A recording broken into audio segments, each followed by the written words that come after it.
Good morning, everybody, and welcome to the perfect listing presentation. For the people here, they've heard this already. For the people on the stream, welcome. So we have a full-packed day for you filled with what we believe very useful information. So before I go into anything, I'd like to share with everyone how you can get the most out of your day. For the people in the room, we talked about the number one gift you can give yourself is just being present. You've already blocked the time in your calendar to make this investment for yourself. You know, time is your greatest asset in your life. And the fact that you blocked off an entire day to be here, don't be distracted by your pings, dings, and rings, emails, phone calls, and text messages. So as you're listening to this workshop for the day, seminar learning or workshop learning actually is a learned skill. So we've already created all the materials for you. You will have a recording of the session, which means you can listen to listen. So when you're actually taking notes, your notes should be triggers and prompts and anchoring statements to get you to take a specific action. So I'll give you an example. If you see the Compass technology video that we share and that's something you want to implement, the note you should write is book a time with a videographer. I'm going to make a custom intro, outro, and then I want to email this to all my clients. Then you could subsequently go in your calendar, time block these things so they get done. And a time block is nothing more than a promise you make to yourself. Now, for those of you who have never met me before, my name is Chirag Shah. I'm the founder of Chirag Shah Coaching. People will ask you all the time, what makes you great at your job? And in reality, I'm one of you. I have sat in your seat from the time I was actually 23 years old when I started in real estate. And when I was 23 years old, I had absolutely no idea what I was doing. Like none. And sometimes we all feel that way. Who kind of feels that way with the market changing right now? And if you're on Zoom, hit yes. Right? And I remember sitting in a chair, signing up for workshop after workshop after workshop, being like, okay, I'm going to learn how to do this. And it's going to change my life.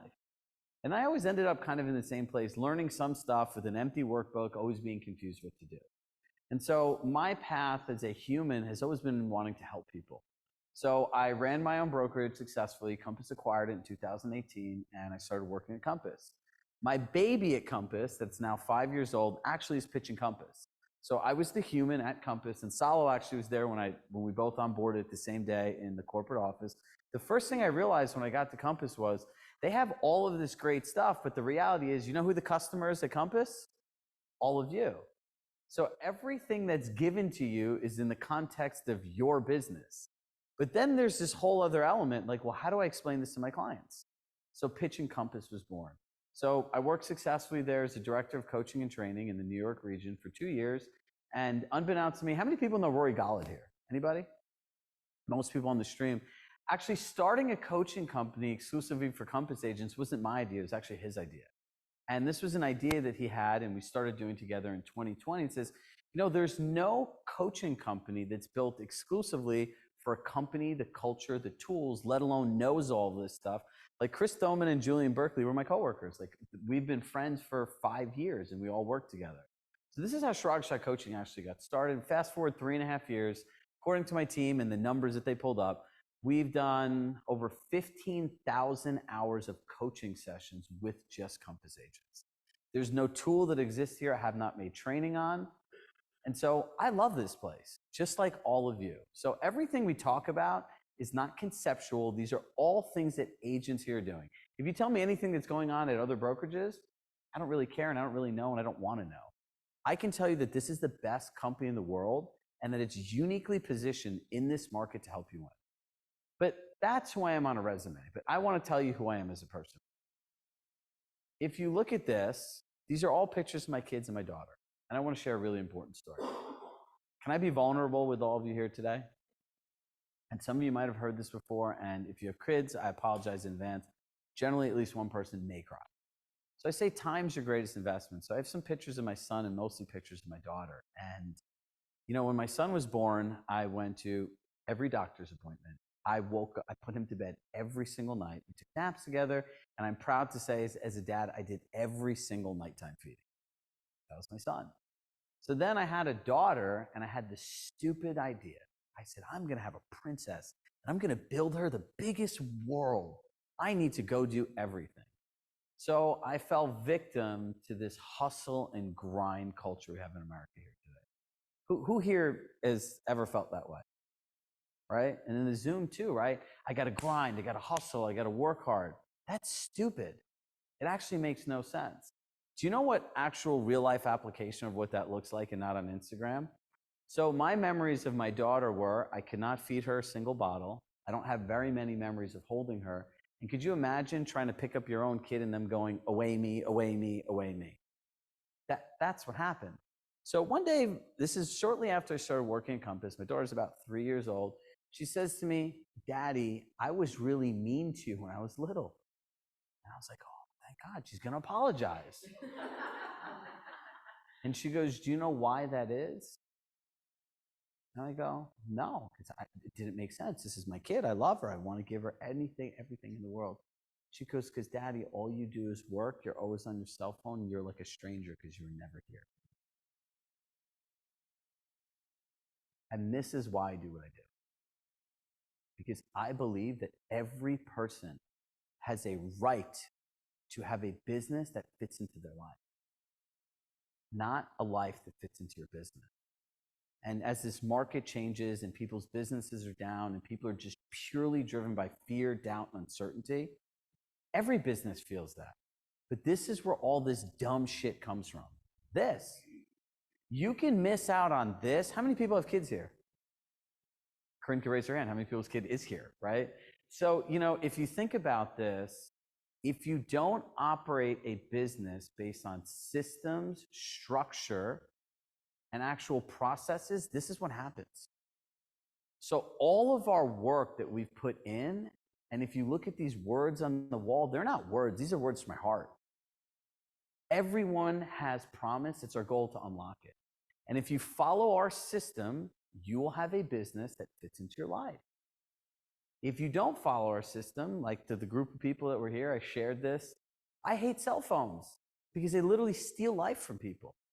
You have your kids and people in your lives, you're just sitting there like this every time the phone rings. Like, this is not like Pavlov's conditioning theory, right? When the bell rings, you salivate and you go run. Like, I've had text notifications off for 5 years and nothing changes. See, the number one reason we're going to get into this today that this doesn't work for you is because you don't have the right conversations with your clients. Real estate omits every business principle in the world. You cannot walk into a single business anywhere in the world and operate the same way real estate agents do. You guys offer luxury services at the number one luxury brand. And if people do pay for those services that are affluent, just like all of your clients, they're going to charge you an obscene amount of money. So clarity is what we're going to get to today. And so the cool part is this is part of like our end-to-end system. Everything from the initial conversation to closing the pitch.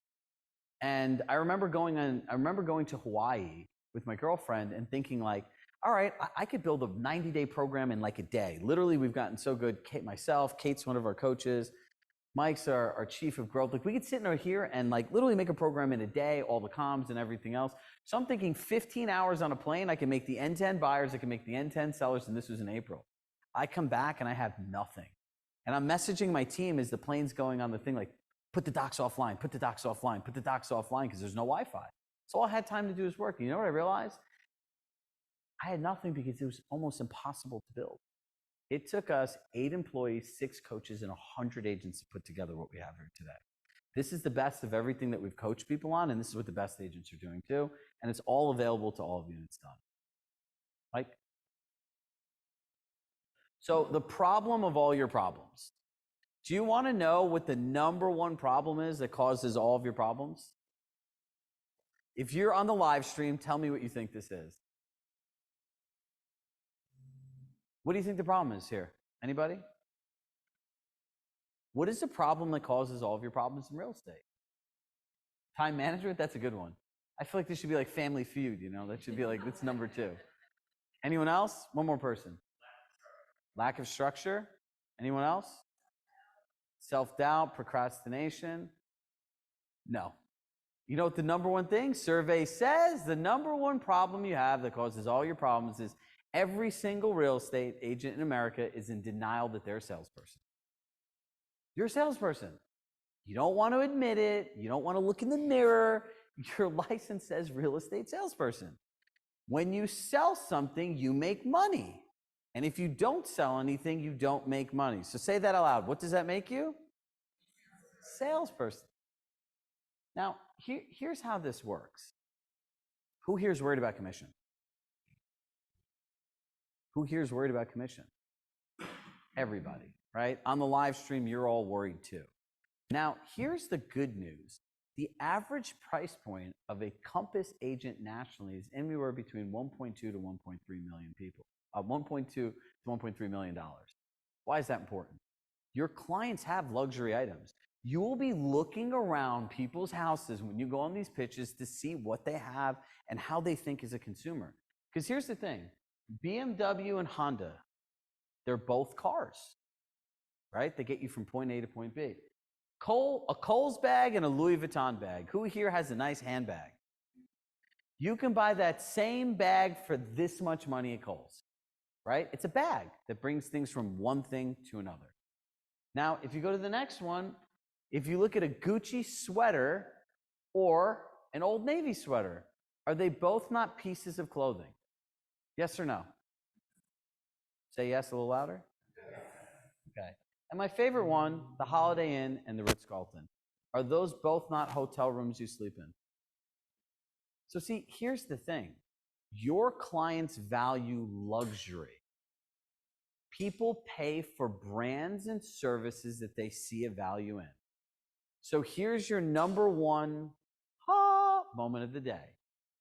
If your value proposition is clear, concise, and quantifiable in exchange for the services that you give, people will pay you a premium. But if it's not clear, it's not concise, and it's not quantifiable, what will they want to do? Discount. They won't want to hire you. They don't understand. Now, this room today is a circle of trust. How many people feel that in their ability to describe what they offer, it could be vague? Hell, we're a coaching company, and we have the opposite program. We have the opposite challenge. Our programs have so much stuff in it that we have a hard time sometimes explaining all of it, right? And you guys have the same exact challenges we do. You go to Compass Home, and I was talking to Allison about this before, there's so many different things in there. How do you know what to offer, what makes sense, and how this all works? Right, so I want to bring up somebody very special to me, John Flip. So I'll tell you, this is really interesting. So Mike Walker, who's our Chief of Growth, is someone whose class I took 10 years ago. So Mike used to run, anyone ever see that C&E thing, like the negotiation designation from NAR? Mike used to teach all these classes, and I was actually Mike's student 10 years ago. That multiple offer template that many of you use, Kate, you know this one that works really well, that came out of his workshop, and we put some of our own edits to it. So Mike had called me up on the day, actually, Kate was supposed to come work with me for the day, and Kate got COVID. This was like a month ago, so nobody freak out. And so, yeah. So Mike randomly sends me a message, hey dude, how are you doing? I'd love to catch up. So him and I end up in this, what we had for an hour turns into an all-day meeting. I'm like, Mike, you got to come here and work. And over the last, I would say 6 weeks, the best work this company has ever been done has been in partnership with him. And so, I want to bring Mike up here, where Mike is an interesting person that can actually, he's the only person I think that can teach negotiations that isn't full of shit, right?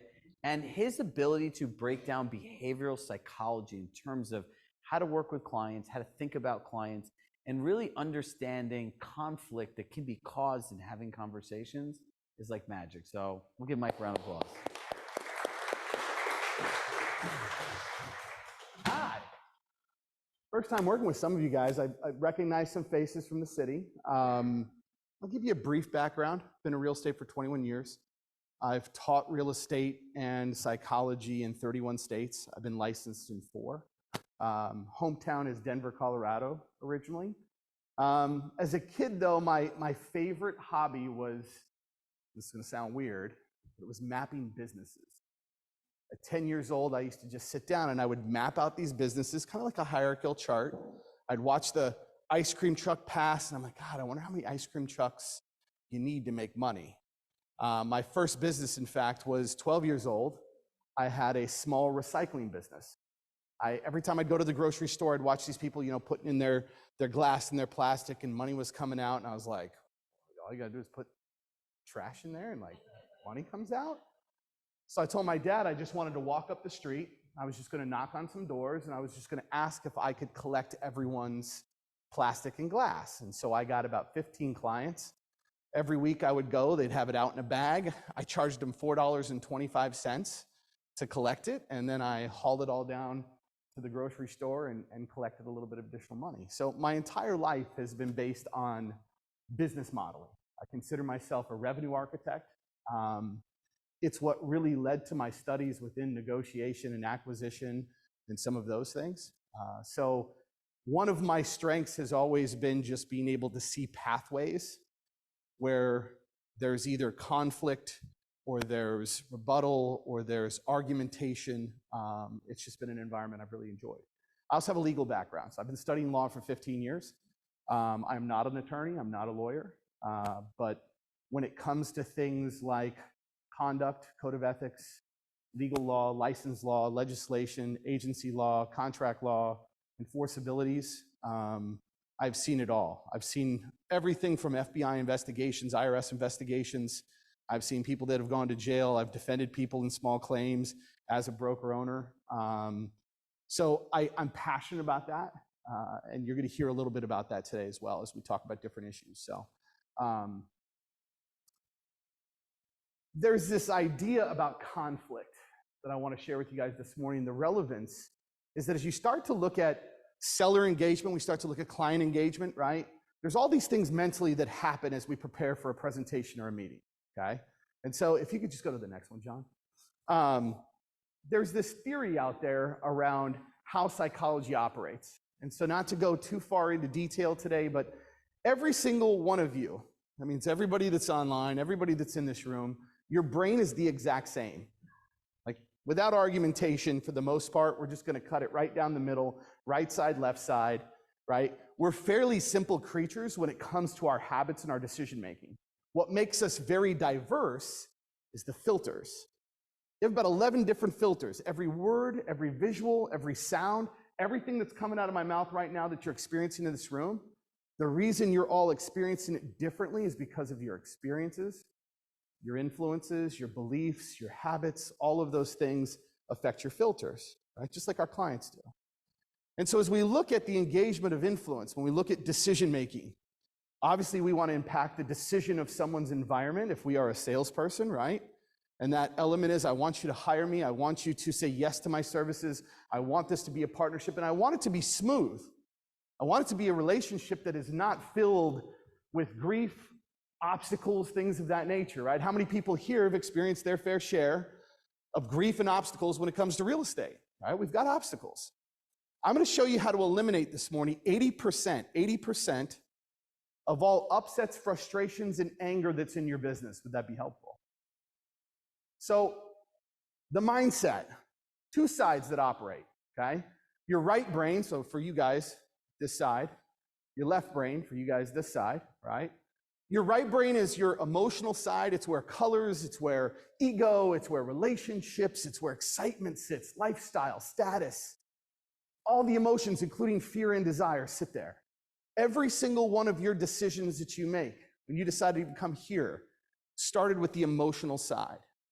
Your left brain then serves as a justification, right? It serves as the rationalization, the thought process. How many people here consider themselves an analyst or more of like an analytical type mindset?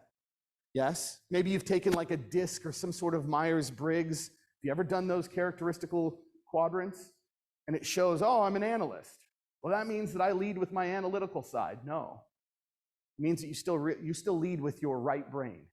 If ever you need to know the answer, because this is how I was taught it, right is the right answer. Right brain is the right answer. It is the right step. Anytime you want to impact someone's decision, influence them, doesn't matter if it's a negotiation, doesn't matter if it's a sales presentation, we're focused on emotion. So you're going to hear a lot today about features and about benefits and about services and things and the crux. But what I really want you to engage with and hear is I want you to listen to the how. I want you to listen to when Chirag talks about having the client repeat things, having them answer a question, putting them in the driver's seat, because that triggers emotional elements, okay?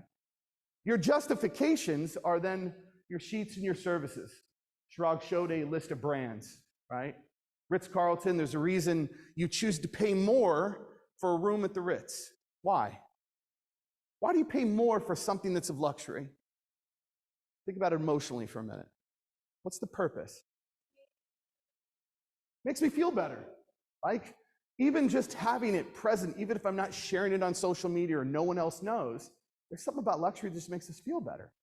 There's an ego disposition. There's a triumph for the hard work or the anguish or the time or the patience that we put into life, right? That we get from that. Now, how do we justify the price? We also look then at the services, right? We're like, oh yeah, let me see what the amenities are of this hotel, and we go through the whole element. Doesn't mean I'm going to have a fabulous experience. It doesn't mean the check-in process is going to be amazing, but our left brain's like, I need to rationalize this a little bit, right?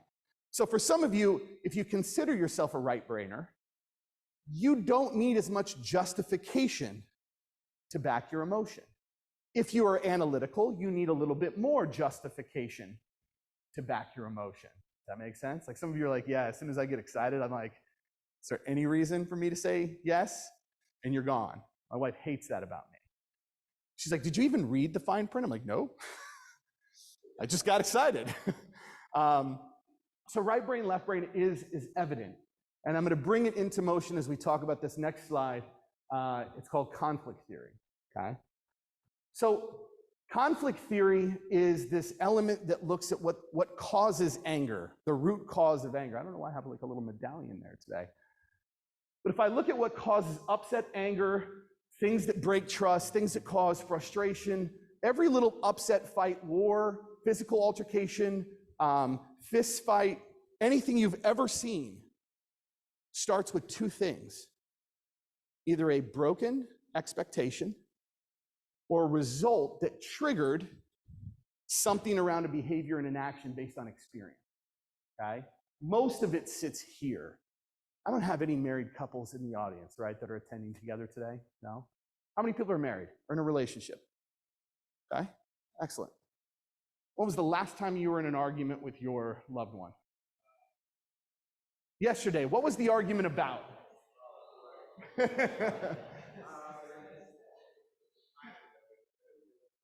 I don't know. If I ask the female, they always know. All right, so you think it was about what? I think it probably usually revolves around spending money unnecessarily, at least in my opinion, what's unnecessary. Okay, okay. And why do you think the upset occurred? Have you ever spent money unnecessarily prior to this? Okay, so has she ever expressed a dislike in that particular habit? Yeah. Okay. So in this particular case, though, you were the one that got upset at her unnecessary spending. Ah. Okay, so this is actually better. In fact, I don't even have to now incriminate him, right? So when we look at this, what we're patterning all the way back to is what was the expectation that wasn't met, right? You've had this conversation with your loved one. It occurred again. Your expectation in your mind was that it wouldn't occur again, which you do, but at the same time, it's frustrating, right? So every single human being out there, every time we're doing anything throughout the day, you have an expectation of what this is going to look like here today when you walk through the door. You're either pleasantly surprised or you're immediately let down. There really isn't a mid-ground in regards to what we visualize. When your client, when you walk through the door of that presentation, they have an expectation in their mind that they have not communicated to you, just like we don't communicate our expectations to our spouses, our loved ones, etc., right? That immediately now is under pressure. And the more that these expectations, these little kind of rifts, some of them aren't big, they pile up, trust starts to break down. I now start to question a little more. I'm now less eager to share information with you. All of the behaviors that sometimes seem erratic, wild, emotional with your clients come from an environment of reaction, oftentimes that deal with a lack of expectation, right? So when we start looking at a listing presentation, we start looking at, okay, how do we counter this? Anytime we have expectations that don't get met, it's going to cause frustration. So what does that mean you need to do more of? Not a trick question. What did you say? Communicate. And I need to ask what? What do I want to know? Think about this as a listing agent. Are there things that a buyer agent can do that just sets you off? Are there? A little bit? Every single time? Has a buyer agent ever called you up and said, hey, I'm about to make an offer. Are there any things that just really just tick you off? I want to make sure that I do this in a manner that's proper for you. No. But that would help solve a lot, and it would go a really long way. So think about that with your client interactions, right? What is it that you're expecting as I walk through the door? Is there anything that's just an immediate disengagement for you? I want to know. It doesn't mean I'm going to be able to avoid it 100%. If they're like, yeah, I don't want to pay anybody to do anything. Well, you're not going to have to pay me. But if I know that that's a hot spot, I can talk about it, right? So it's asking, it's communicating, it's being upfront with all the things that we know that can happen during a listing engagement. Think about all the other things. Lights get left on, toilets, animals, personal stuff, right? Things that are common within real estate, but we don't always take the time to talk about it, and so it creates frustrations, angers, resentments, and it breaks the trust. This is where we also talk, guys, when we talk negotiation. So today, as you're listening, as you're going through this presentation, I want you guys just to cue in on what's the psychological disposition? How am I doing something now that sounds the same as what they're talking about, but maybe isn't the same based on who I'm framing, how I'm framing a conversation, who am I putting in the driver's seat, how am I triggering emotion, how am I checking the expectation level of what's happening within the room, taking that temperature. So much of this, guys, is not a game of just what to say, or what tools you brought, or what diagram you're using, right? It's a people game. And it's about how that person feels at the end of the day that truly gets you a yes. Okay? Bring you back up. Thank you, guys. We will be talking again today. Appreciate your time. How many people just learned something new? Pretty cool, right? So write these 2 questions down. So if you want to know how people make decisions, I would say, Andrea, are you more likely to make a decision based on how you feel, or are you more likely to go online and make a decision based on the reviews and experiences of others? Pretty simple, right? If there's one thing you'll know about me is I'm a curious person. I love asking questions constantly. And the thing is, when we talk about this, these are the 7 keys to an effective pitch. So I'm going to teach you all a framework right now. And if you can follow this framework, you will always win. So if we start thinking about philosophy, as a company, you have to take a position, right? Well, what is your philosophy?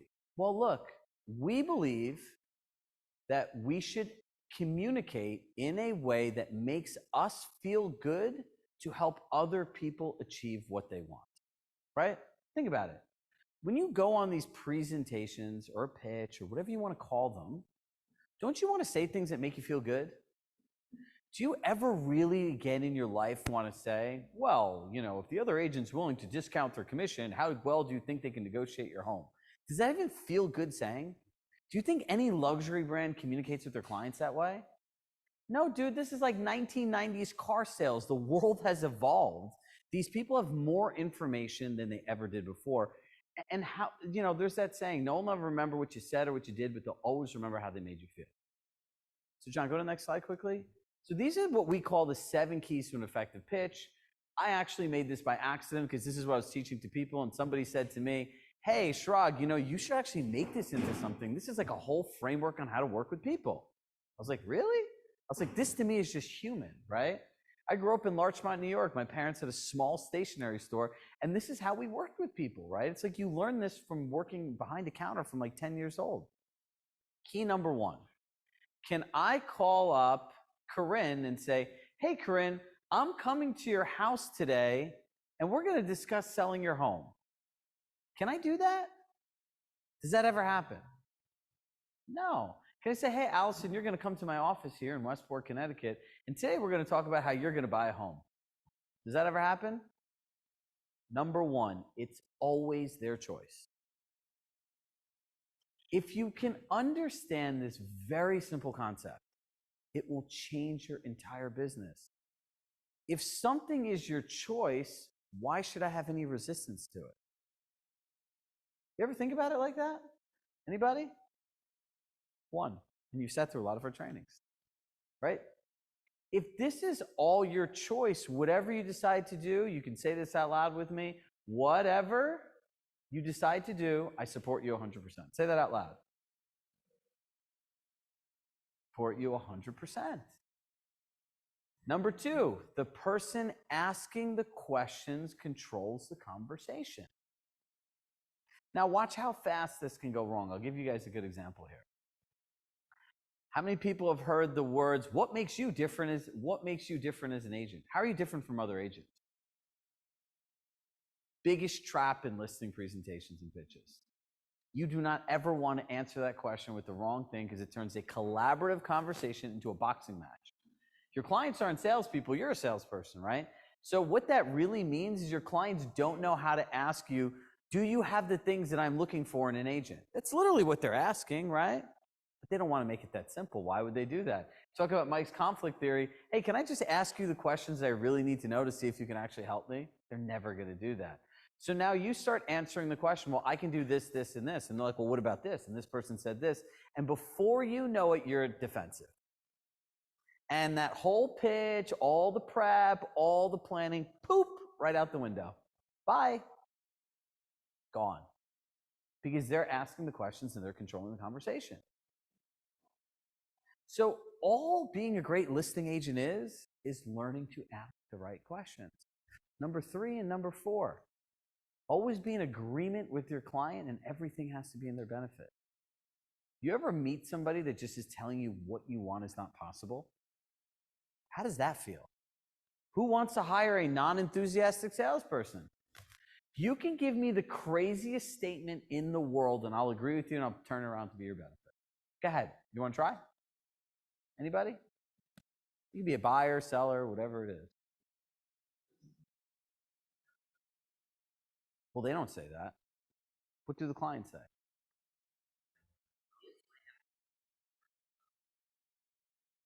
My house is worth X amount of money. Great. So what I hear you're saying is you're looking to maximize the equity of your home. So let's look at what your neighbors are willing to accept the price of the home and see where we can position it. Boom. You know what? If I find the right deal, I'm going to buy a house. Who hears that every day and is so sick of it, right? I'd say, great. So would you mind sharing with me what the right deal is for you and your family? And then would it be okay if we looked at the market through the eyes of your goals and expectations? Always in agreement, always in their benefit. It works every single time. Because see, what people don't realize, and to piggyback on Mike's actual psychological thing, look, if the process is from here and we're walking all the way across here, you can't start here and then tell them something, right? So there's a couple other people in this room. Has anyone ever been in a disagreement or upset about something and in a conversation with their spouse or their partner? Raise your hand. Everybody. If you're on Zoom, probably yes. And when you're in that state, if someone tells you how to feel, how does that really go? If you're a man in a relationship, you should know that should be like a written code to men. Just listen. Listen to listen, right? You can't be like, oh, you shouldn't be upset. It's like telling a drunk person you shouldn't have any more drinks and you should go home. So you have to understand that these processes we're teaching you is how to literally walk people through it. If somebody feels that it's a right deal, there's more stuff underneath there. So if you go to number 4, And number 3, you have to realize that you have to engage people where they are. Number 5, no telling, no explaining, no being combative. I've watched people like practice their pricing, right? And we've done it in role play. And when I was a Compass employee with some of our clients, and they're like, well, you know, your neighbor's home was updated and it was better. Like, you're literally like stomping on them. Like, that doesn't feel good. As soon as you start telling, explaining, and not being in agreement with them, dude, you're done. You think you're going to win a pitch? No. So you want me to give you a good example of this? I have special updates. Who hears that one? You ever hear that? I have special updates in my house is worth more. Raise your hand if that's you. You've heard it at least once in your career. Most people, right? And if you're on Zoom, I'm sure 100% you've heard it too. So everyone here has a legal yellow notepad. Do you know why we choose yellow notepads? Because they're neuroassociations, the way your brain connects one thing to another. And so when you go to a lawyer's office, you see a legal notepad. So when people think yellow notepads, they think people are writing things important. Especially the more higher end your clients are, the more they're going to think this way. So you're going to tell me, you know, my house has special updates, even though the kitchen's from 1950. They haven't changed a single thing and they moved. And the other house had beautiful gray walls, a white kitchen, and a flat yard. But they want the same amount of money. Great. I'm going to walk around the house, but would you mind sharing with me specifically your updates, how much value they are? Because it's our goal to communicate the value effectively to buyers and their agents. Clients could be like, yeah, great, Chirag. You're going to walk around the house, you're going to write down the updates, smile, don't over-compliment them. And then at the end, you're going to say, all right, if you were putting yourself in the shoes of the buyer, is it fair to say if we gave credits for the things that you did here that were special and that were great, would it be fair that the buyer should get credits to update your kitchen to the other kitchen and the bathroom? And they just stop and just like this every time. Oh, yeah. Their voices go down. And then if they don't say no, you know they're crazy. You should just don't walk, run, right? Just get out fast. But this is how this all works. Number 6, never show you're attached to the outcome. Whatever you decide to do, I support you 100%. Would you cut your commission? No. Do you have any other questions? I'm not attached to this. I was talking to someone here before that worked, and I said, our clients can use the space. She says, I'm not your client. I go, okay, that's fine. Maybe one day you'll be, maybe one day you wouldn't. It doesn't matter because it's your choice. People invest in things that they see value in. And number 7, personally, is the most important one for me, for all of you, is just because they want you to compromise doesn't mean you have to. Listen, do you know how many real estate agents have separation anxiety, have anxiety, have abandonment issues, right? Like, I haven't heard from my client. They don't respond to me right away. That's from this. It's all of these unnecessary compromises that you make in your life, in your business, in your principles, in the way that you work. Tony Robbins says it best: change your standards, change your life. Chirag Shah says it best: have some standards in real estate and you'll change your life. How many people actually know who a good client is for them? How many people know who a bad client is for them? If you're sitting there on Zoom right now, I encourage you just to, like, in your notes, write down, draw a T-chart and write good seller, bad seller. T-chart, good buyer, bad buyer. All of you write that down in your notes right now and put an asterisk that says, make a time block to get this done. Because here's what happens. The whole point of having a filter is to keep the wrong things out. But if you don't know where you're going, you're going to end up anywhere. If you don't know who you're looking for, you'll end up with anyone. So if you don't know who the good clients are and who the bad clients are and, like, what those triggers are, to just, like, not good.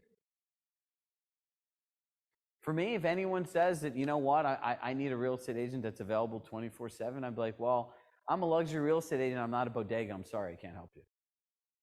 Think about this. What luxury brands are open 24 hours a day, 7 days a week? Anyone want to tell me one? Because you can't. And if you did want somebody 24 hours a day, 7 days a week, you either need an Amex Black Card or you need to pay an obscene amount of money. People want structure and clarity. So if you can take these 7 things and learn how to do them in your pitch the way we're going to do, you'll win every single pitch. Kate back here, who I'm going to just kind of point out. Kate, I joke around, is like my adopted child, and her mom's here too. And, you know, Kate, when I met Kate, she was 22 years old. She's 23 years old. She runs an exceptional business and wins most of her pitches, and she does this. And she's been doing this for like 2 seconds. But her clients understand one thing, that she's in alignment with them, they feel good, and she has a structured process for them to follow. Do you know why your phone rings all the time? Does anyone know? With your clients? Because they don't know when they're going to hear from you next. So they call you. So what do you do with your contractor?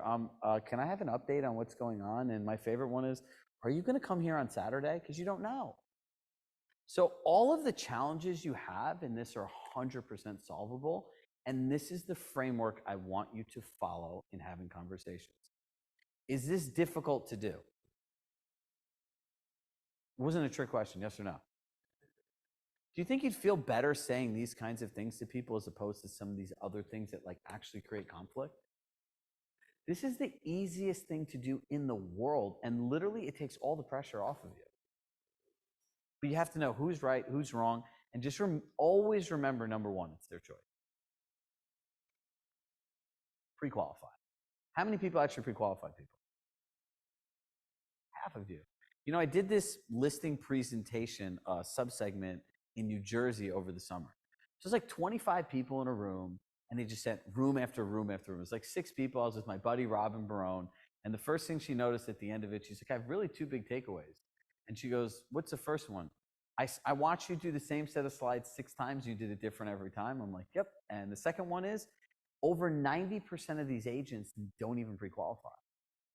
And half of the pre-qualifications sound like an FBI interrogation.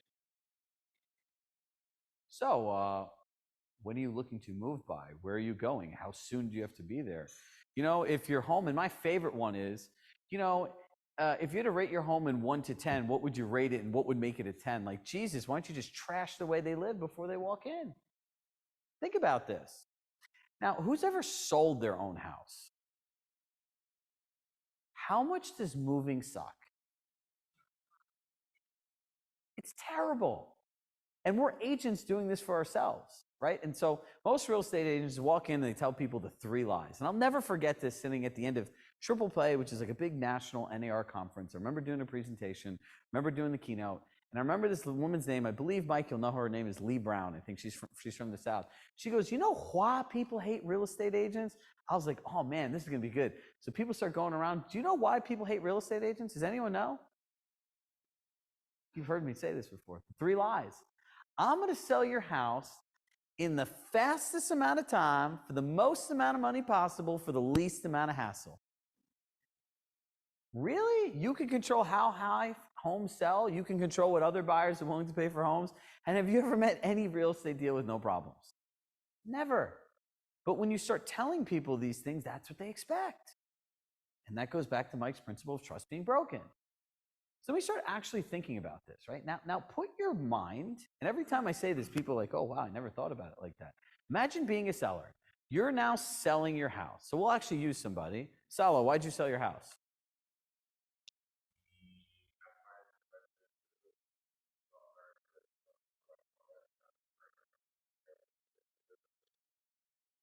So he got a bigger space. It was an emotional move because they're a very close family.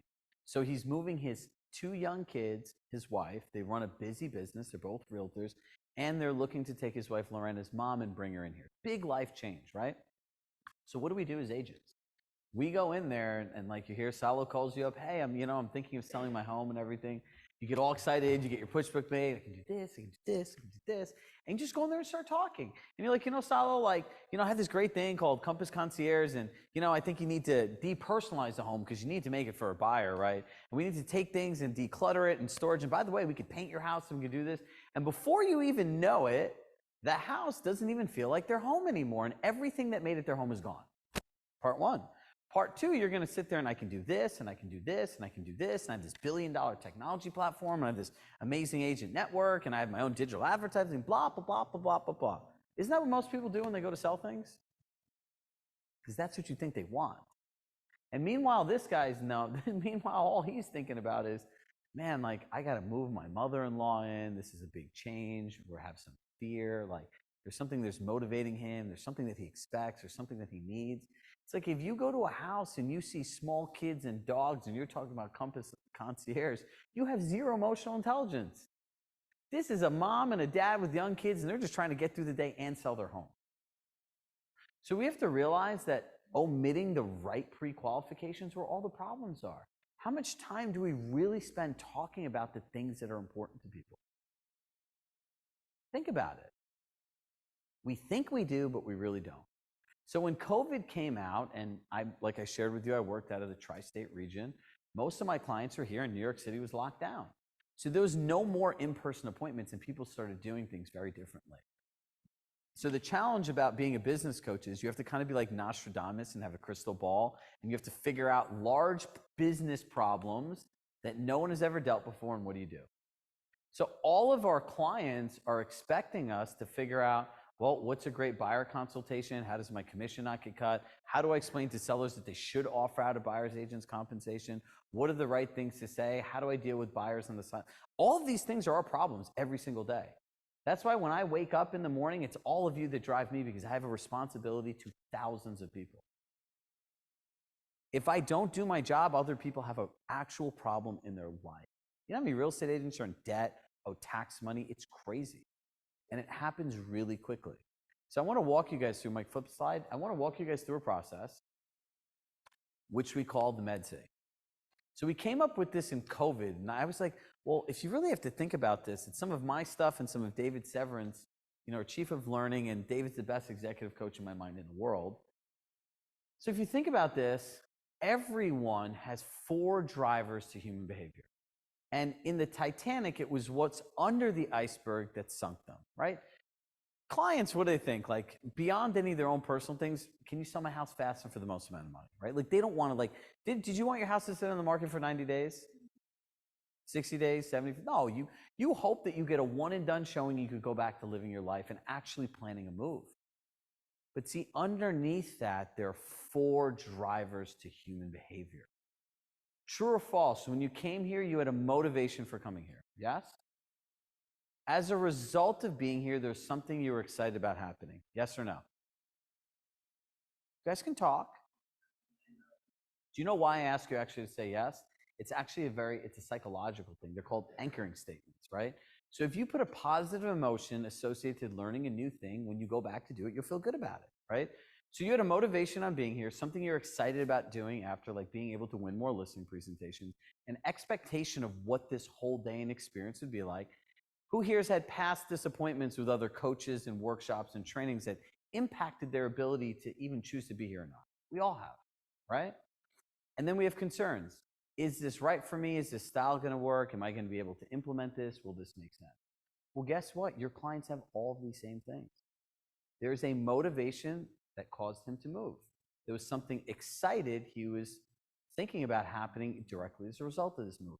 This gets people to the pleasure point of their brain right away. They have expectations of how they'll partner with an agent or what an agent will do. They'll have past disappointment with other agents or service providers that will impact their ability to make a decision today, and then they'll have concerns.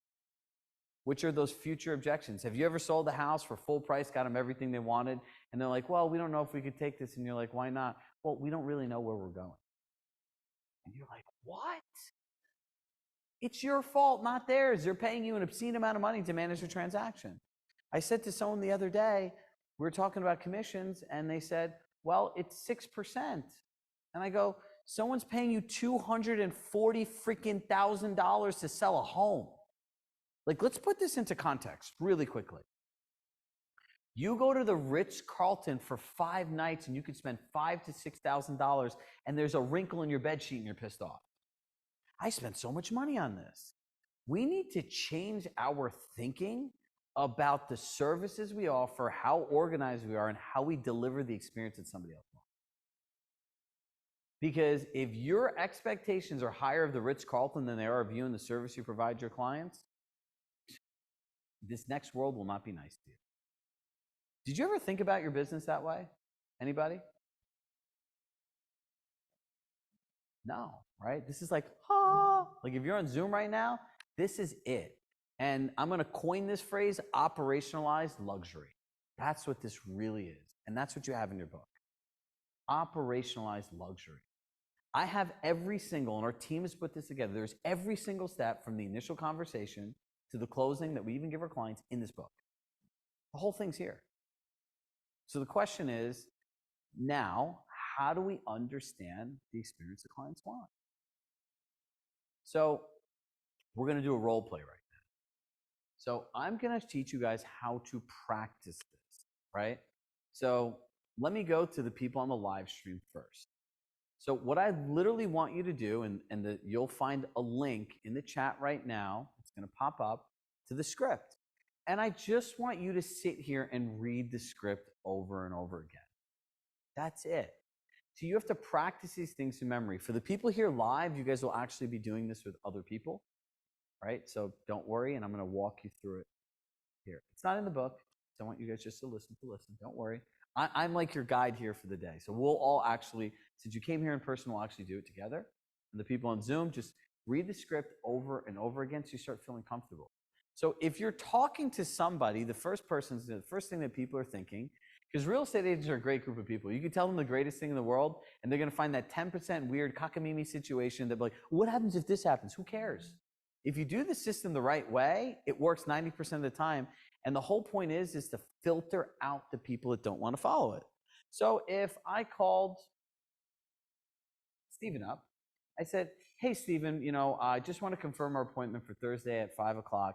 And would you mind if you had 5 minutes? I want to ask you just a few really important questions so we could focus our conversation solely on the things that are important to you. Do you think anyone's saying no to that? But this is going back to being a salesperson, right? You have to know what to say. Now, I would call you up and I would simply just say, hey, look, and I like making a joke about this because it's kind of true. And someone going to somebody, if you use the wrong tonality, it's like, so what's motivating you to make a move right now? What's motivating you to make a move right now, right? People are like, what the hell? Or what's motivating you to make a move right now? If you don't practice sales, you don't understand the way the words are coming out and you're nervous, that's the way that someone's going to feel it. So you want to know the best joke to say to somebody? It's actually very true. Moving is about as fun as paying taxes, something that no one wants to do, but something at times you have to do. So what's motivating you, or what makes this the right time to make a move? People will answer that because they'll laugh, right? And then you're going to say, as a result of making a move, what are you most excited about happening? See, there's benefits and there's secondary benefits. If you sign up for a gym, it's to get into better shape, but the secondary benefit is why you're getting into shape, right? People are moving to go to Florida, but why are they looking to go to Florida? Oh, I want to save money on New York State taxes, which are just crazy. And with that additional tax savings, my wife and I can now go on all the vacations we wanted. Next question. Great. And you have to repeat these things back to them, right? Oh, I would say, Steven, that's great. So you're looking to move to Florida, you're retiring, and the additional tax savings will help you go on the vacations. Is that correct? Yep. Great. So what are your expectations of an agent you partner with for the sale of your home? Listen. Now, this is where everybody screws this up. Do you know what they do? The person, it's like sharks and blood and water. That's what you guys are all like. Well, I want an agent that does this and this and this. I want a great communicator, someone that does technology.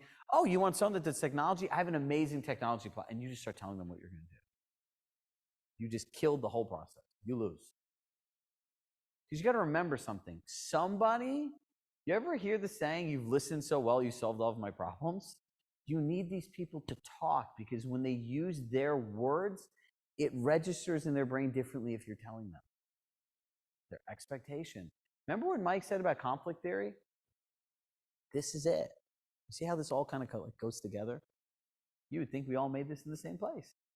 So if you don't know what someone's expectations are, how can you ever meet them? By the way, anyone that's in a relationship that wants to kind of reset their relationship, these questions really work well with people too. We use them on job interviews. We use them in relationships. And, last year I got divorced. And when I started dating my girlfriend and things started getting serious, I asked her this, what's your motivation for being in a relationship? What are the things that would actually excite you? It's a good thing she's not here. And then I asked her, what would your expectation of an ideal partner be? And she told me. Then that brings you to the next question. After they go back and you repeat the expectations, right? So you can say an expectation of an agent or someone that's a great communicator that can use technology, but also really help me feel like a partner so I know what's going on. I would say, great. The next thing I would say, Stephen, in an effort to meet the expectations of, and I would insert what they said because it shows that you listened, I would say, to really be able to meet and exceed those expectations, it's important that we understand if you've had any past disappointment with agents or any services that you've worked with, so we ensure those things don't happen this time around, or happen during this transaction, or happen when we partner together. Has anyone ever asked clients that question? Do you know what trust and rapport are, right? I want my clients to trust me. They're feelings that are created through interactions and engagements. So when you ask somebody what disappointments they've had with agents or any service providers they've had in the past, so you can ensure not to have them happen again, do you know what that says to another person? I care. I want this to be about you. And do you know the feeling that somebody gets when that happens? So I remember asking this question. What disappointments have you had in past relationships that you're really looking to avoid? And I got a real answer. And I'm like, wow, man, like really, this stuff works everywhere. It does. And then the last one is concerns. Like, if you're in certain markets in the country, right? And I'll just use Florida for an example. If you're in Florida, these houses are selling in like 30 seconds. But you want to ask them, do you have any concerns with moving? Where are you going to go? The current economy, interest rates? And they're going to tell you all their hidden objections. And eventually, when you practice this enough, this is what it sounds like. I'd say, Andrea, so I just want to make sure that I listened or I heard everything you said correctly. So do you mind if I just repeat it back to you one time? Yes. So right now, you and your husband are looking to move to Florida because you're looking to retire. What you're most excited about happening and moving is the savings and taxes you'll have from living in Florida, because there's no state income tax, to go on these vacations that you and your husband have dreamed of your whole life. Your expectations of an agent is someone that's a great communicator, that's tech forward, but can most importantly help you feel like a partner in the transaction. Your past disappointment with your last agent really went around communication, not knowing what's going on, which really gave you anxiety that you want to make sure you avoid. And your biggest concern is having the right place to go before putting your home on the market, because you actually don't really need to sell and have the money to buy. Did I hear everything you said correctly, and is there anything else you'd like to add on? Now, do you think if you did that, you'd know exactly how to pitch people? Hell yeah. It's so easy. You want to know why? Because you just now go in there and talk about only the things they want to talk about. You follow those 7 things. It's the simplest process you could ever do. Now, somebody tell me, why does this have to be so complicated? Now I'm going to go back to the first thing, the problem of all your problems. You want to know why it's complicated? Because no one wants to practice. You will spend more time on your cell phone in the next week for most people that do this than you will practicing. I'm telling you, like, this is like calls to arm. This is like some Braveheart stuff. Like, everyone that wants to be serious about winning in this market, I would be waking up early, I'd be staying late, and I would just be practicing. When I was in the car, I'd literally record myself and just listen to this over and over and over and over again. We have a handful of clients. Gretchen Coley, she's the #1 team, medium-sized team in North Carolina. She literally drives around and has listened to every one of our playbook sessions 4 times. Her team does several $1 million in commissions, and there's 25 people on that team, and she made everyone learn the same process.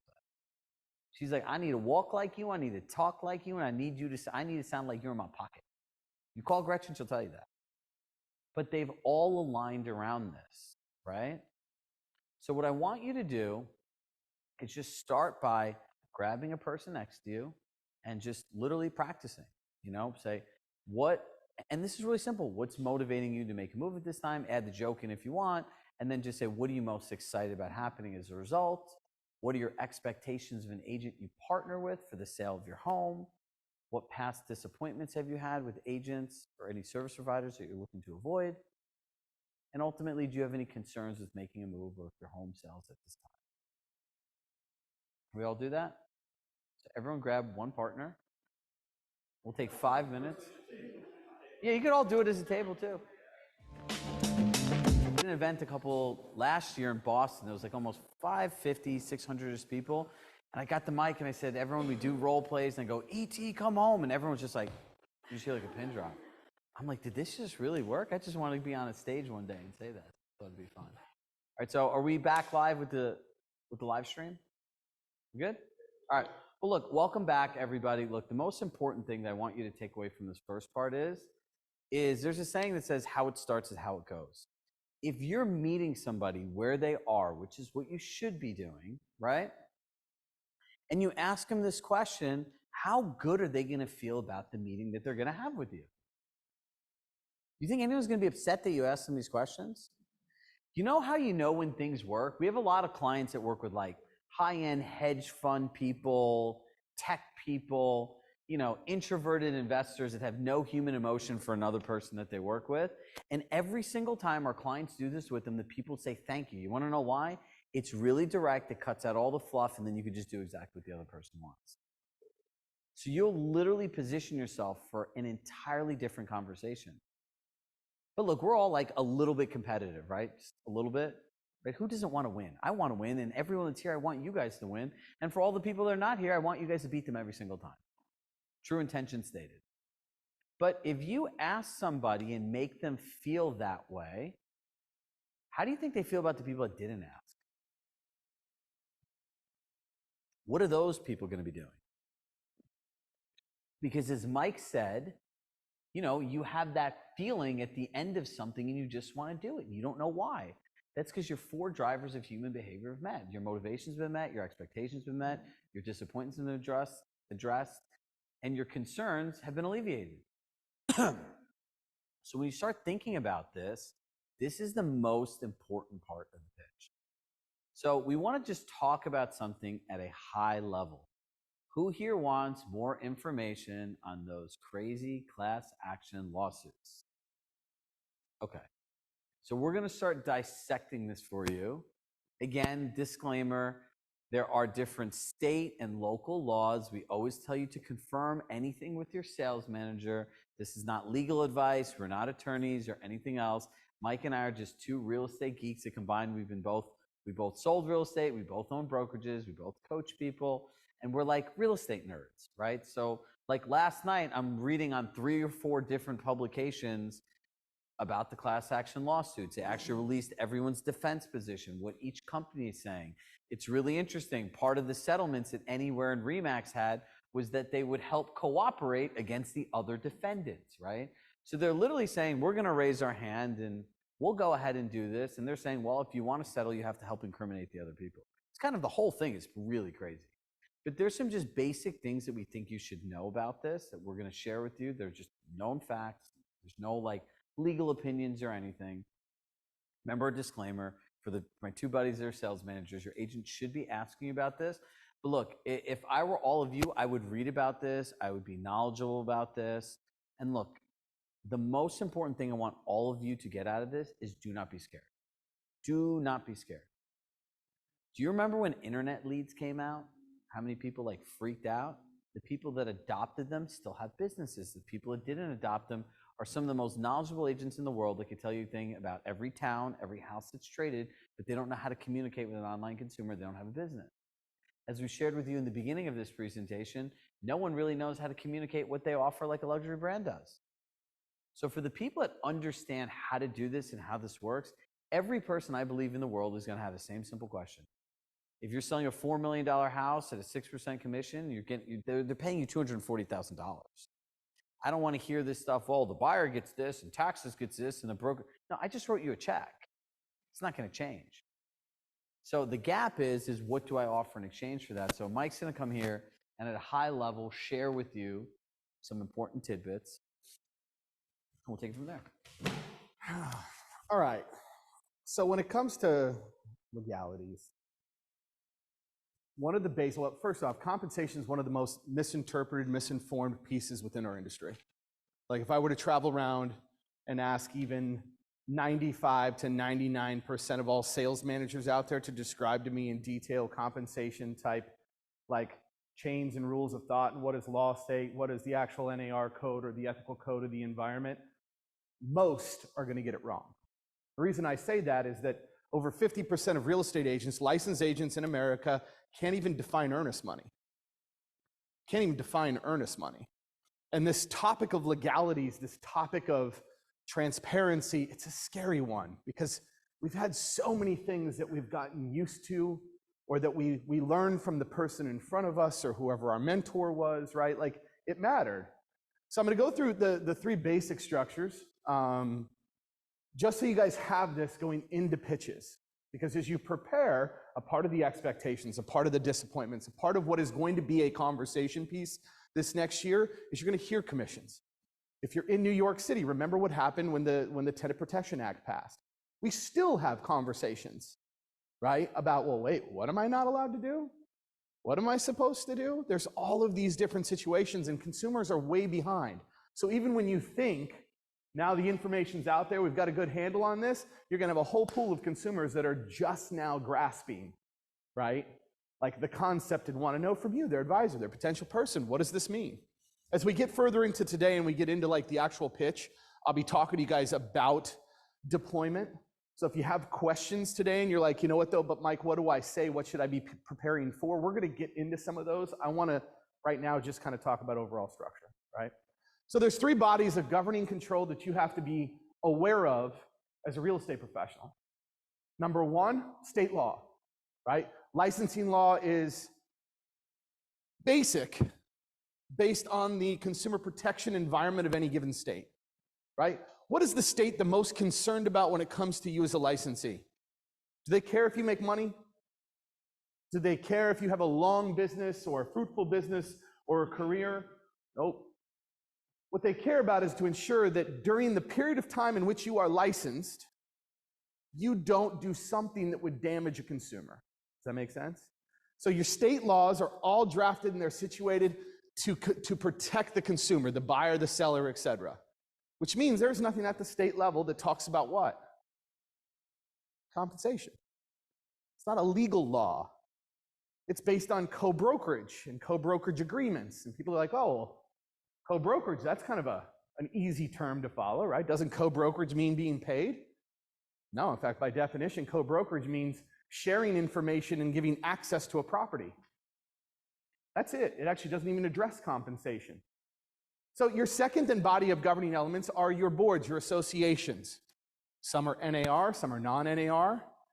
And they address oftentimes compensation, especially the ethics around compensation within either their ethical boundaries or within their MLS systems, right? So you have an MLS system, it has a universal co-brokerage agreement, it has rules of engagement. NAR addresses compensation in Article 3, specifically 3-2 and 3-3. If you're REBNY or the Real Estate Board of New York, it addresses it in Article 4, the Universal Co-Brokerage Agreement. And so the association's rules, while yes, consumer-facing, talk about customers and consumers and clients and really the engagement of such environments, also care about who? You, as a business, as an industry, which is a tough gamut to build around, right? If you were to violate a code of ethic, violate a term within a board or an association, what's the worst thing that could happen? What's the worst thing that could happen? I hear that a lot. I'm going to repeat this for the people online. I could lose my license. Now, if you did something at a board level that also violated a state law, yes, I could lose my license. But the boards have no connection to legal law. They don't control your license. It's a membership. It's like joining the YMCA. If I don't follow their rules, if I don't pay my dues, they kick me out. I might get a fine because I've agreed to some fine elements, right? At the end of the day, my brokerage may have a rule that states with that board or that association that all members of this real estate brokerage must also be a member. So if I'm thrown out of the board, I might have to find a new real estate company, which may put my license inactive temporarily while I find a new house, right? So like, that's probably worst case scenario. But they are not the Department of State. They are not your licensing element. They are a choose in, choose out third party that helps govern the business, the industry. The last rule or body of governing that you need to be concerned about, and it's the most important, that is your physical office, your brokerage element, right? your actual ICA, your independent contractor agreements, your elements around how your brokerage will operate within your respective element. The brokerage's biggest concern is that you don't do anything as an individual that would what? Impact the company and all the other licensees. So it's kind of interesting when you look at these three governing bodies, you've got this element of state that's like consumer, consumer, consumer. And we're always like, oh, did you violate the law? You talked to my person. You didn't break anything. They have nothing to do with interactions between brokers. But down here, governing body, associations, ethics, deals with broker-to-broker relationships, conversations, client protection, exclusives, things of that nature. That's where all that gets handled. And then the brokerage supersedes for you basically anything else. Something could be legal, something could be ethical, and you might not be able to practice it strictly because your office policy says, listen, we don't want to play in that environment. So understanding these kind of bodies is one of the most important things for you, because when a client says, so how does this commission thing work? It's the basis of your information, right? We start to look at the responsibility of MLS and communication of MLS. What's being communicated there?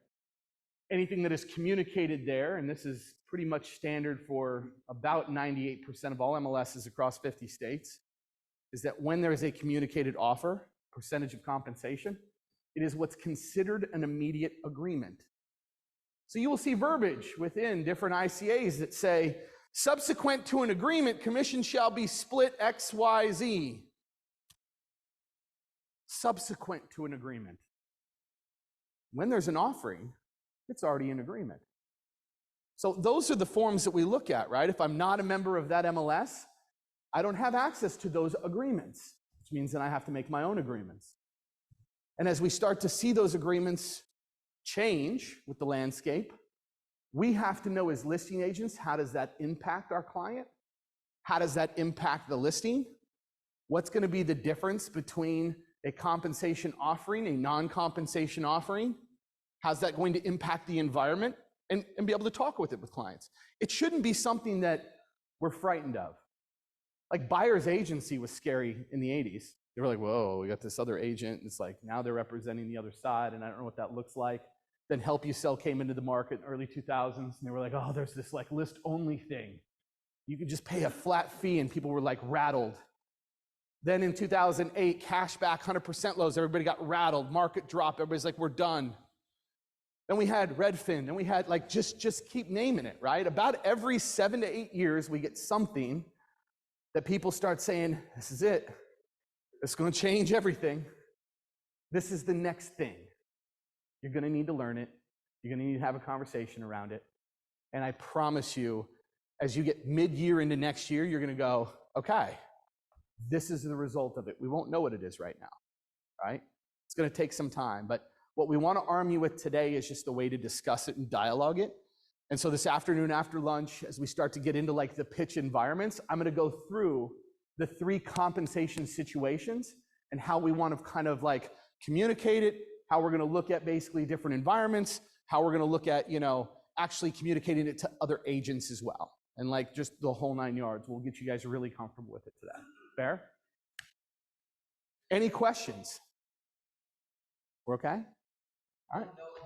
They don't know what they don't know yet. So look, I always say that the best way to deal with uncertainty, fear, doubt, worries, embrace it. It's that little feeling inside of you that'll just keep you honest. And look, you choose your heart. That's what this all comes down to. Is learning something new hard? 100%. Is changing the way you do business hard? 100%. But you know what sucks more than both of those things? Being broke. That's really hard. Having people you care about and looking them in the eye and not being able to provide for them. I don't think, how many people are parents here? How many, keep your hands up, keep your hands up. And how many people have another human that they're responsible for? Or a dog? Yep. So here's my challenge to you.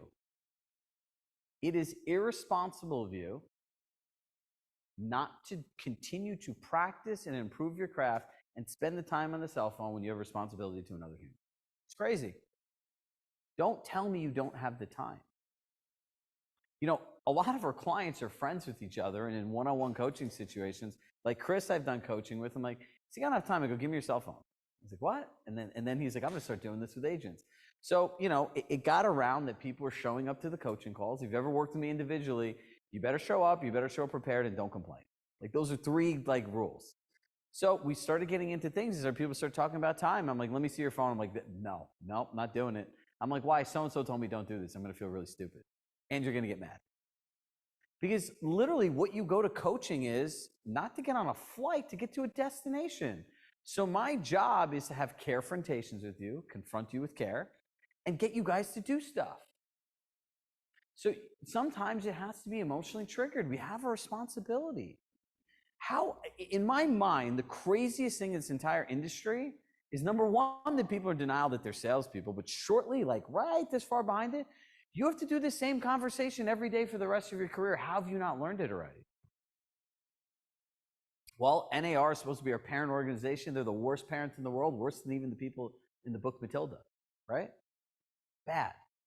No one taught it to us. Think about it. If you went online right now today and you Googled how to give the perfect listing presentation, like every email template, every script, the way to share your company's technology, it doesn't exist. And we realized in building this how complicated it is to do. The checklist has 100 different steps. Now, when you start talking about compensation, if you showed someone the 100 different things you do for the money you make and how it is like a Ritz-Carlton experience, do you think people actually would understand the operationalized luxury they're paying for? Yes or no? It's not hard to do. It just takes time. And before we get into this preparing the pitch, what I want you to do is you transition into like how we're actually now like we're getting in the game, right? Like the game started, we've done our pre-qualification, we've done our Med-C, we know exactly what they want, but now how do we deliver? And that's what we're gonna get into. But if you don't make the time for yourself and you keep making time for your stupid cell phone, you're gonna have a problem. No one is talking about this because no one knows what they're doing. Has anyone been in my coaching from like a year ago or done it? Sean? Ian? Ian, how long have I been talking about this whole buyer agency compensation thing? Sean? What's that? A while. So I've been talking about this like it's a boogeyman, but I'm telling you the boogeyman's real and it's really not that scary. For 2 years, I've been talking about this. This was like, if you've ever watched, if you're like an Avengers fan, you ever watched that? The bad guy in there, what's his name? Thanos. He goes, I'm inevitable. This moment in real estate that Mike just talked about was inevitable. Do you know how much money that we get paid as real estate agents? You can get lucky and take a buyer out on a $4 million property and walk into an apartment in New York City one time and get paid a 3% commission and earn $120,000 in a moment like this. That's an entire corporate salary that somebody works 50 plus hours a week for 52 weeks in a year. Not to say that it's not worth it. I think an agent's absolutely worth it. If I had to buy a home here in Westport, Connecticut, I would pay the agent I work with money because her value is very clear to me. So if you guys like look at this, this is opportunity, opportunity, opportunity. No one knows how to do this. No one wants to know how to do this. And history shows that. Mike, next slide. Preparing for the pitch. There are 4 things that you really need prepared. Collections for comps, a marketing calendar, a communication plan, and samples of your meeting. That's it. You can make a CMA if you want, right? Some people like it, some people don't. Now, let's talk about collections for comps. Why are collections for comps so valuable before you go on a pitch?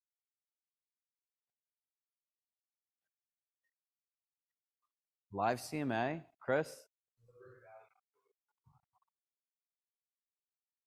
Bingo. Anyone else? Nobody else is doing it. So if you start thinking about this, how many people feel they know their market really well? How many people want their clients to know that they know the market really well? How many of you can tell me some weird things about homes that sold that you can't find online? So here's the whole point of a collection. You can go in there before you meet the people and put in all those details. This is not very complicated. So before you even go there, I could say, hey, Chris, prior to us meeting, I've gone through and looked at what your other neighbors were willing to accept for the prices of their home. I've put them into a collection. Just think of it as an interactive way to collaborate all of our conversations around the market in one place. Sounds really good when I say it, right? And that's what it really is. So I've gone ahead and put the things that you can't find online about these homes that sold for you to review, and please feel free to just put any questions that you have in the context of your home and what you want to know, and I'll make sure to have the information prepared when I see you. Shrug. How many other agents you know that are doing that? None. Kate does it. I think Salo does it. Some of you probably do it, right? Anyone else do that now? Sean, Ian. What's your name? Helene. Yep. This is really valuable. By the way, you can't go and say that that you work at a technology company and then show up with a bunch of paper.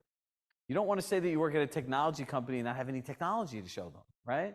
This right away does it. And then if there's a husband and a wife and most people are in the same place, they can both put their questions in. Because how many times do husbands and wives really agree on real estate? Never. That's half your job when you work with these people. Then a marketing calendar.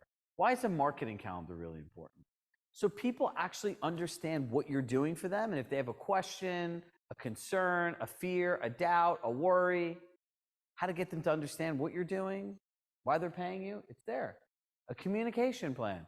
How many people today use a predictable written communication plan? It's funny, the 4 people in the room are all people that we work with. Because we have one, it's given to you. But if you don't have, David says this in terms of like executive leadership and team building. Are you guys in clear and explicit agreement around communication with your clients? No. Are there rules of engagement? How I'm going to communicate with you, how you're going to communicate with me? Nope. But this is why your phone rings all the time. This is why every time the Ring doorbell goes off, I'm like, you got feedback? Because no one's actually explained to them that actually more than half the agents actually won't even give you feedback. And I'm gonna make sure someone remind me before the day's through, if we don't go through it, on how to get your clients to stop calling you for feedback all the time. Isn't that a gift in the suburbs? You got feedback? As soon as like that Ring doorbell goes off, you got feedback? You go, oh my God, my seller's calling. You're at like your son's soccer game and you're just like, oh, I'm sorry, I have to take my call at the seller. You got feedback? Well, I'm going to call the other person tomorrow and I'm going to find out, and don't worry, I'm going to check. I'm like, get out of here. Never again. And the last one, samples of your marketing. If you're not showing them what they're going to get, how do you know it's even what they want? And look, remember the whole thing about filters. If you share with them how you are going to position their home on the market, which is pricing, if you share with them exactly what you're going to do in a written marketing plan to market their home, your predictable communication plan and samples of what that looks like, is that clear, concise, and quantifiable in what they get? Yes or no? Say it out loud. And thus, they'll know what they're paying for. And how many agents really show up in this kind of operationalized manner? It's not organized. It's unclear. If we surveyed 1,000 people that sold their home and you ask them this simple question, do you understand exactly what your agent did in exchange for the compensation they received? Most of them would say no. I started asking all my friends this, do you even know what your agent exactly did? No, but when you go buy an Amex, when you pick an Amex card, they list out all the benefits. And it just doesn't say the word travel. It gives all the specific benefits, right? You get $150 clear credit, 5 times points, right? You can see I looked at this more than once. It doesn't just say we do everything. You go to a Ritz-Carlton, you go to a Four Seasons, they tell you the room type, what's included. They tell you about the bed. They show you the bathroom. They tell you all the amenities on the property. That's how you need to think about your business. Like, next slide. Your pitch book. Okay, let's Now this is where it'll get a little therapeutic. Do you really think anyone wants to read a 40-page novel? So then here comes the question. Why are you giving people 40-page novels? And all of us have Compass stock, so stop unnecessarily printing things. It's bad for the environment. It's bad for the bottom line. Why do you print all that stuff? Someone tell me, honestly. Sean? Don't know what to focus on? It's a takeaway piece? Look.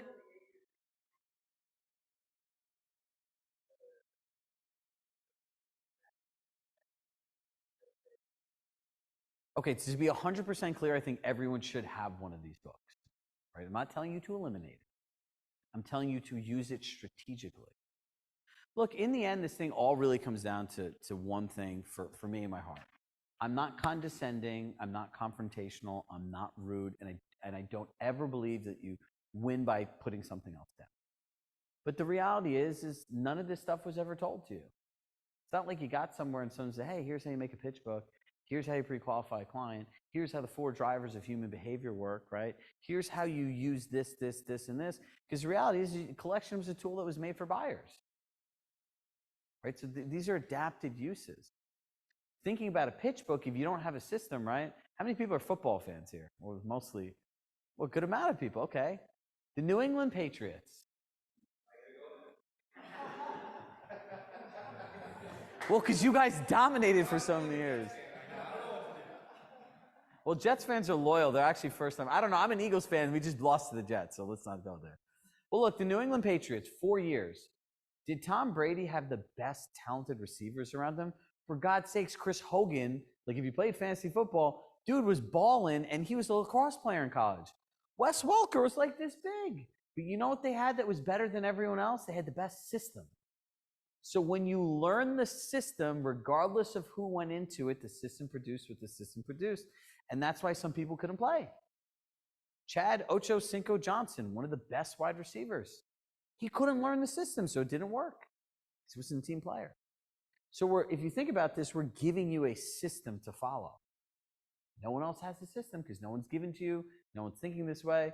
This is all we think about, right? Like, how do we put everything into a system? That's what our entire program is going to be for next year, one big system. So let's go to the picture, next page. So if you think about this, right, number one, these are all the things that are going to go, and this is how you personalize this for yourself. Number one, about Compass Peace. What do you want to communicate about the company?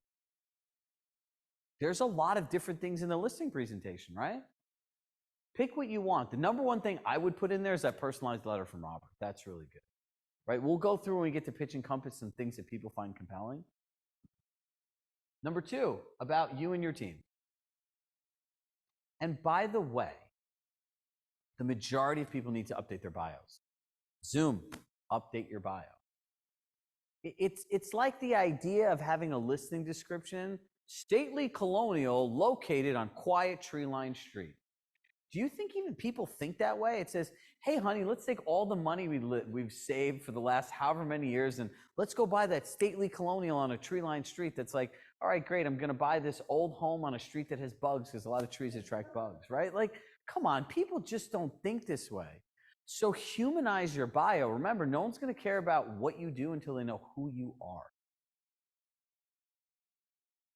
If you sell family, put a picture of your family. If you're working with all people, think about this. If you're a suburban agent working with all New York City family with young kids and stuff, and you fit that profile, you should put a picture of family and talk about community. Talk a little bit about who you are. Do people choose agents that have the most experience or the ones that they emotionally connect with and actually trust? It's the latter. Then why are you writing all this dumb stuff in your bio that nobody cares about? So like when I go through people's bios, I look for the gap. Do you know what gap I'm looking for? Who you actually are and who you're written as. I've met some of the most nice, thoughtful, caring people in the world that literally they care about people to their own detriment, and you read their bio, they look like an ego-driven, self-centered human. I do this, I do this. Like, look at that. So that's about your team. Testimonials. This is one of the most strategic elements that people miss. Does anyone know why testimonials were even created? Anybody?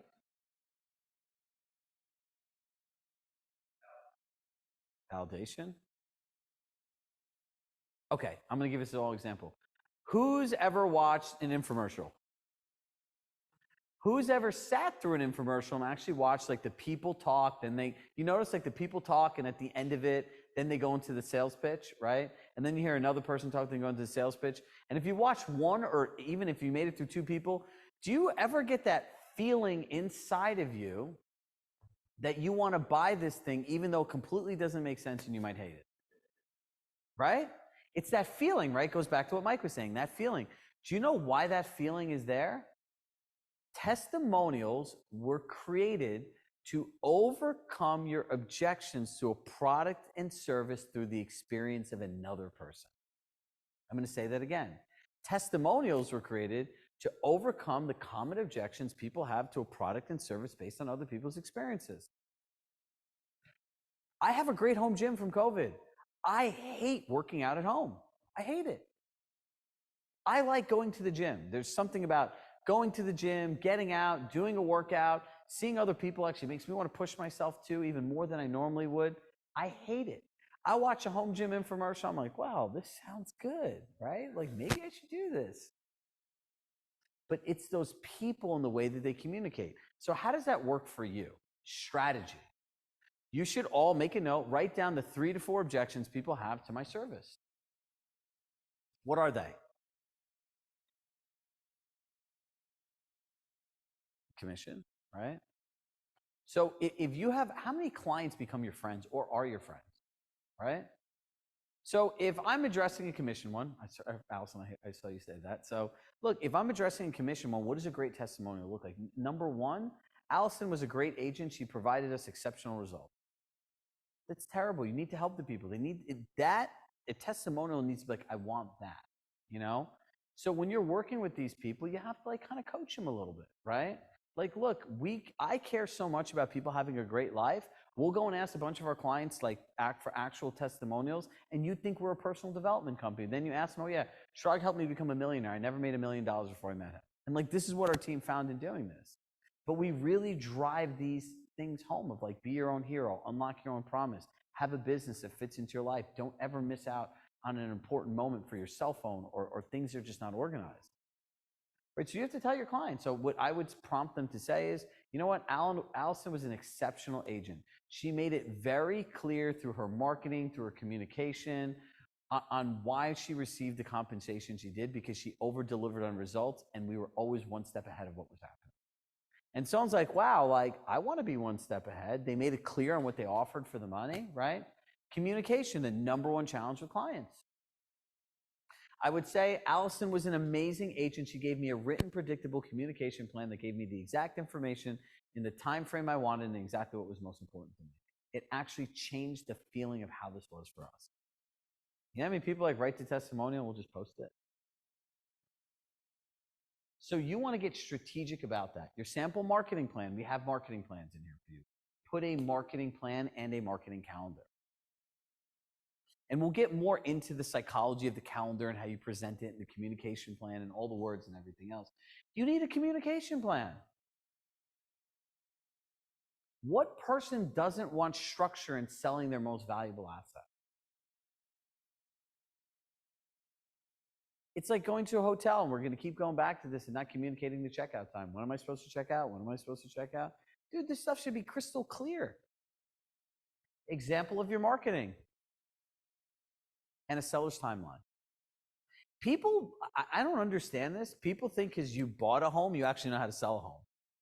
Right? Imagine this world. Would you ever take out a first-time buyer without walking them through the process? It's like the greatest thing. It's like, hey, can we walk you through the process? You're so enthusiastic about it. You get to a seller.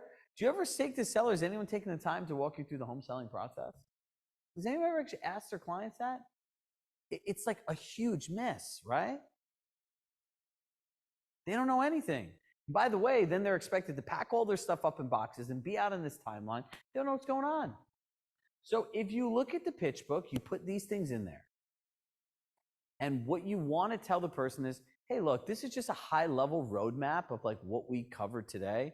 So at the end of the conversation, I'm sure you're going to have more questions. You're going to maybe interview other agents. And these are great prompts for when to call me so I can give you the specific details that are important to you.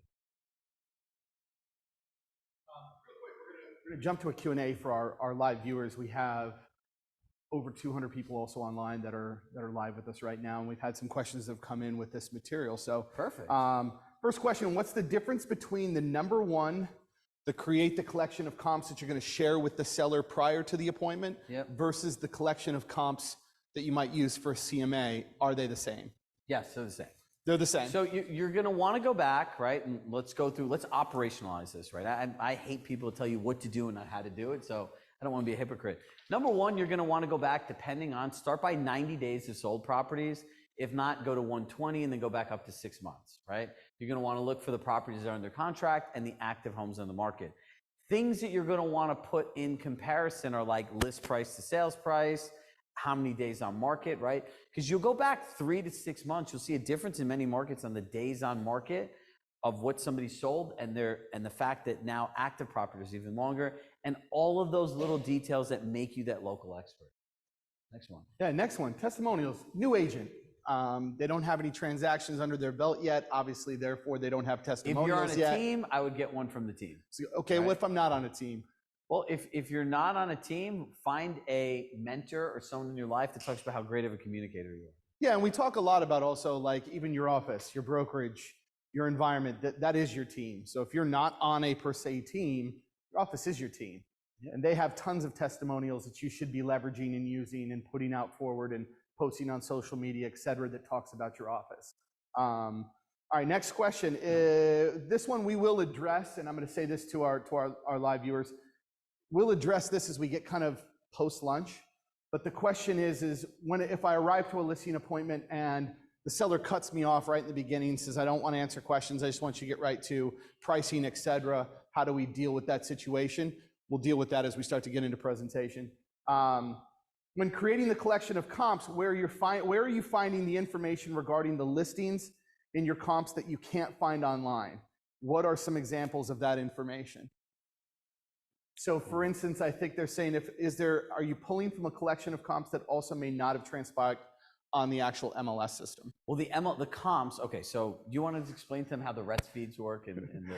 Yeah, I mean, when we look at the feeds, and for anybody who's always wondered, okay, is the MLS conclusive? What's the answer? No. No, there's a variety of transactions, some areas more than others, right? Depending on what information they're feeding from, that can give you a collection of comparables that may be missing. So where could I source or find additional information that may not be at the root of my MLS search system?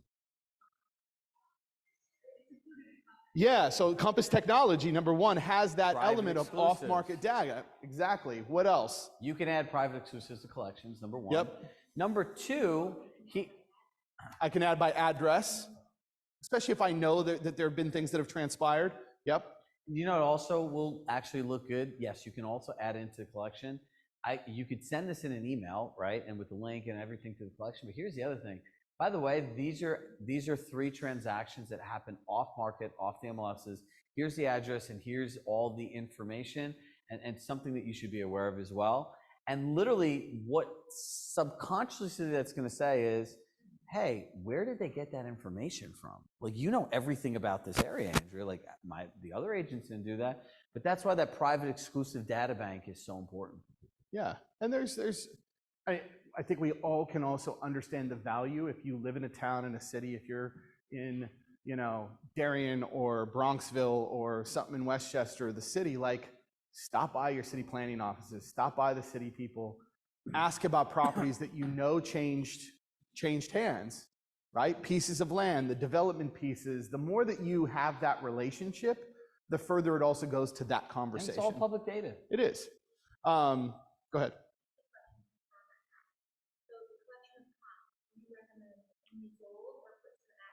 No, active sold contract, same thing. Yeah. I'm going to repeat that question too. Is just the question was do you only include solds or do you also include actives for our live viewers? See, look, part of this is, right, there's only so much information a person can absorb in one sitting, right? So if you're sitting in Zoom, you're probably like, oh my God, Shrug, this is Mike. This is a lot of information. And you do this professionally for a living, and this is not the first time that you heard things in this context, right? So if you're sitting with somebody and you're like, by the way, this is what this sold for, this is what happened, this is the change in days in market, this is the list price to sell. You want to give people time to actually ingest this information, right? So while you're able to provide, it's the same thing, like with the CMA, you're going to go through it in detail, and we'll go through in the afternoon exactly how to do pricing in those 7 keys. And I promise you, if there's ever things that you've loved me for in your life, this will be one of them, right? Like, it's so easy. You're going to look at me and be like, no, really? Yep, works every single time. So if you start thinking about this, you're giving people the time they need to review important financial information. Imagine going to a stockbroker and they give you all the recommendations on the spot, and they're like, so what do you think? What do you want to do? Look, I need time to review this information to think about it. You ever seen, though, a stockbroker screen? What jumps out at you when you look at a stockbroker screen, or maybe you've seen just a version of it online? Colors, the graphs, the elements, like the actual visual component, right? They say a picture's worth $1,000.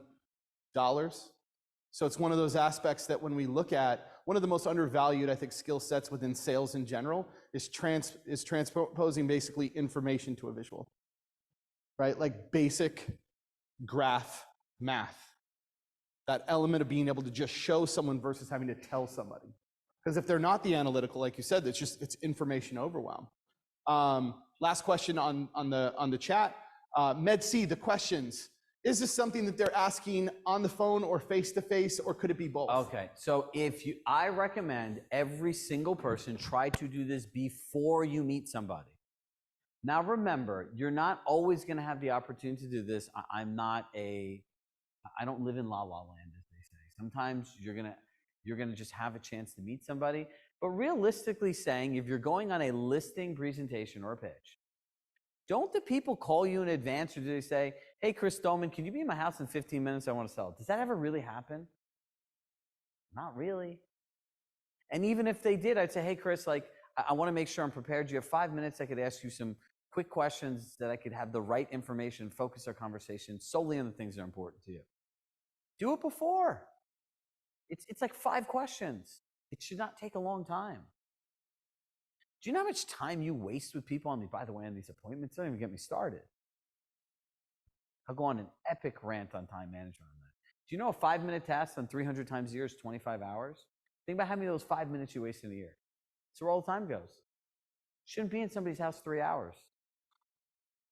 That means they're in control, you're not. Digital presentation, what does this mean? Okay. Everyone wants to talk about this, right? Number 1, I suggest when it's in your budget, not if, when, and do not skimp out on this. Buy the extra large iPad. Don't buy this little one. So now, and I'll tell you why. I'll use myself as an example. So, it's always good to just slaughter yourself when you're standing up here, right? I had 1510 vision my whole life. Like, I could read the signs there. I could see all this stuff, and never had a problem. So when people talk about, for those who've been at Compass a long time, the whole font thing and everything else, and, designers always focus on the font size, and it's a whole big thing. But I never understood any of this stuff, right? So when COVID happened and our business started on April 1st of 2020, I was on Zoom like 10 hours a day. And I didn't know that every 30 minutes you're supposed to look away something that's 30 feet for 30 seconds. If not, your eyes will go bad. So now all of a sudden I can't see anything. So every single time I read something now that I can't see, I'm emotionally triggered, and it just pisses me off on why I have bad eyesight. So if you show up with these little iPads and someone has sight things, you're immediately going to trigger their sight issues. And so do you think they're going to feel good and open to what they're saying? Do you think it's made great for them? No. So spend the extra $250 and get the extra big iPad. Start. Surface, whatever it is. I don't know. I'm an Apple person, right? So I'm going to say an iPad. You have the iPad. What does a digital presentation mean? Do you know what a digital presentation really is? It's your marketing plan, your marketing samples. It's your communication plan. So answer this question. Whose hands should the iPad be in? Yours or your clients? Say again. I'm going to go around. Your hand or your client's hand? Whose hand should the iPad and the digital presentation be? Yours or your client's? Yours. Yours. Client.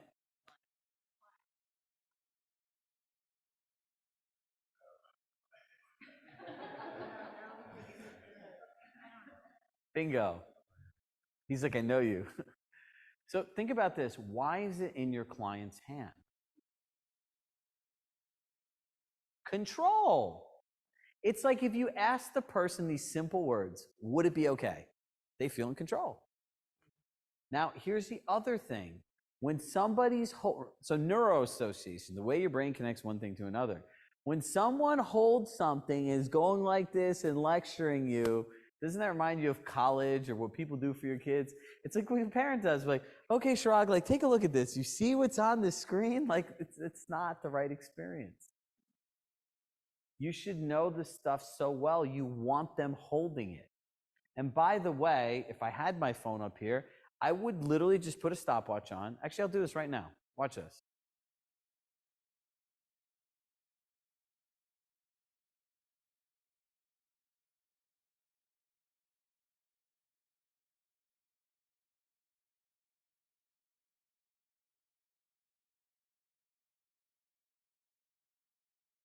Did that feel like a long time? Kind of, right? Unless you meditate. My friends on the West Coast, probably. Whole different vibe. Now, you, as an agent, are on these rants for a minute, 2 minutes, 3 minutes at a time. You know how easy it is for people to get disconnected? So when they're holding the thing, be like, hey, Chris, would it be all right for you just, would it be okay if you just move to the next slide? Hey, what do you think about that, right? So start talking about pictures. And like when you get into photography, the number one mistake people make, hey, have you looked at any properties online? Yeah. Have you seen any pictures of homes that you think you'd like that type or style for yours? Oh, yeah, I have. Hey, would you mind sharing about that? Or instead, you can be like, here's my photography. I'm the best. I'm the best. I'm the best. What the heck? You just don't know what to ask. So we just simply ask the people that question. And then this is where anchoring statements come in, right?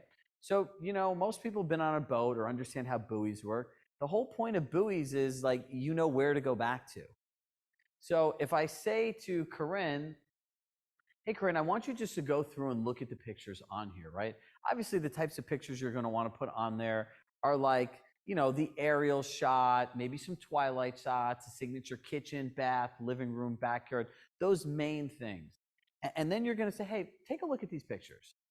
If we're able to craft the unique story of your home, and these were the types of, and this was the style and type of photography, do you feel that it would position your home to the largest buyer pool possible? And they're going to say yes. And then I'm going to say why. You notice that? Yes. I didn't keep going. Why? Oh, well, it really tells the story, and like I like how you do this and this and this. Okay, great. Do you see, does anyone see what just happened there? Tell me. Say it again. They get to choose. They decide. You've actually got them to verbally start selling themselves on working with you. Remember I said the whole buoy system, we know where to go back to, right? So when they go back to compensation, I don't want to do this, I'm not sure, I can say, hey, Corinne, I'm really confused. See, confused. I'm really confused. Really confused. What are you confused about? You know, when we had gone through photography, making the story of your home and positioning on the market, you felt that this style and what we would do, in your words, said that this would appeal to the most buyers and help you get the best price, and this is why. Has something changed? You just pause. Because remember, it's always their choice. We're always in agreement. We're asking the questions, controlling the conversation. And now they're going to have to tell you really what they're talking about. See, if we don't understand how to do this, it's a strategic process all the way through. And a digital presentation is nothing more than a simple visual communication piece of exactly what you offer somebody. So if you got videos, put the videos in. You know, if you have our Compass Tech video, wait till we get to that. It's pretty cool. Right? You can play that there. You can send it in advance. All these different kinds of uses. But what we're sharing with you today is a toolbox of stuff to use. You can use all of it. You can use none of it. You can use some of it. But if you look at a contractor, sometimes they might use a hammer. Sometimes they might use a screwdriver. Right? But they'll know when it's the right time to use each tool. You just need to be prepared with the right tools that when your clients tell you what they want, you know exactly what to present. Does that make sense? Question.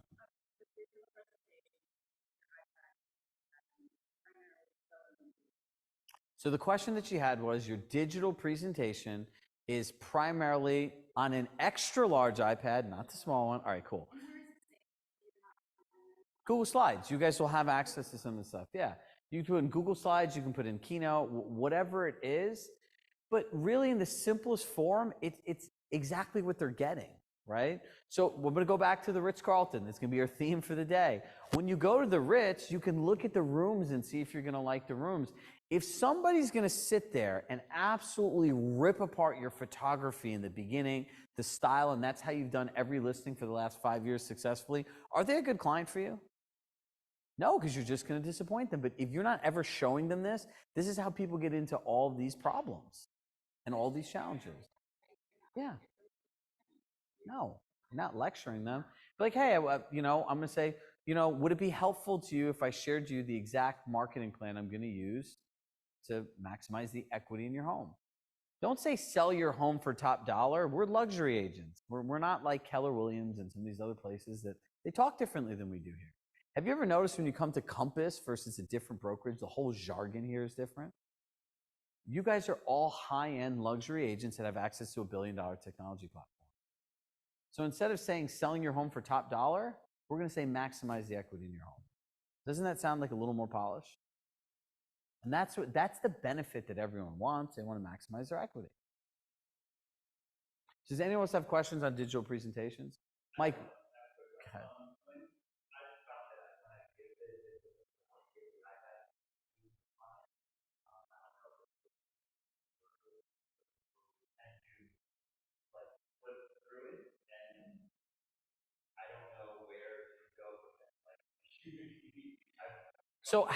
So the question that Ian had was, Ian's a New Yorker, and New Yorkers are all very curious, and they take charge people, right?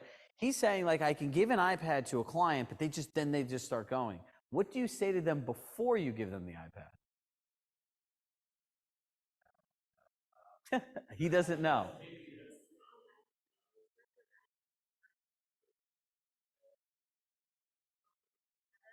So look, what's coming out of this is framing, right?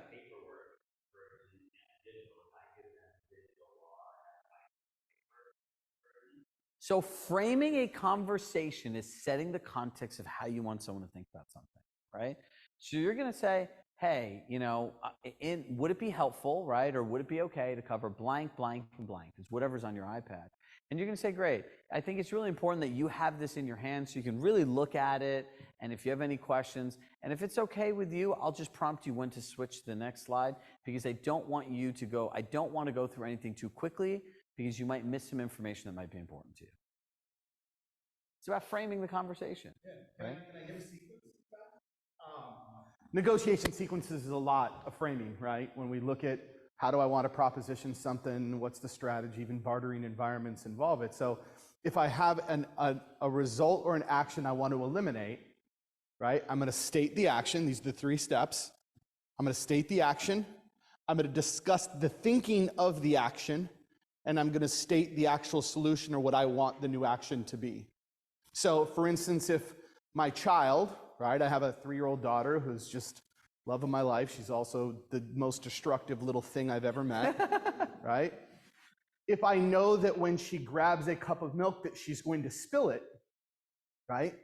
I will say to her, I'm going to put this cup of milk on the counter, and you're going to want to grab it, but Daddy doesn't want you to, right? Because I'm worried that it's going to spill. So instead, what I'd like you to do is grab that over there and have her do something different. With a client, if it's the iPad element, right? If I don't want them to swipe through it, I'm going to say, I'm going to give you this iPad, right? The thought is going to be, ooh, what else is on here? What I'd like you to do is just stay on that screen with me because I am going to go through each element, but it's going to be hard because you're going to want to see what's next. Just hang with me. Talk about the thinking of the action, replace it in what I want you to do. Those are the 3 steps of framing. Does that make sense?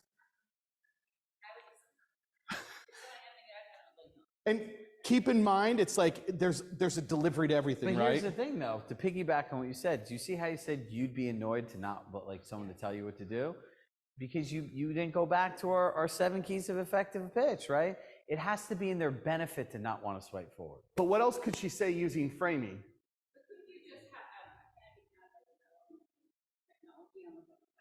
You can.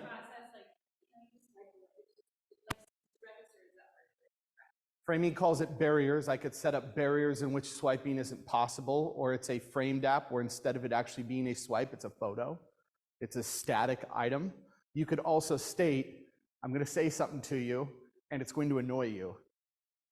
And I'm framing now that emotion because I don't want that emotion to occur. So all the aspects, from the actions to the thoughts to whatever it is, sometimes my framing has multiple layers where how I'm going to deliver it is based on first calming the emotion that I know is going to be triggered by my little statement, then moving to kind of having permission then to stunt or put a restriction around a behavior for an adult. And this all goes back to being a salesperson. The problem of all the problems. This is actually sales, right? And look, to touch upon her point, don't ever assume because you hate something somebody else does, right? Like, you are not your clients. We have to do things objectively. There are plenty of things that I do every single day that I sometimes don't think that I necessarily like it, but everybody else does, right? That's being a good listener. Look, the reason this brokerage got to #1 in 10 years is #1, the people, but #2, the listening of the leadership. Look, it's the only how many Fortune 500 companies do you know that a CEO is like obsessively going to every single office around the country every single day and just talking to agents and saying what's important to them? They don't like this. All this stuff was built based on what everyone collectively here said, right? So if you're going through and doing this with your clients, as you're doing this, organically, you're going to learn where the challenges are, where the gaps, what you need to do. But the most important thing is if you don't practice any of this stuff, it's not going to work. I'm going to drive that point home all day. This is the most valuable skill in your life. There's no world that you live in real estate that you're going to have to stop pitching people. It doesn't exist. And by the way, your confidence will come from doing this consistently. You'll be walking in, and when somebody asks you one of these questions where before you'd be like, oh my God, what do I say? What do I say? What do I say? What do I say? You're going to just calmly say, all right, cool. Hey, whatever you decide to do, I support you 100%. And then you're going to go through what you're going to say. And it's going to be very calm, collective. You're not going to be attached to the outcome. You're not going to compromise anymore.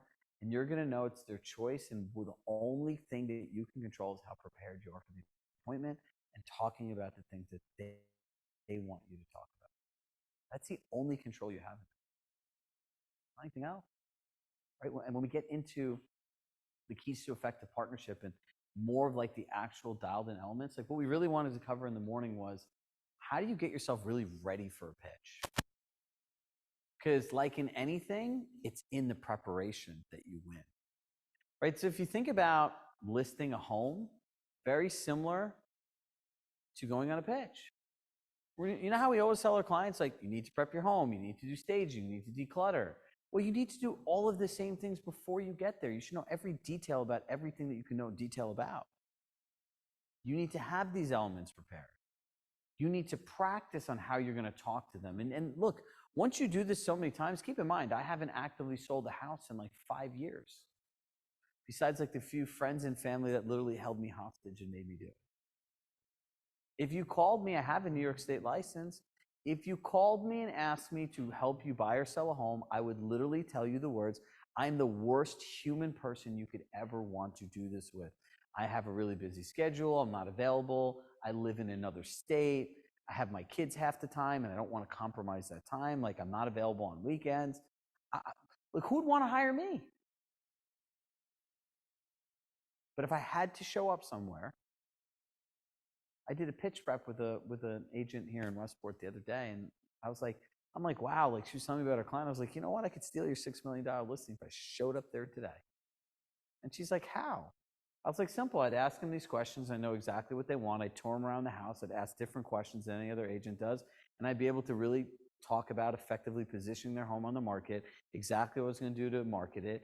And they're of this thing and of these professional backgrounds. They share a predictable communication plan. They just want to hire me. But she goes, ha, ha, ha, but you wouldn't know the price. And I'd say, yeah, do you want a range on your price or do you want a specific price? Because I'm willing, for a $6 million asset, I'm willing to invest in appraisal. So we could find out the exact value of your home, and then we'll pay for a 1-hour consultation because he or she can give us a bunch of data on what's going on in the market that no one even on the MLS knows. That's it. So don't ever get too comfortable in what you're doing. Get comfortable in your skills. Because if you have this skill, you could go to any market, any place, anywhere in the world and win. I am not anything different than any person here. It's nothing different. I've sat in your seat. I've been extremely overweight. I've been broke. I've been in debt. I've gone through this whole life cycle. But most importantly, I spent 40% of my life being a real estate agent. All of you can do this. The only gap between myself, Mike, and anyone else here is the amount of time we've practiced what we're talking about here. That's it. There is no difference. So any one of you could be up here talking about these things in the same way in a few months. I use Kate as an example. Kate went from a client to a coach, and now she teaches people all the time, but she was literally like obsessed. You tell her to do a board, she'd be at Staples tagging you in social media in like an hour. Hey, coach, I got my board. I'm getting started. Like, Kate, go here and say this. She would go here and say this. I need you to practice an hour a day. Send me a message every day. I practice this for an hour and a half. I've been listening to your recordings in the car. I'm like immerse yourself in this. That's a choice and something you can control. But we're also focused on all these crazy things that are our clients' choices that we lose sight of the most important things, ourselves. It's about you. That's all that this is. It's you versus you. It's not the market. It's not NAR. It's not DOJ. It's none of this stuff. And choose your heart, right? I believe we're on lunch now, right? Almost. We've got a game we're going to play. So, all right, good. If you don't mind, we're going to do like a little kind of ad-lib negotiation game. Part of preparation is obviously looking at things that we also can't control, which is conversation. We've talked a lot about presentation, visuals, emotions, package items, delivery, etc. But the most awkward part of a real estate agent's conversation with the seller is when they don't align where? Pricing, compensation, listing terms, things of that nature, right? And so in negotiation gameplay, one of the biggest things that real estate professionals don't necessarily mimic in regards to other negotiation environments is the amount of time that is spent on the prep of the negotiation, right? The actual element of looking at what are my terms and what do I do if I don't get this term? What is my alternative? You're all taught objection overcomes. We're going to be handling objections and doing all that stuff in presentation later, and you'll be role-playing that, but that's almost like a sales skill, right? It's an overcome. In fact, in negotiation environments, we call it bartering, right? So you got two facets of negotiation. You've got bartering, or what we call reactive negotiation. This is built on repetition, instinct, experience, environments, culture, things of that nature. And then you have proactive, which is stuff I can control, things I've planned for. If I were to ask you, raise of hands, how many people think that more of the result in a negotiation is based from reactive? Raise your hand. Or the bartering element. How many people say that it would be more the proactive, the planning aspect of it? How many people aren't going to raise their hand no matter what the question is that I asked today? Yeah. There we are. 90-10. 90% of the result of a negotiation is based on the planning and pre-strategy. 10%, that little marginal move is the tactical application, the personality, the close the book, walk away, tone of voice, all of those things that we can teach. It's kind of like the show. 10%. It is not a deal maker, it's a needle mover, right? So when we look at how do we plan for something, how many people here would consider themselves a collaborative individual by a show of hands? Like, I'm a collaborative person, okay? What does it mean to be collaborative? What do you think? That I'm willing to compromise, and we're going to talk about what does that actually look like here in a minute. What else? Okay, so what does win-win mean? Okay. No, and it's one of those elements that we don't always get to control our opponent, right? And I don't mean opponent in a derogatory manner. I just mean opponent from a table standpoint, a partner. What else? Be open, okay? Be open to what?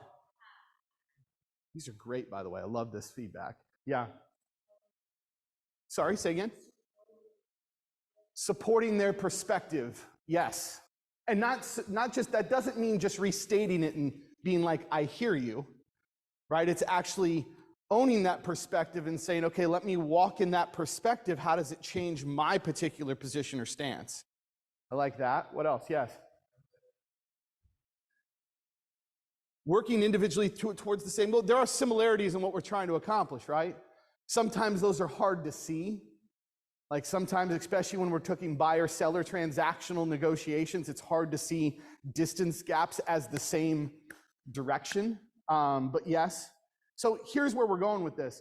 Most people who say, yes, I want to be collaborative, they instinctually can answer the question and say, here are the things we want. But the actions that follow is just, I'm going to ask you a lot of questions, and then I'm going to argue my position and still try to convince you to do it my way. And it's like the basis of the question asking is like all we needed psychologically to say, oh, okay, I felt like I was being win-win, etc. But the biggest part of collaboration is that word compromise. So I want you to write down this sentence, these words. What would it take to say yes? What would it take to say yes?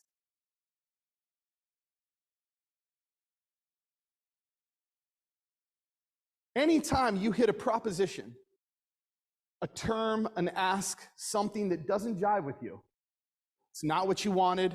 Again, maybe that's the price point, maybe that's the compensation, maybe that's the time on listing, maybe it's the other factors of preparation, right?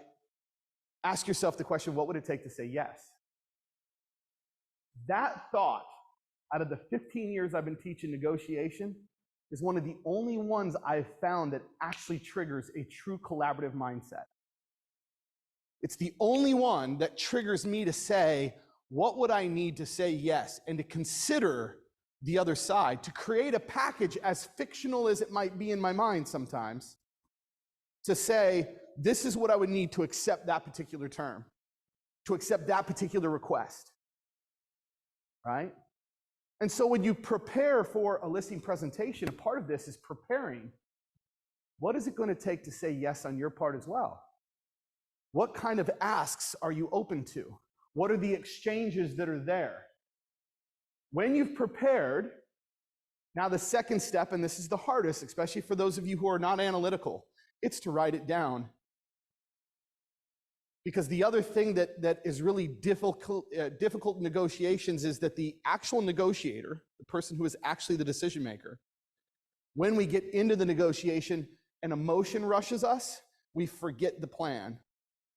So actually being able to detach emotionally and force my brain to read something switches the mechanism from right brain to left brain. So I can look at my plan, I can see the things that I had written down that I'd planned prior to arrival, and maybe that's based on my Med C that I did on the phone, maybe that's based on the relationship I already know, maybe it's based on words that they use that I just know are triggers ahead of time. Does that make sense?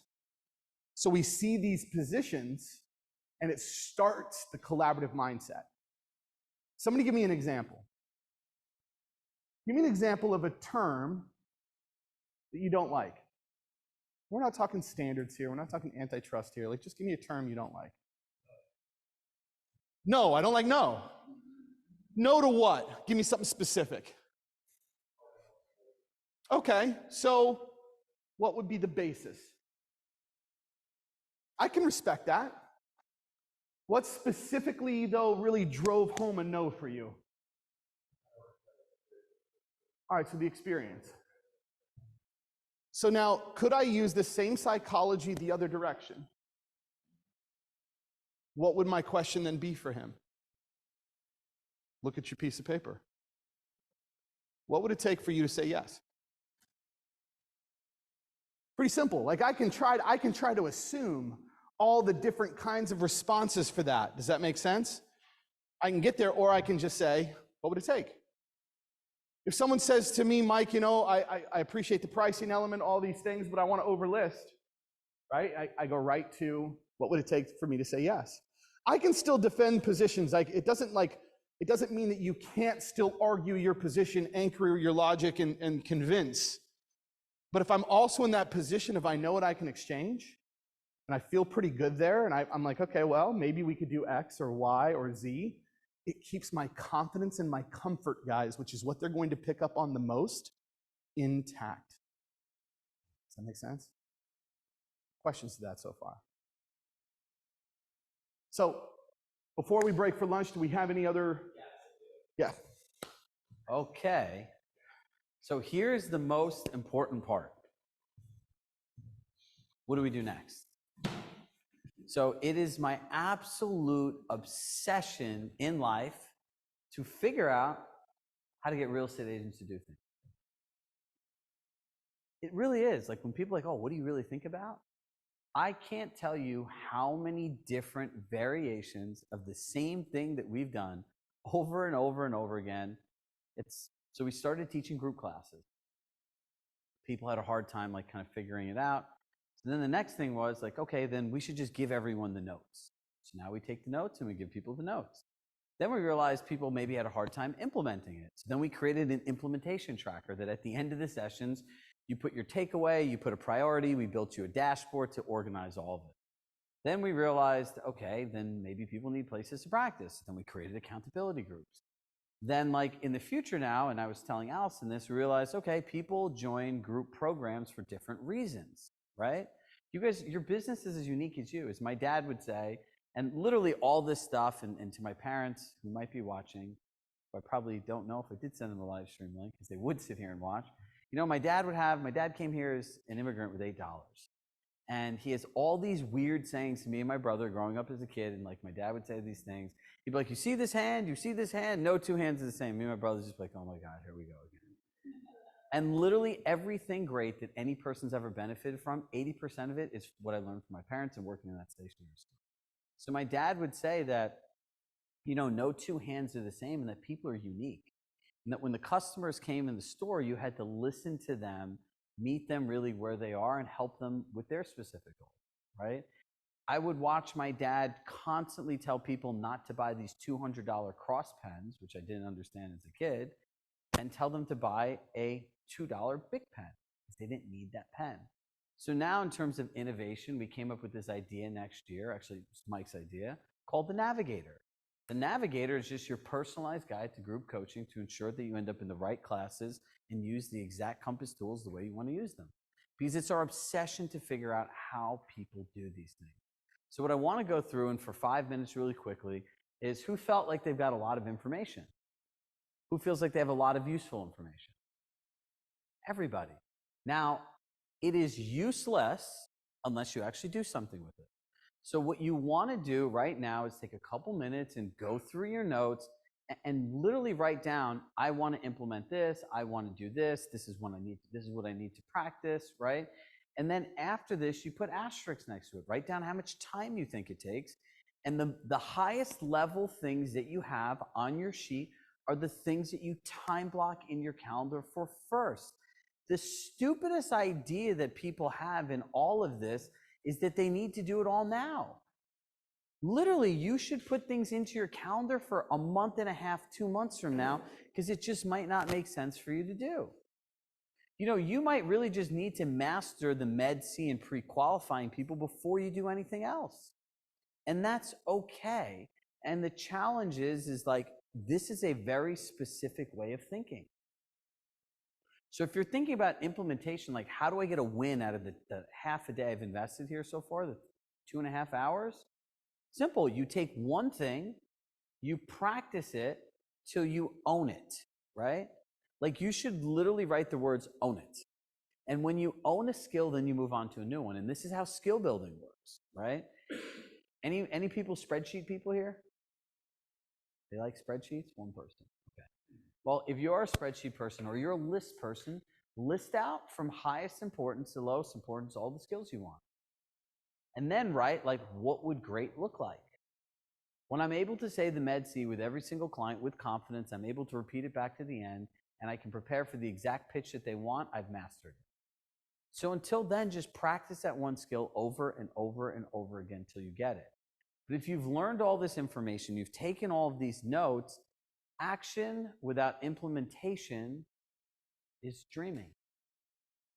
This is dream. Yeah, one day I'm going to do this.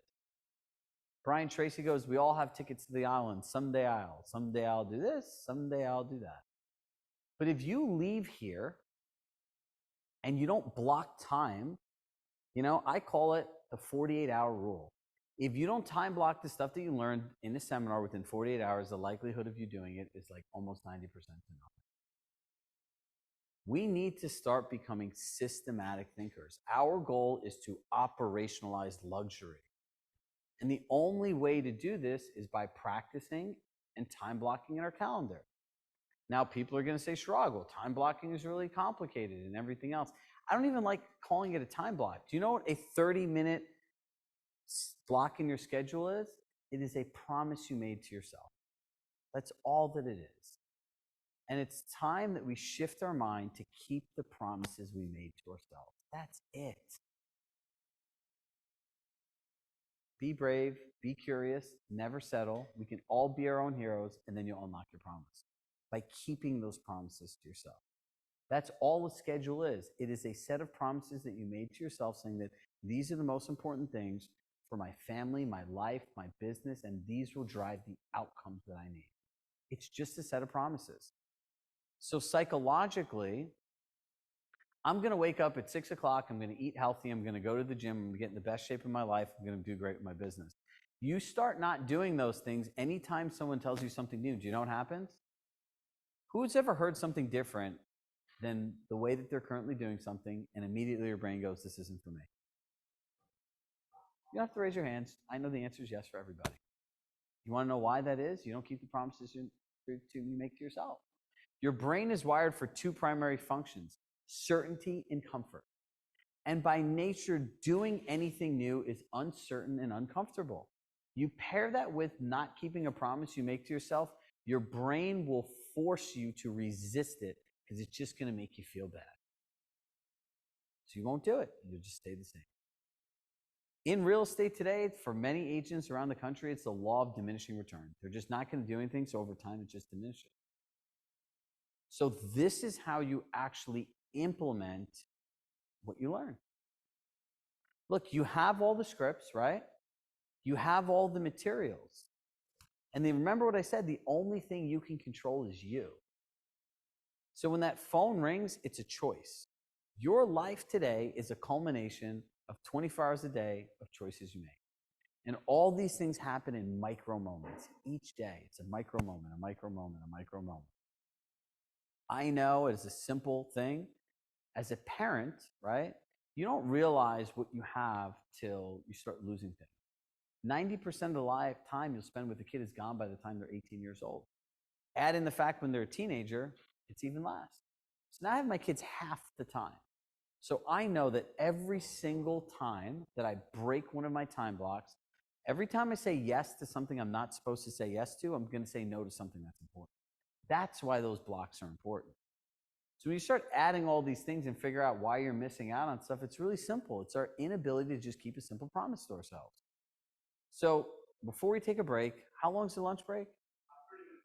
We have a 30-minute lunch break. So you know what? We have some food here for everyone here. We'll take a break, sit down, have a conversation with somebody you never met before. If you're on Zoom, take 30 minutes, organize your notes, grab a snack. This is a good time to return your phone calls, emails, texts if you're virtual. If you're here, take the time to connect with a person, right? And look, the second half of this is all about pitching compass, how to go through pricing, marketing, communication, and then all those crazy objections that you get with people, we're going to obliterate them. So that when you get an objection, you're going to smile and be like, I got this deal. Because if they're asking you that question, they're asking every other person, and I guarantee you they're not going to be able to answer it the same way you do here. So, thank you so much for the 200 plus people tuning in that have taken the time to be here. Thank you so much for all of you who have left your families, your businesses, your lives, your dogs, your pets, your partners, and have truly been present. I've always looked around a room and I always judge, like, is what we're saying really connecting with people? It's effective, and there's only one way to do it. How many people are actually looking up here and not on their cell phones? So you all have been incredibly present, incredibly engaged, and for that I'm truly grateful. So everyone take 30 minutes, and we'll see you all soon. Ever feel like you're working? So I started to share with the group here that someone said, can you keep this kind of energy up for 8 straight hours? I'm like, I keep this up for 15. Because if there's no secret, you all give me the greatest gift in my life. It's the ability to do this every single day. I'm like a kid in a candy store right now. You can't tell. Like, I love this.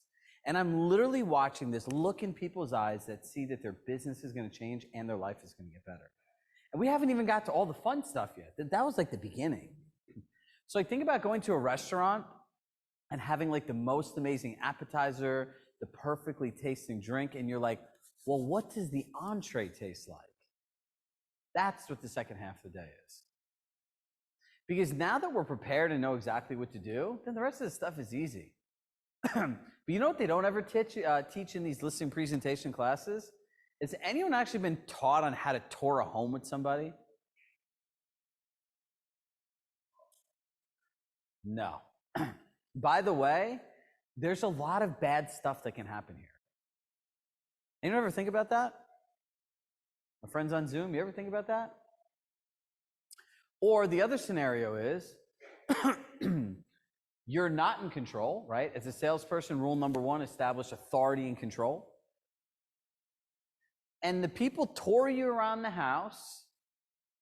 They talk and they talk and they talk and they talk and they talk. And they go, hey, okay, yeah, we can sit down. I have 15 minutes, so could you share with me how you're going to sell my home? And they rush you out the door.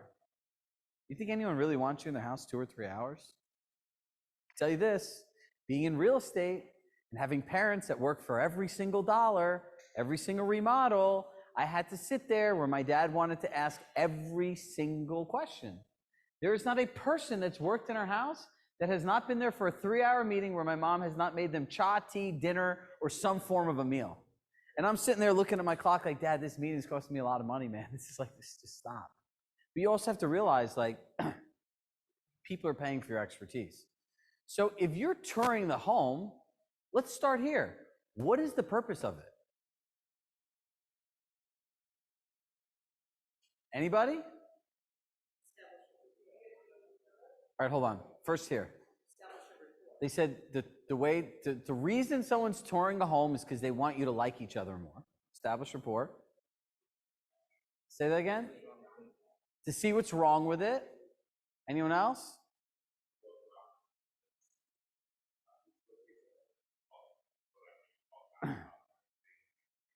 An opportunity for them to see how you work.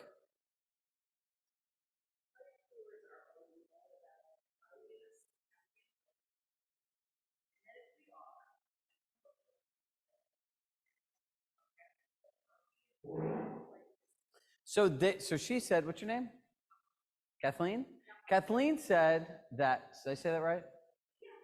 Okay. My name's Chirag. I don't want to mess up anyone else's name, right? So, not in the baby book. And it's really bad if people remember my name. I don't theirs. What she said is we're a lifestyle match, right? So here's where all of this goes wrong. If I own a home, my whole purpose of touring you around is I want to show you and sell you on all the things in the home on why I should get the most money. Have you ever noticed, well, I did this thing, it cost this, and each thing has a story because they think they're selling you. What's the purpose of your tour as an agent? Now let's flip this, Kate. What's the answer? Why are you touring the home?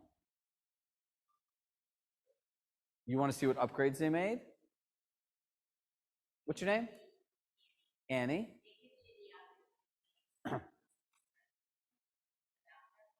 Bingo, she's on the right track. See what they're excited about, what they're passionate about. You know what I'm going through the house for, if I'm an agent? For 2 things, right? Number one, I want to look at the house through the eyes of a buyer because most of us work with buyers and sellers. And number two, it's to understand the meticulous details and things that I need to know to craft the positioning, marketing, and story of their home. But if they're sitting there the whole time going, oh, and you're like, oh my God, this is so great. I love it. I love it. I love it. And then the price comes, you're like, well, your house really is not worth that much money. It's like, this is what goes wrong. And no one thinks about it this way. You want to know why? Because we're not taught to teach. We are not taught to think systematically in that way. Like, how do all these pieces go together like a puzzle? So let's pop some questions up here. So when I'm going to go through a house, right? Look, some people let you tour the house on your own, depending on the people. Like, if you have a real talker, right, and you know this from pre-qualifying, do not let these people follow you around on a home tour. You will eat up all of your time because they'll take all of your time. So scenario one, what I would say to someone, I would say, hey, you know, for us to maximize the equity in your home, which is, I know, something you want, would it be okay if I just toured the home and looked at it through the eyes of a buyer, wrote down a specific set of questions, and then we could discuss on how that'll work into the strategy and getting you the result you want? What are they going to say, no? No, you can't do that. Oh, okay, good. And if they do say no, what does that tell you? Say out. They're not going to sell. No, what they're telling you is they're difficult to work with. Number two, they're going to tell you how to do your job. We meet people all the time. They'll say this and this and this, and I'll politely smile and say, hey, it sounds like you have in your mind how this should go and then things working for you. So what specifically did you call me here for, and how can I help you? You're the professional. You can't let them tour you around. There has to be a purpose to it, right? You could say, look, like you could say many times agents will just walk through the house and just kind of have a conversation and stuff. But look, this is about strategy and execution. So would it be okay if we walked around the house, I asked you some questions that will help curate the marketing and story of your home for potential buyers so we can maximize the equity? That sounds really cool, right? They're like, oh, yeah, that sounds good. Listen, why do you really want to know the updates that they did? If the kitchen's new, you can see it. It's like those people, remember when Facebook Live came out? Does anyone remember that? No? Oh man, I'm dating myself now. Or people that are live like, hey guys, I'm in the kitchen. No kidding, there's a fridge and a stove. Like, we're not stupid, like we can see this. So these people are walking around pointing out the obvious and you're sitting there over complimenting them. How does that make you an expert? Remember, you're not going to get them to like you into a sale, and being a pleaser in this situation will be the bane of your existence. So when you walk around, question number one, would it be okay if I asked you a few questions to craft the story of your home and the marketing for a buyer? And you could add in, if it's the right client, to maximize the equity in your home. Number two, let's start talking about this. What do you love most about your home? Don't you think that's important? Remember I told you about bad descriptions? Stately colonial on tree-lined street, offering lots of privacy. Is that what gets people to move somewhere? Is that good marketing? You go to any of these things, you want to see an experience and be like, I want that. You rate a great review about a restaurant and the food and something, an experience this year, like, oh, I want that. I'd love to sit on a patio on the Hudson and watch the sunset, right? I'd love to go to Campo Beach and like if you're selling Westport lifestyle, one of the coolest things is like, walking distance to the beach on spring and summer evenings, enjoy a beach full of people and families, enjoying barbecue and drinks every day is like being on vacation. Well, now you can't say families and stuff like that. That stuff is just weird, right? Because that's who's there. You can't say it. Master bedroom, primary bedroom, I don't know. But in general, that someone could be like, oh, wow, like that's why people move, right? And all these things are emotional. They're looking for something. Number two, what is your favorite thing about the location of your home? I can tell you, like I've lived in this house now for a year.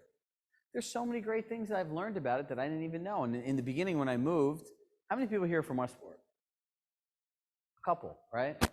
So I lived on originally Greens Farms Road. Now I live in Long Lots in that back area off of Old Road. And I thought that moving away from Green Farms Road, I'm living in like the Stone Age somewhere.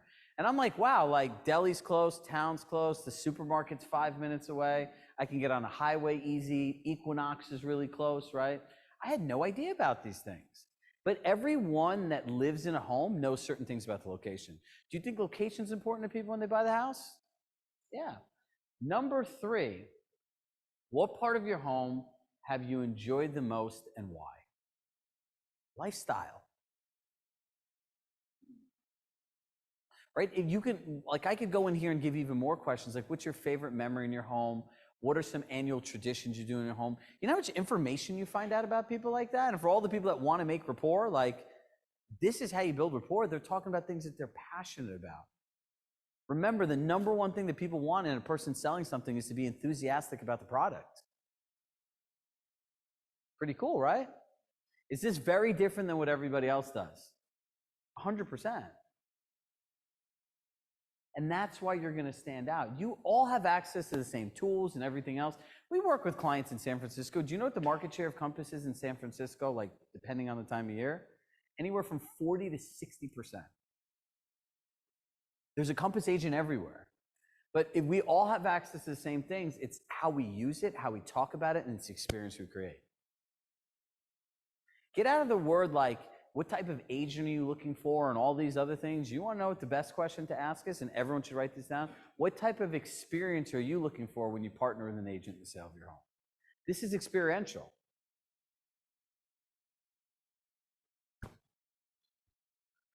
And the last one is, what is one thing about your home you did not know when you moved in that you really love now? Who wants to share an experience like that?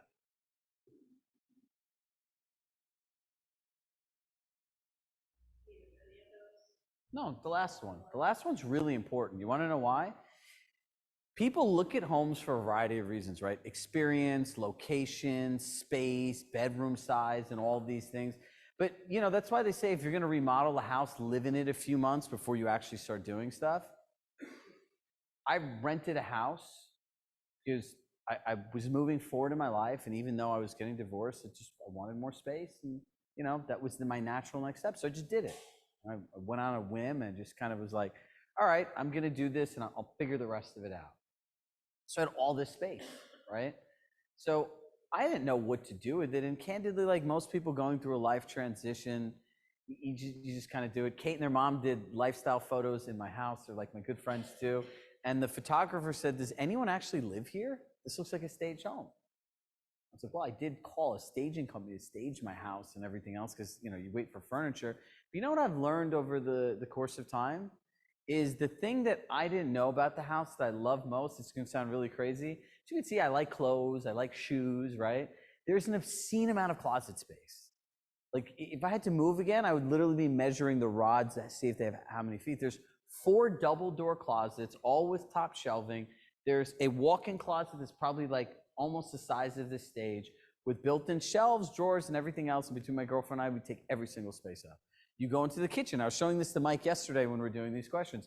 I was like, look, in the kitchen, there's another 1, 2, 3, 4 sets of double door full pantries behind where an island is. And then in the island, there's all this storage and all this stuff, and we use all that space too. So it's like, what do I love most about this house is this. And then after I got off with Mike last night, we're going through these questions, I start going online. I'm like, all right, let me look at crazy price homes, 5 million, 6 million, 7 million. You know what I realized in this? More than half of those houses don't even have anywhere near the size of the bathroom or closet space that I'm used to here, or the kitchen space. So I would move into this house and all of a sudden none of my stuff would fit. But when you have this kind of experience and knowledge about a home to market it, and this is how you're starting it off, remember we're talking about the journey for somebody is walking somebody from here to here to here, and when you're closing, you're collecting commission, it's just like, all right, cool, I'm in. This is how you're doing it.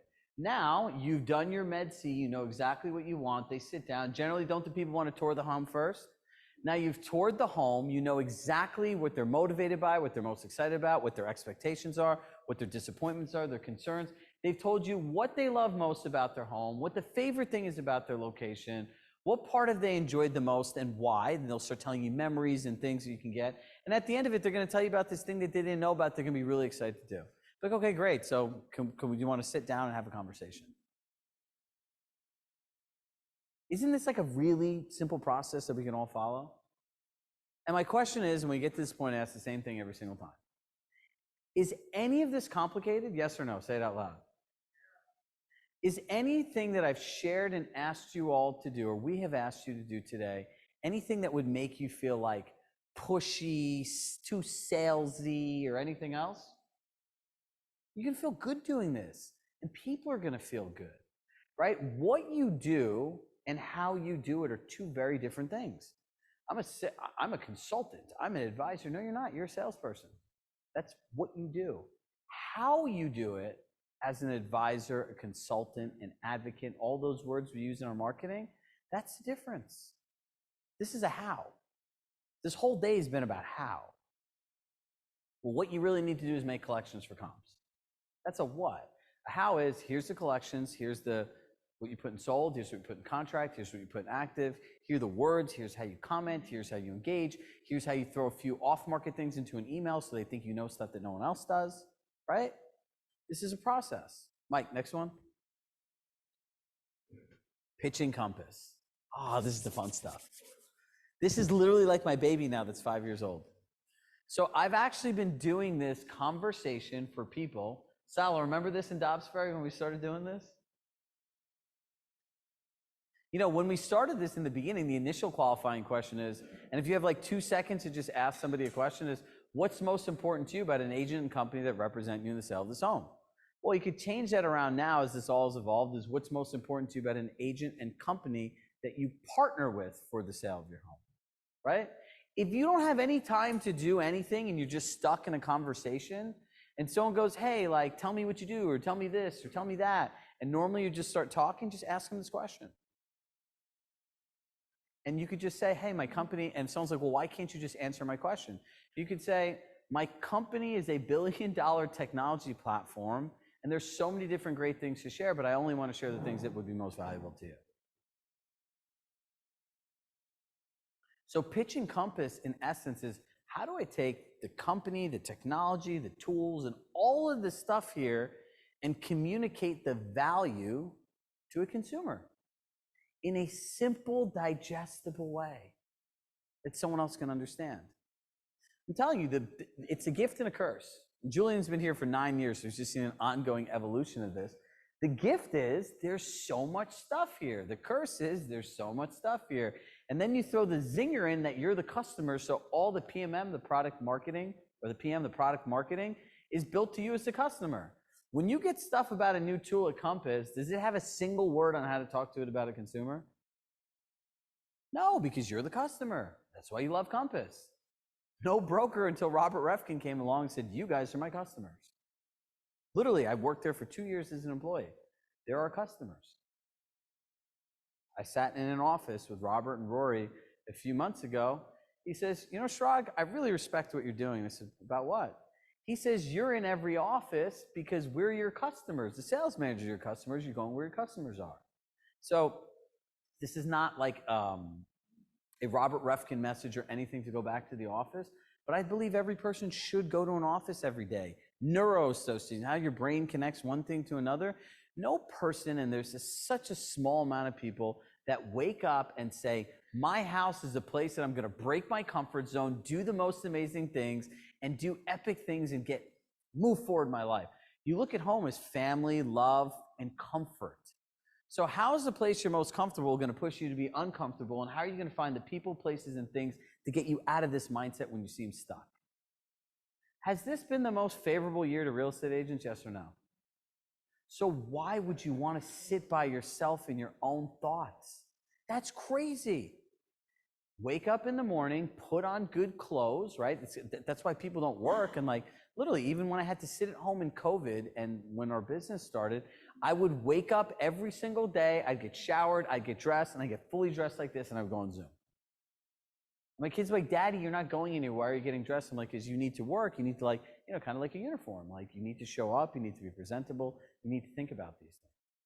So I encourage all of you to go back to an office, because if you're sitting there doing nothing, and I look at Kim and she's sitting there pounding away, it will inspire me to do something I normally wouldn't do on my own, right? So that's where, and then you can hear your colleagues actually pitch Compass too. All right, Mike, next one. All right, now this is where all the fun happens.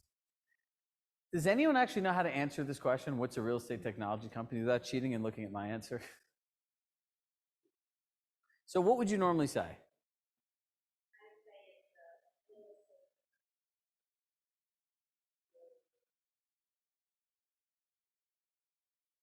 A real estate company and a technology company married together. Anyone else? And please, for the love of God, we'll probably add a few more words to this onto the kill list. No one ever go into anyone's home or in any conversation again and say, I have cutting edge technology. Like, don't do that. Like, we have revolutionized cutting edge technology. Well, what does that even mean? Right? What is a cutting edge technology? It's not, but if you say to somebody, you know, what's a real estate technology company and I'm selling a home, it's a curated, seamless, end-to-end client experience that's powered through our proprietary billion-dollar technology platform. Do you know what someone else is going to say next? Really? How does that work? Can you show me? Perfect. But a great value proposition and a great statement will make somebody stop and think about what you want them to think about. So if you pulled this out of here, what are you going to pull out of here? Julian just took a picture. He's been here for 9 years. I know I'm on the right track. This is not a Compass answer. This is a Chirag statement. So if you're reading, if I said this to you, what are you pulling out of here? What stands out to you if I said this to you? Seamless? End-to-end? Proprietary? Client experience? $1 billion. That's it. So there's so many words in here that appeal to every different person. If someone likes client experience, they're going to be triggered by that. If somebody likes the fact that it's end-to-end, they're going to do that. Someone's like, oh, I want everything curated for me. You know those people that think everything in the world should be special for them? God bless them. Proprietary, what makes this different? $1 billion technology platform. By the way, once you say that, have you not already taken yourself from here and put yourself in a whole nother league than every other agent in the country? That's not a Compass. So you pitch against William Ravis, what are they going to say? Hey, our Compass agent is a $1 billion proprietary platform that they showed us. What technology do you have to sell your home? My favorite one is the Sotheby's pineapple, right? Like anyone goes to an auction house to buy real estate. Or Houlihan the horse, right? Like, what's your horse going to do with their technology? Right? Like, it exhibits power. Like, it looks really cool. I'm like, a picture in a living room, right? Coldwell Banker. This thing's been around since 1900. What do you have besides history? I'm telling the truth. I'm not talking bad. What are they going to say? Because you can go to Compass Home, hit the home button, and show them this, right? Think about this. Likely to sells. Do you know what every likely to sell is? A buyer, right? You could say that our company uses artificial intelligence to identify people that are likely to move. And I have this many in my account, and every agent at Compass has some form of this. So our company, through artificial intelligence, has thousands of buyers that no one in the world has even access to. It's true. If you look at Business Tracker is the only tool that exists in real estate to collaborate an entire client's experience in one place. You could show that to them, right? Think organization's important. And by the way, this is where you can use COVID to your advantage. Hey, if your real estate agent got sick or something happened or they got COVID, where does all your information live and what would happen to your transaction? You go to Business Tracker, you can log your files, keep track of your documents, keep track of your collections, keep track of your marketing, keep track of everything. It's all in one place. That's technology. That's not why you like it, that's why it benefits them. So this is something that you should practice, and we're going to practice, right? So for everyone live, we'll put that slide back up for 5 minutes. We'll set a timer and literally reach out next to the person next to you. And what you're going to say is, hey, what's a real estate technology company? And you're going to say it's a curated, seamless, end-to-end client experience that's powered through a proprietary billion-dollar technology platform. Ready? Go. John. Okay. Can you get some video of them? Everyone, welcome back. I feel like a game show host. Shh. All right, so for my friends on Zoom, we have a whole bunch of questions. We've cataloged them. A lot of them actually fit into objection handling. So look, it's really important when we do this that we actually get through all the things we promised you. I can't tell you how many seminars I sat through in my own life where it was just like, hey, wait, I thought that was going to get covered, and that's what you came here for. So a couple of things I want to address just before we get into this elevator pitch part. Now, someone said to me, Chirag, this sounds like a lot of words. And I go, it is a lot of words, and they're all very selectively used, right? So if you think about it, go back. Yeah, one. So if you look at it, people, have you ever asked somebody when you said something, hey, would you mind sharing what you heard when I said that? Anyone ever do that? Oh, try that. Again, how many people are married in a relationship? Yes, it's revolutionary. I can't tell you how many times I've asked people that question, and what they heard is like in another continent from what I said.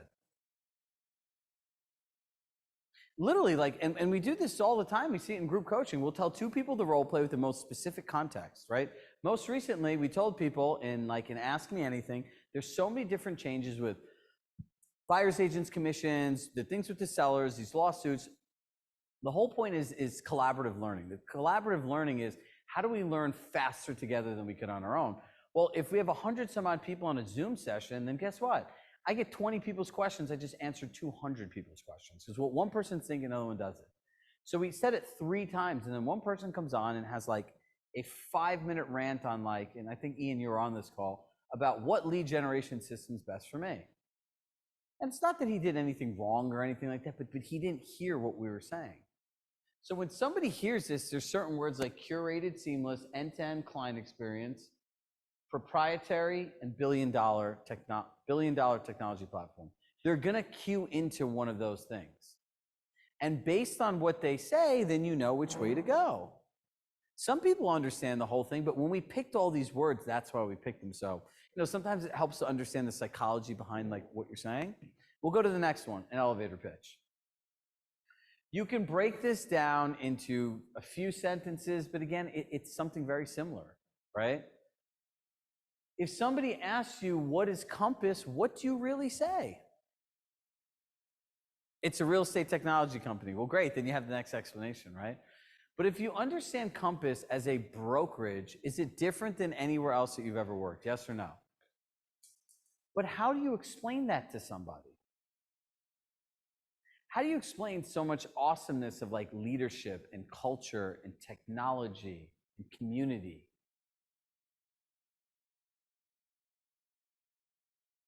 So if I ask you, Sal, you've been here a while, and you're my buddy, so I can kind of pick on you. If someone asks you, what's Compass, what do you tell them? Heaven on earth, yeah. It's a family.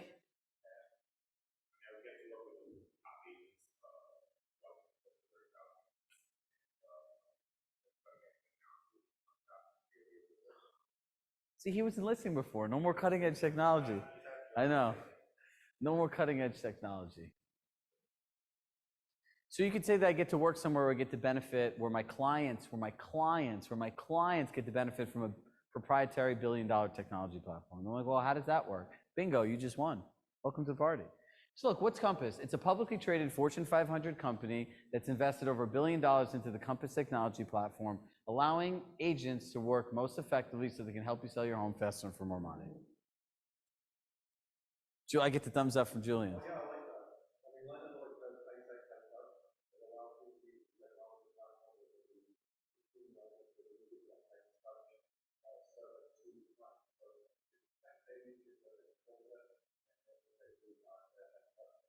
So Julian said, high tech, high touch, right? That's what Leonard always says. But this allows people to understand, right, that there's a technology platform and how it impacts people. So let's deconstruct this. Number one is a publicly traded Fortune 500 real estate company. Does that stick out in some of the finance people's minds? Yes or no? Right? That's a statement just in itself. There's your validity. That's invested over $1 billion into the Compass technology platform. Billion.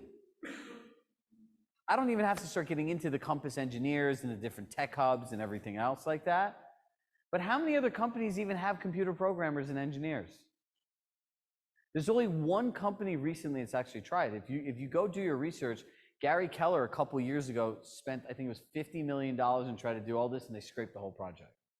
So in terms of a competitive advantage, you start doing things and it's always this equilibrium. This company is so far ahead and has all these people, to start and to build and catch up to this is gonna be very hard, right? Not to say it can't happen or anything like that, but it's invested over $1 billion into their technology platform. That's gonna pique somebody's interest. Now, this would pique my interest if I was a client. Allowing agents to work most effectively so they can help you sell your home faster and for more money. So I would say to you, well, how do you work more effectively and how can you quantifiably sell my house and faster and for more money? Well, in 2019, who was here in 2019? A handful of us, right? So that's when Compass Concierge came out, and Rory Gollad was my manager, and we made Pitching Compass, which was the best presentation at the retreat in Nashville in 19. So I got tasked to make another one. He said, Chirag, whatever you do, it has to be the best one again. I go, great, we're on the same page. So we had this whole great idea on buyer's concierge. Like, I literally still have it on my computer. We built the sign we had the marketing team build it. How would you turn your house to a home with $50,000 at a copy of the black concierge card? Because back then you used to be able to get your client used to get this sexy black credit card that they could use with money preloaded on. And so the problem that we realized was compliance. In the state of California, if you do all these repairs for somebody and you dig a hole and they don't like the way you dig a hole, you could just cancel the contract. This thing turned into a legal nightmare. And the people were, I said to Rory, I'm like, guys, you have to tell everyone else, like, this is your idea, not mine. I'm going to get like slaughtered to the lambs. So he did. And I got a call from several corporate people that were like, there's no way this is your idea. Why did you do this? So now we're in all these different like legal meetings. And so we ruled there's a liability to do so. So now he's like, okay, I need you to come up with something else. I'm like, great. What are we gonna do? He's like, remember that whole Pitch and Compass thing? He's like, yeah, that was pretty cool. I was like, yeah. He's like, well, I need you to come up with another statement that an agent could say that they could never have a client say no to them. I'm like, what do you mean? I'm like, yeah, I need you to come up with like a statement that every person said yes to, they would hire them. So I'm like, so you want me to come up with some magic bullet statement that's like a few words or less that everyone would just hire Compass agents because they could sell their house faster and for more money? He goes, yeah. I'm like, oh, gee, thanks. So I'm sitting there, I'm thinking, and I'm thinking, and I'm thinking. And I was actually in the Hamptons, and I went there to do like an in-office presentation. I worked out in the morning. I was sitting there with my coffee, and it just came to me.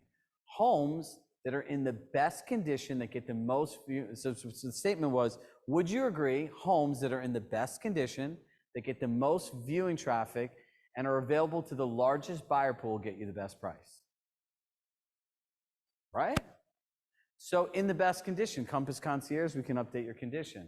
The most viewing traffic with the digital ad platform, as much money as you want to spend, that's how much viewing traffic you're going to get online and clicks, right? And how can you quantify your home being available to the largest buyer pool? Remember the whole bridge loans program? If my home is eligible for a bridge loan and Mike's home is not eligible for a bridge loan, I have a different buyer pool. And we could front the money for the first 6 months of the bridge loan. So when you could say, how does it work you more effectively? Like, you could actually say a statement like that, and it's true. Is that an arguable statement? Can I lend you money up to a certain amount of money, depending on the market, to upgrade the condition of your home? For at this point, like a small admin fee? Yes. Can I spend $1,000 on a digital advertising campaign across Facebook, Instagram, and Google and get you more viewing traffic than any of these other companies before your home goes on the market? Potentially, yeah, right? And then the last one, we still have bridge loans. No one advertises bridge loans. I'd have a bridge loan sign in every single listing that I had. You want to know why? Do you know how many people are like, I call them the dreamers from when I did open houses, weekend after weekend after weekend. If I find the perfect house, I'll sell mine. Everyone made a client like that? It's called the bridge loan. When they find the perfect house, they might need a bridge for a 6-month period to be able to do both. So this is how this stuff all goes together. Does this make sense to everybody? Did I lose anybody? Do you guys like this kind of stuff? All right, cool. Look, it's really important to ask your customers if you're doing the right thing, right? So it's like, are you getting the right experience? Are the people on Zoom getting the right experience? And the reason I share things and add stories and everything else, it's like actual real life context and application. Stories help people understand things more than like a black and white textbook did. All right, Mike, next one. Practice. Just 2 minutes. We're just going to put this on. If you're on Zoom, listen, what you want to do is just say these statements over and over and over again. And as stupid as it sounds, guess what? When you're an actor or an actress and you're like on Friends or you're Iron Man in a movie, they sit there and they read their lines over and over and over again. So when the actual thing happens, they get it right. Right? So think of yourself as just an actor or an actress on a sitcom, and you have a certain part to play when you go into people's homes. 2 minutes, let's go. Quiet on the set, quiet on the set. Shh. Okay, ready? We're good? Welcome back. Look, I said this to a small group of people here. Remember, your brain is built for certainty and comfort.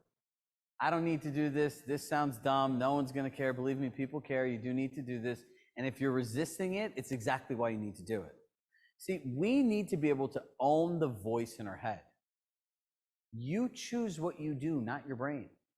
Because if you only do what you feel, Mel Robbins says, if you only do what you feel, you're never going to ever get to what you want in life. You have to manage this inside of you. This is not going to help you.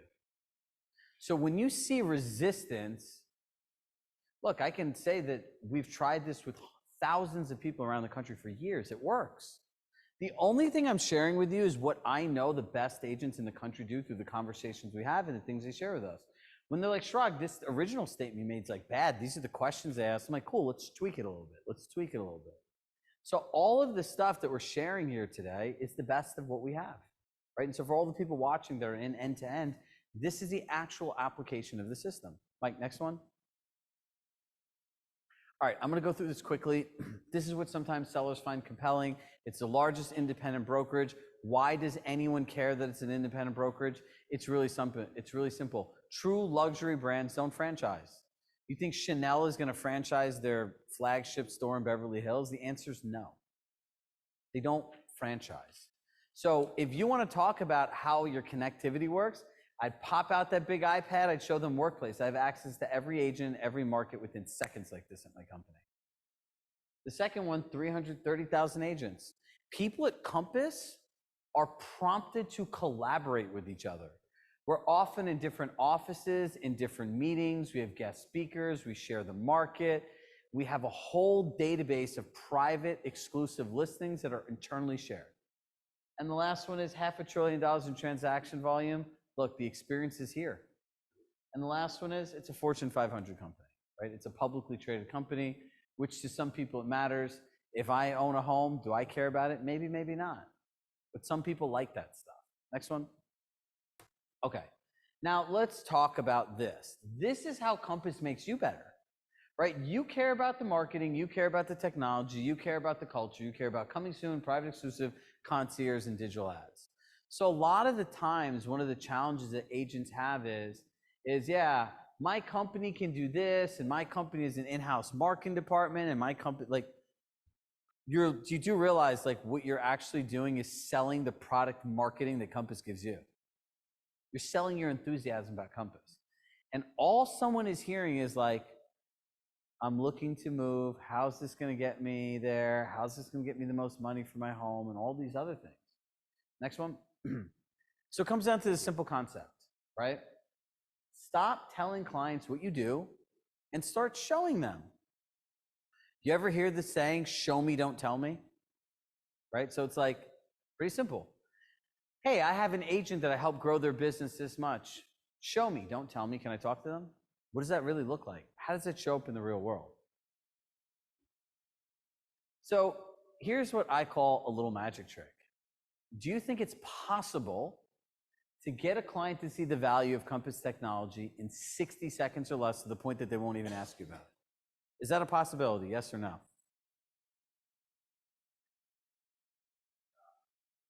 Maybe? Valuable to them. Anybody else? John, you got it queued up for the Zoom live stream? Give me 1 second here. This is where I wish I had the Jeopardy music again. Do, do, do, do, do, do, do. So I wish I had like a DJ that could just like read my mind and follow me around everywhere. What's that? Where's Rory with his DJ booth? Rory, I know you might be watching. Where's your DJ booth? We'll get him. I'm gonna volunteer him, since he's my buddy, to come here and DJ a party one day. He'll actually like that. If I ask him to play his guitar, that's arguable. But look, this room, actually, we've done a baby shower for an employee in here. We have done our grand opening party here that had like 150 people, and we've done karaoke here. That was like the most fun night. All right, go ahead. Roll.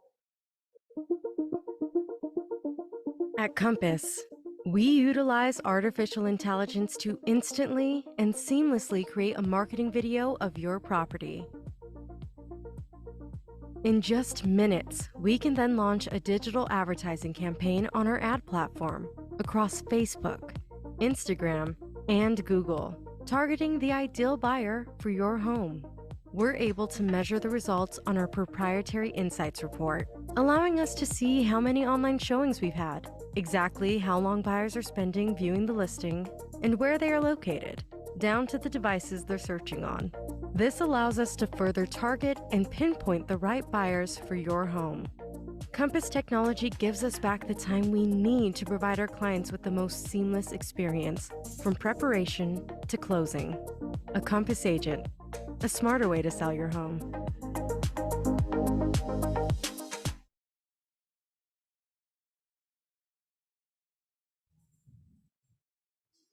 Ooh. Who wants that video? All right, cool. So, everyone that's here will get the video. Yeah, of course.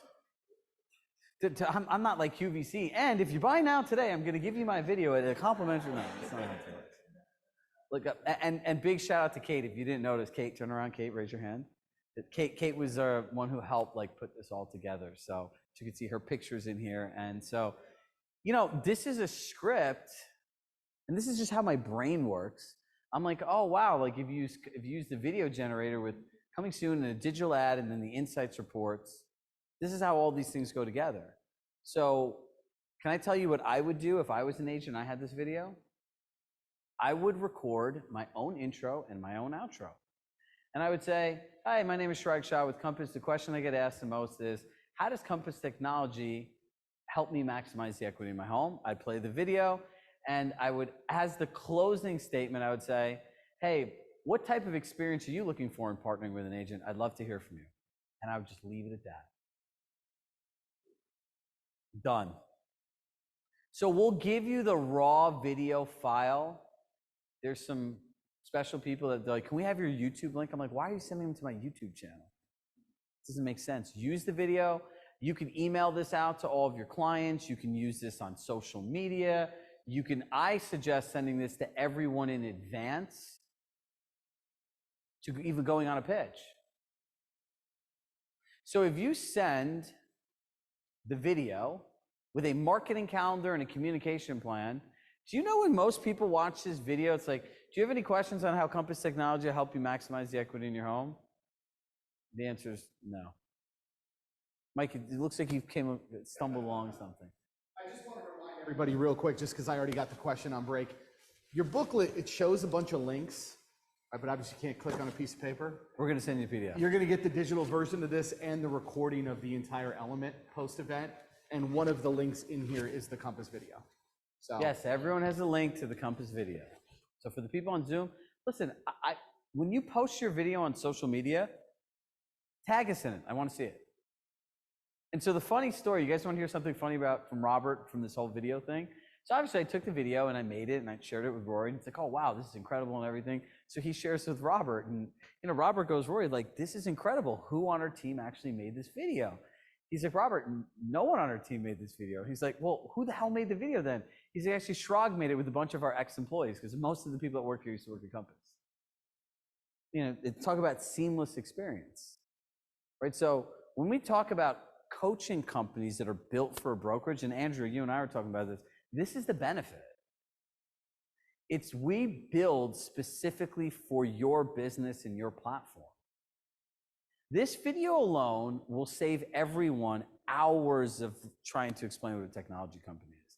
To figure out how to do this took me like 3.5, almost being at Compass 3+ years.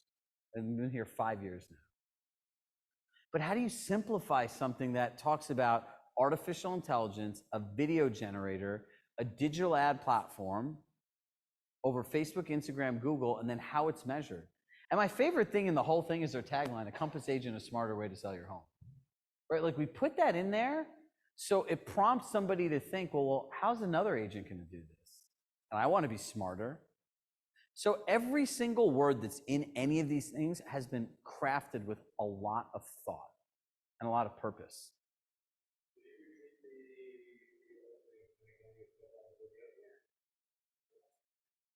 What? At Compass, a what? A Compass agent, a smarter way to sell your home? Yeah, a Compass agent, a smarter way to sell your home. Oh, in the beginning? Oh, in the video. Oh, okay, sorry. So in the beginning, I'd be opening the video. It says, my name is blank and blank with Compass. The question I get asked the most is, how will Compass technology help me maximize the equity in my home? That's what we're talking about. Got it. And then the next part is, the last part I'd say is, what type of experience are you looking for with an agent you partner with for the sale of your home? I'd love to hear from you. That's it. We're going to see these, Julian, we're going to see these videos everywhere. It's going to be great. Yeah. All right, let's keep moving. Listen, we got to remember this. My promise is we have to get through all the content, and I don't want to rush through any of it. So this is like the actual meat now, right? Wait, go back. There are 3 things that a seller cares about: price, marketing, and communication. I don't care what world you live in, it all goes back to that question, those 3 things. So watch, how are you going to sell my house for the most money? Great, so what I hear you saying is you want to know the exact marketing plan I'm going to use to maximize the equity in your home. Yes. I want an agent that does great marketing. Great, so you'd like to know the written marketing plan that I'm going to use to maximize the equity in your home. It all goes back to the same thing. But you have to be able to do these in a very thoughtful manner. So raise your hand if you follow us exactly on how this all flows today, right? From preparing the pitch, that video is supposed to go out before you even meet the people. Sometimes you might play it on the spot, right? Like, hey, just want to go over this with you, pull it up on your big iPad, say, hey, I just wanted to have you watch this again, see if you had any specific questions. And just hit the button, please, and they'll hit the button, they'll watch it. Price, marketing, and communication. We good with these 3? Price. Who hates having conversations with people about price? You like it? You like it? You like it? You like it? Really? Cool. All right, look, we have one person that actually really likes it. Do you ever feel they could become combative? Do you feel, so she feels it could be combative. Do you ever feel that sellers don't know your actual job and what they're paying you for? If I went around and asked everybody what an agent controls in a transaction and what your job is, do you have role clarity? Does the client have role clarity? Or do they think you're 24/7, 365, whatever you need, anytime you want, I'm here to help? It's like those are, you want to talk about kill words? I'm available 24/7, add that to your kill list. Whatever you need, anytime, whatever you need. So they start calling you for all this stuff, and then the agents start complaining. And like, my client keeps calling me all the time, Chirag, I really need this to stop. I'm like, what did you tell them when you sold them?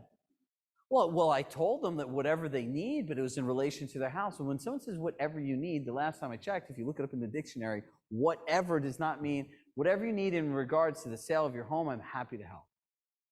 So we create these scenarios through the words we use that put us in these bad situations.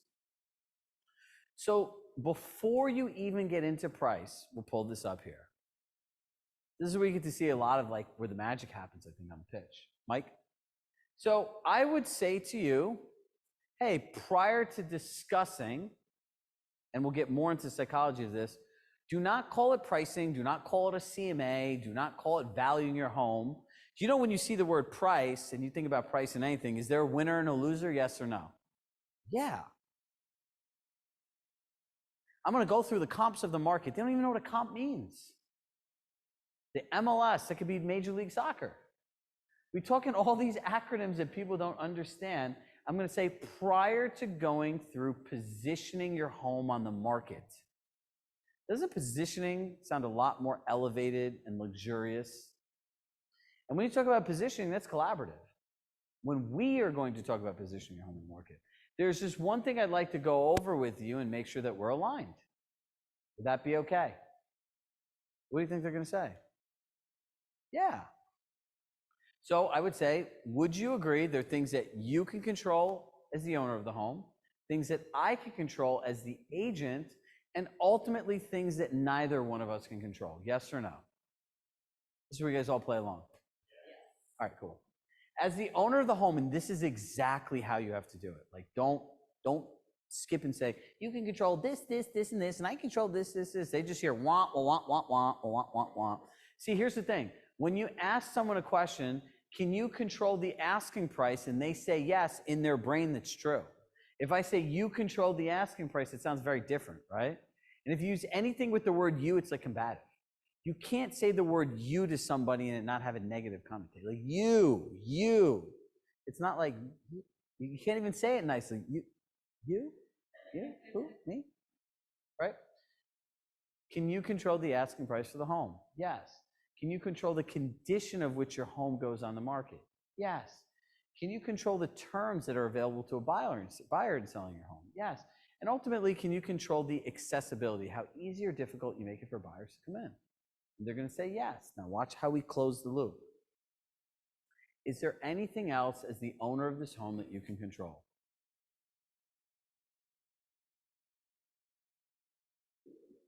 Not a trick question. You guys need more coffee, come on. No. So do you see what happened there? Column 1, role clarity. I'm the seller and this is what I have control over, right? Don't worry, this is another PDF that you get that's branded for Compass that you can put in your listing pitch book. Number 2, as the agent you choose to partner with, notice I'm seeding that they're gonna work with me. Can I control the visual story we tell of your home? Yes or no? Can I control the marketing and advertising campaign strategy and execution for your home? Can I control the negotiation strategy once we have an offer? Can I control the customer service, a predictable communication plan that gives you the exact information in the time frame that works best for you? Now here's where all the magic is here. Is there anything else, Mr. or Mrs. Seller, that you feel that I can control? Here's my drop the mic moment. Do you see, does anyone see what just happened? That's never worked with us before, so you can't answer this question. Does anyone just see what we just did? Set parameters, she said. Anyone else? Salo? What? Expectations? One more person.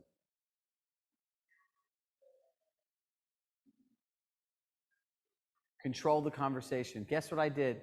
I have now, ladies and gentlemen, had the seller in their own words agree to exactly what my job is. Ta-da! It's like a magic trick. Now watch this. And would you ultimately agree there are things that neither one of us control? Can either one of us control global events? No. Can either one of us control the local economy? No. Can either one of us control the stock market? No. Can either one of us control the interest rates? No. We've had to add a couple more of these things on as of now. Can either one of us control inflation? Nope. So in a market where homes are selling rapidly, right? Now here's where the money is in these last two statements. And we have to add this one because some markets are buyers markets now, right?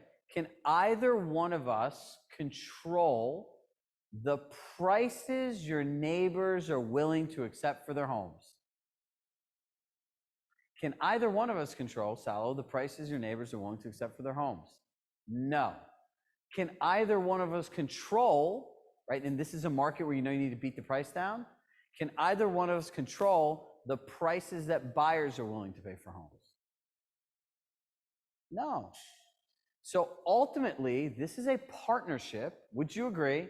This is a partnership of what you can control and what I can control working against what no one can control. Now, please tell me what seller is going to say, no, it's not a partnership. We can't control these things, and these are all your fault. Guess what happens? Once you defend something, you own it. You guys are ladies and gentlemen, you're just giant punching bags for your clients because no one knows how to do this. Ben Glazer's a top agent in New York City. He's actually a couple of years ago, he was the #1 small team in America. And Ben's in our mastermind program. And Ben, Julian will tell you, has like a real branded reputation on being really good at pitches, great at pricing property. And I told him, I go, dude, you don't know how to pitch. There's definitely stuff you're not like, and he visibly looked like he wanted to physically attack me. He's like, you're kidding me, right? Like, I paid you $25,000 to be in a group so you could tell me I don't know how to pitch. I'm like one of the best agents at doing this. I'm like, dude, trust me, there's stuff out there. At the end of it, Ben does this with a client. He earned a $200,000 commission in 3 minutes. He's like, the client's like, yeah, you're right, though. We can't control. Let's move forward. This works with buyers too. Just change the words around. See, so now all of these things that you normally get blamed for, have you ever noticed when a comp sells for a low price and someone's really pissed off, who do they blame? Do they blame their neighbor or do they blame you? Say it out loud. Us. Do you want to know, does anyone know why they blame you? Do you want to know? Nope. No. They blame you because they want this much money. You want to give them this much money because it's something that somebody else did. And then when they're talking to you about it, you're like, well, if you look at the other home, Chirag, it has an updated kitchen, updated baths, and this is what the buyers are paying for it. And in this market, there's still homes, and this is what you hear. And I'm sitting here and be like, you know what? Screw you.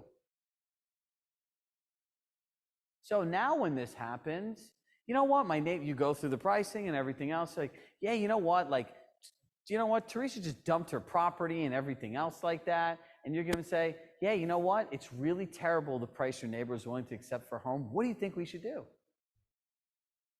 What do you think we should do? Remember, we don't control this. You don't own it. See, as soon as you start defending, remember I told you to go back to the 7 keys to an effective pitch? No telling, no explaining, don't be combative. You start explaining these other comps in that kind of way to people, it's not in their benefit and you're not in agreement with them. So now they start getting pissed off at you. See, in the end of the day, comes down to this marketing principle. You see this in companies all the time, the us versus them, right? Like the organic people will pit you against the people that put all those chemicals in the food. It's us versus them. So you'd agree it's a partnership with what you can control and I can control, working against what no one can control.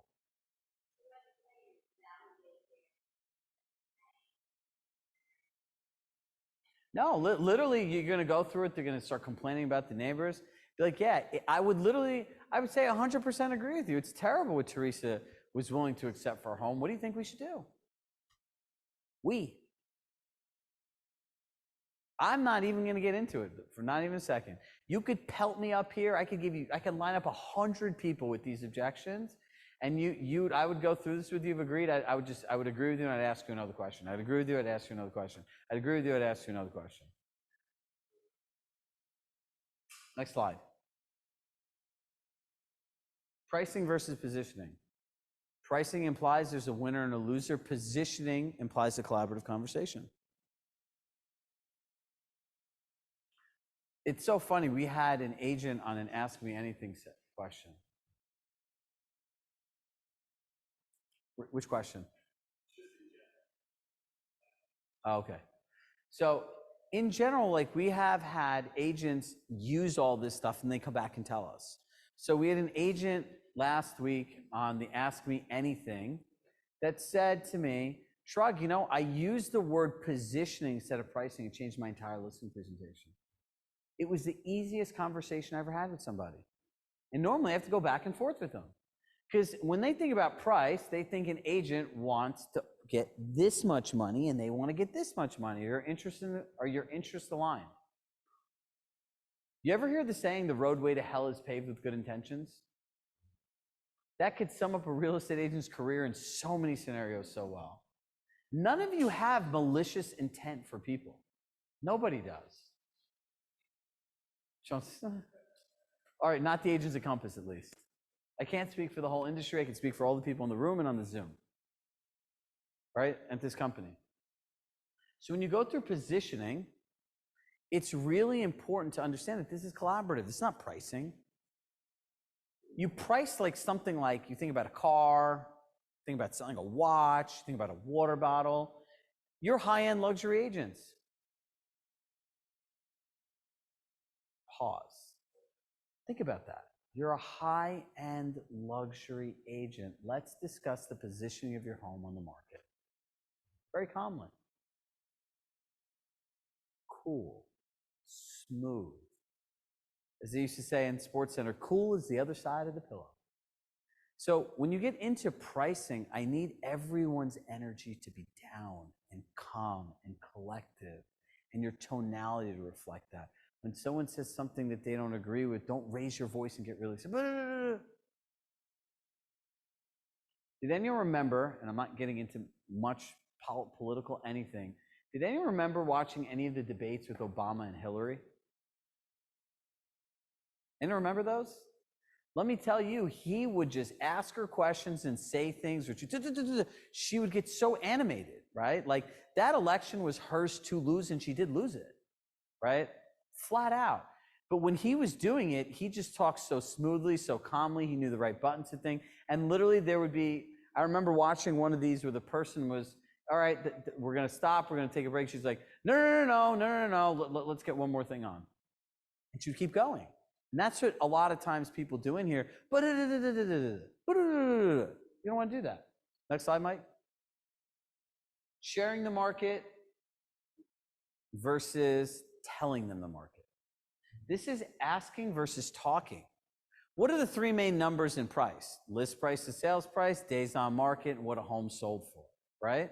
So normally the way that we were taught to do this is we're going to flip open our laptop and we're going to say, you see this house right here? You recognize this home in your neighborhood? And you just start going through comp after comp and explain it to them. Does that sound familiar to the process you use today? Some people may explain them, some people may hand them to them. A lot of people like the whole highlighter theory, right? And I would explain to people and frame the conversation. There are three main indicators that really drive price. It's the days on market. How long was the home on the market before a buyer wanted to purchase it? List price to sales price, what sellers wanted versus what buyers were willing to pay, and ultimately what a home sold for. So I would say to you, John or Steven, here are 4 homes in your neighborhood. Do you recognize any of them? They're going to say, yeah. Well, and these are in similar condition to yours. How many days on the market was that home on? Oh, 10 days. What was the list price to sales price, what the seller wanted versus what the buyer paid? 97%. Or 100, let's say 103%. Oh, okay. And ultimately, what did that house trade for? $1,050,000. And would you say the condition was renovated, average, or dated? Dated. Or I would say renovated in this case. Okay. And I would go through all those things. So I would say, all right, Salo, so what I hear you saying is homes in this neighborhood are trading on an average of 12 days at 105% of the sales price, which is buyers are paying $50,000 more for renovated homes. Yep. Are there any other sales in the market that you saw that you'd shared? No, that's just it that's traded. Okay. Do you see what we did there?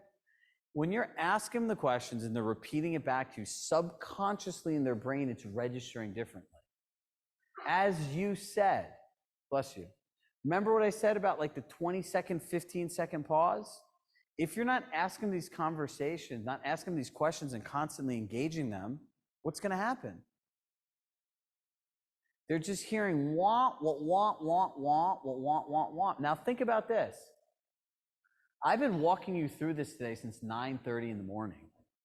And this is a pitch and a transaction that most of you have done dozens and dozens and dozens of times, correct? And does this feel like a lot, yes or no? Yeah, 100%. Now think about your clients at this point. This is not their profession. They're like, I use Salo's example in the crowd. He's moving to get more space with 2 small kids to integrate his mother-in-law in his life. That's what they're thinking about. That's why they're moving. And now we're getting into all of these different topics. So making sure that they're engaged and you're not just talking the whole time is really important. So for the people on Zoom, any questions about sharing the market versus telling the market, let's get them and catalog them for the Ask Me Anything. Does anyone have any questions here? What do you think is the right number of comps to ask or discuss? Okay, so the question was, what's the right number of comps to ask or discuss? It really depends on the market and how many comps there are. In some markets, there are no comps. In some markets, there are a lot. But look, generally speaking, 3 that have sold, 3 that are in contract, depending on how many are active. And really what you're looking to draw, if the home's prices have gone down in the market, what you really want to show is the indication of that the days on market have gone up, right? If the days on market gone down, it's gotten more competitive, and generally the list price to sales price goes up. You want to show a pattern, but you want them to say the words. Oh yeah, it looks like the days on market have gone up. So do you think that as a buyer, if you saw the days on market going up, do you feel that you have more room for negotiation? Yeah. All right, so what I hear you saying is that you say buyers are having more power to negotiate today than they did 4 months ago. It's that easy. So you mentioned pricing implies winners or losers, positioning implies Collaboration. So the question was, pricing implies a winner or loser, and positioning implies collaboration. How we're going to position your home. Remember, this comes after the you control, I control, no one controls. They already think we're buddies and allies. So why I would simply suggest that the page doesn't say that. I would do that. So if you talk about suggested positioning in the market. Yeah. Instead of suggested list price, suggested position, you'd want to provide a range. All right, next one. Sean, you have a question? You good?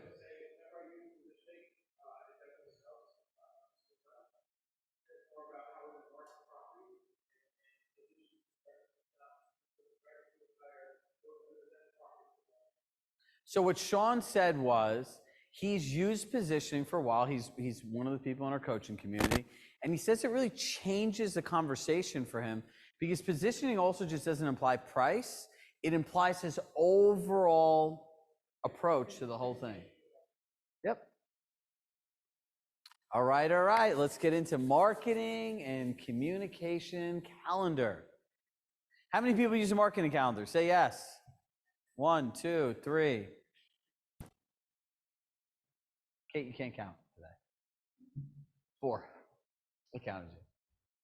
Okay. Based on your clients, do most people operate their life on a calendar?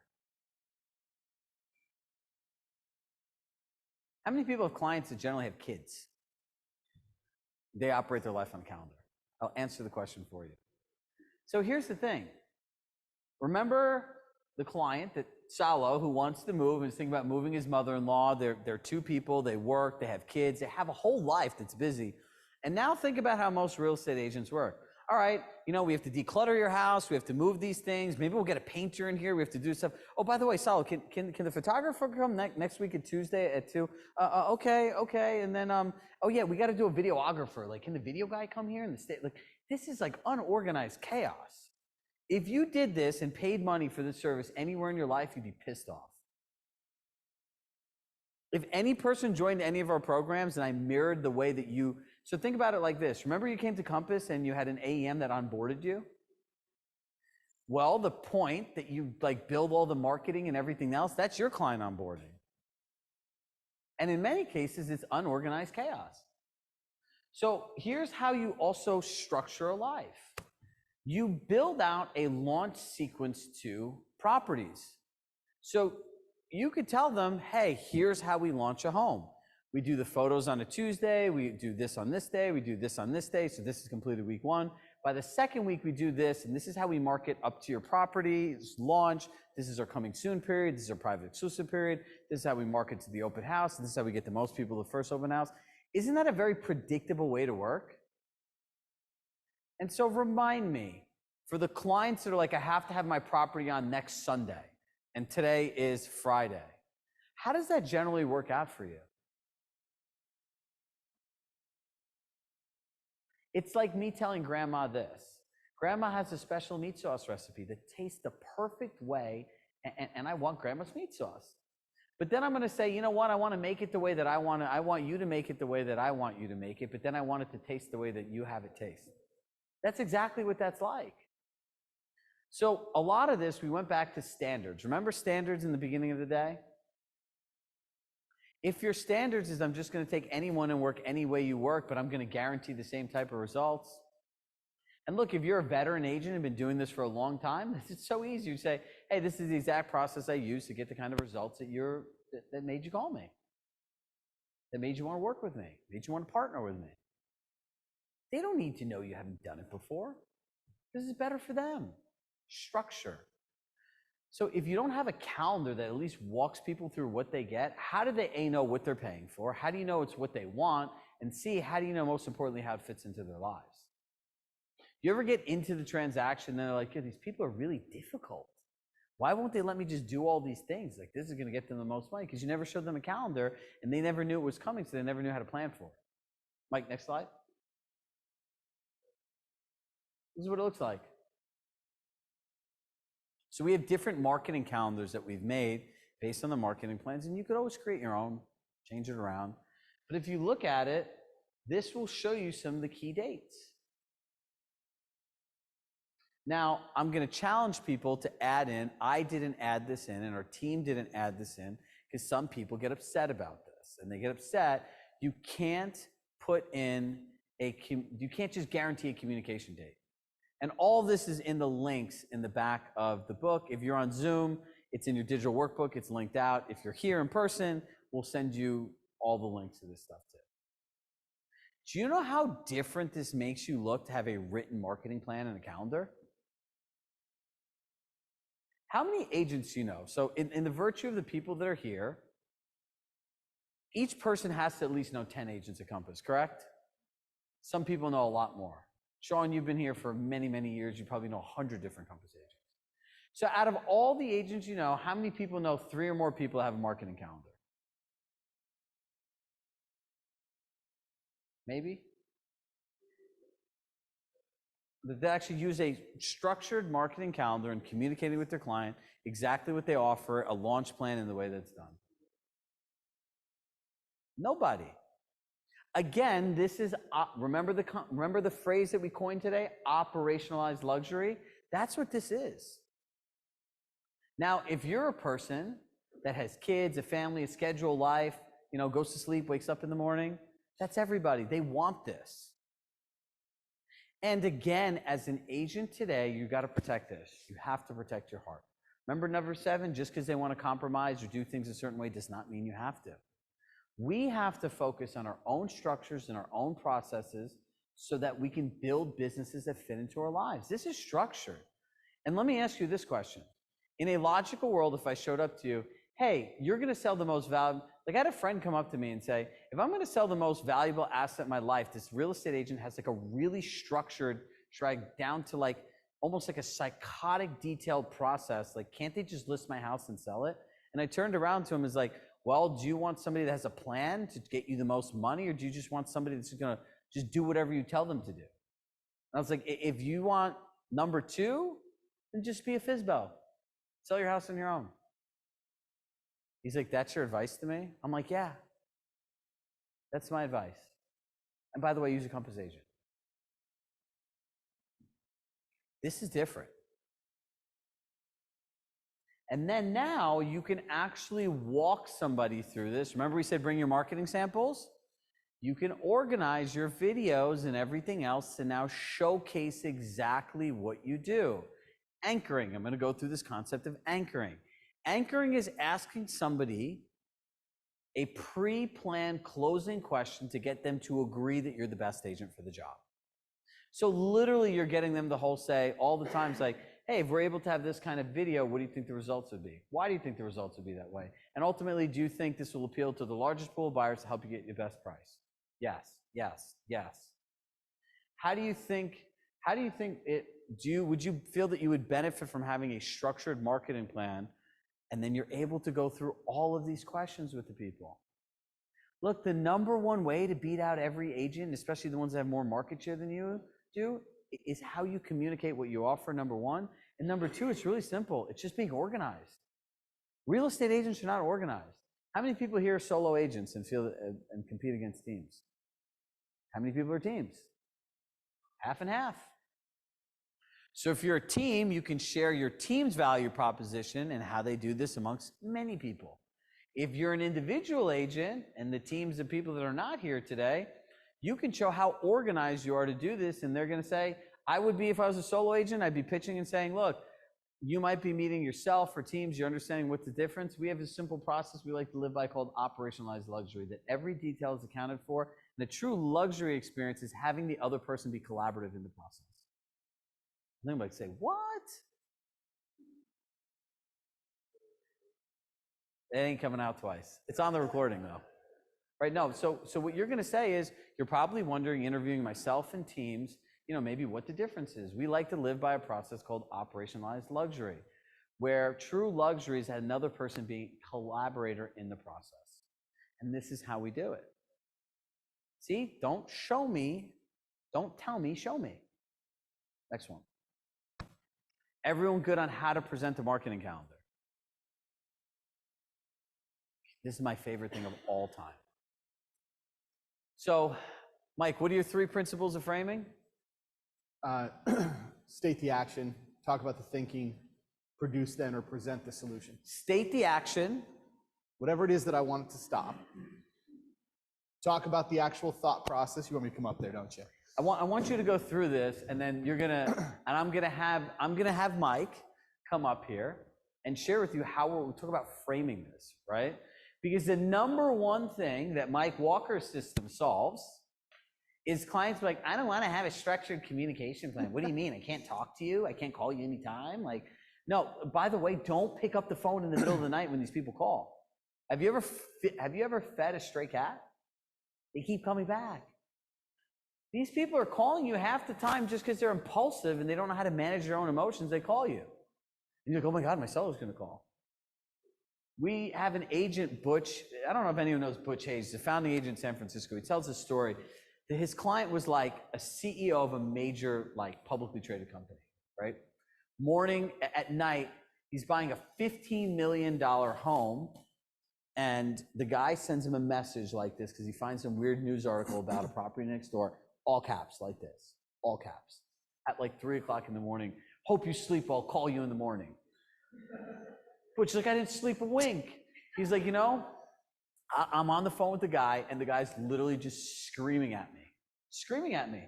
And he's like, you ever get that feeling of someone staring at you? So I see my wife, hands on her hips, staring at me through the door. And at this point, she's like,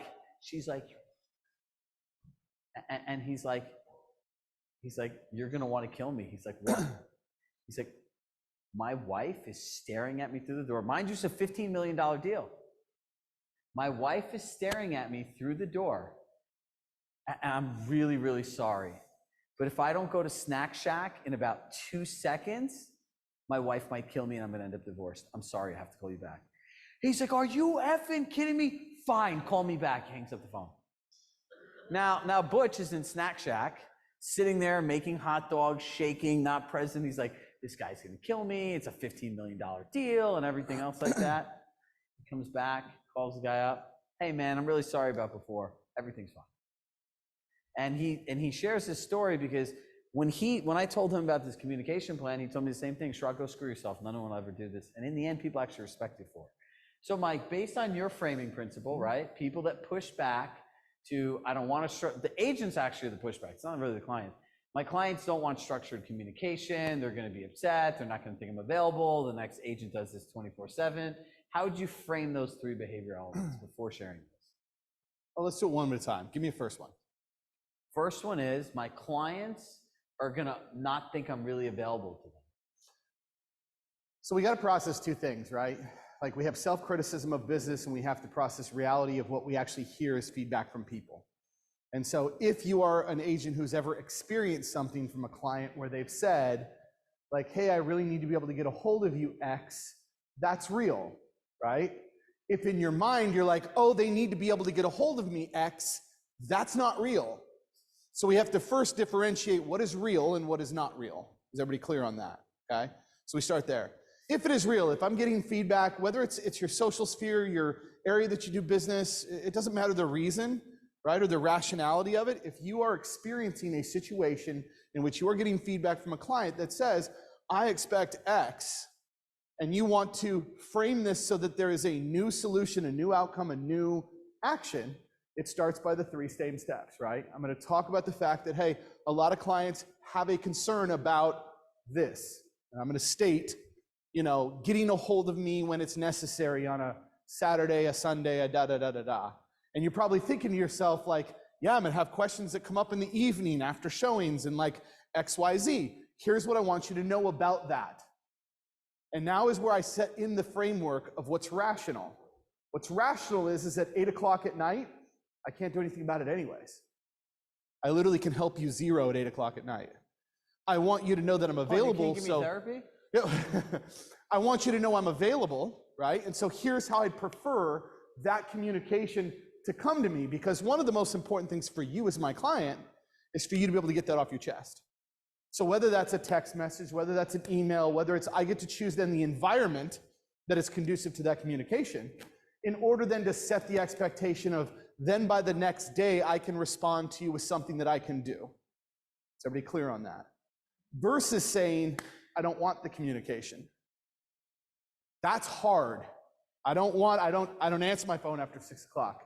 I don't talk to my clients after 6 o'clock, 7 o'clock, whatever the expectation. It's like, no, here's the best way to contact me after hours.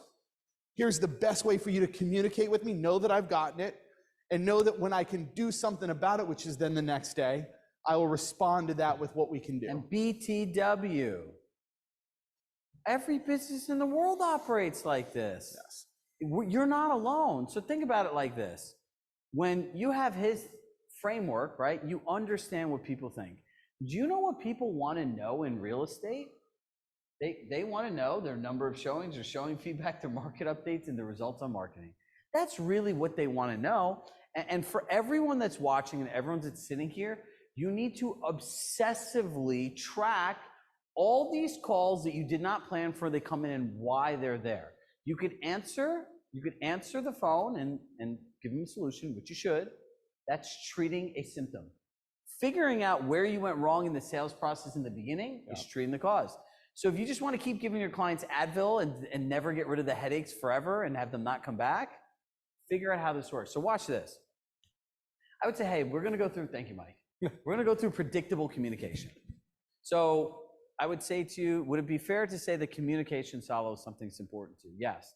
You had shared, one of your expectations of an agent to be a great communicator. But before we do this, indulge me for 1 second and just some crazy questions I have. And they're going to say, okay, fine. I would find something, and generally I point to their cell phone, right? Something that has high value, but financially it's not worth a ton of money. So let me ask you this question. If you're going to go get your cell phone serviced, would you feel comfortable dropping it or using a service you didn't know what time, what days of the week they're open and closed? Yes or no? No. And that same business, would you feel comfortable leaving something with them if you know their hours of operation?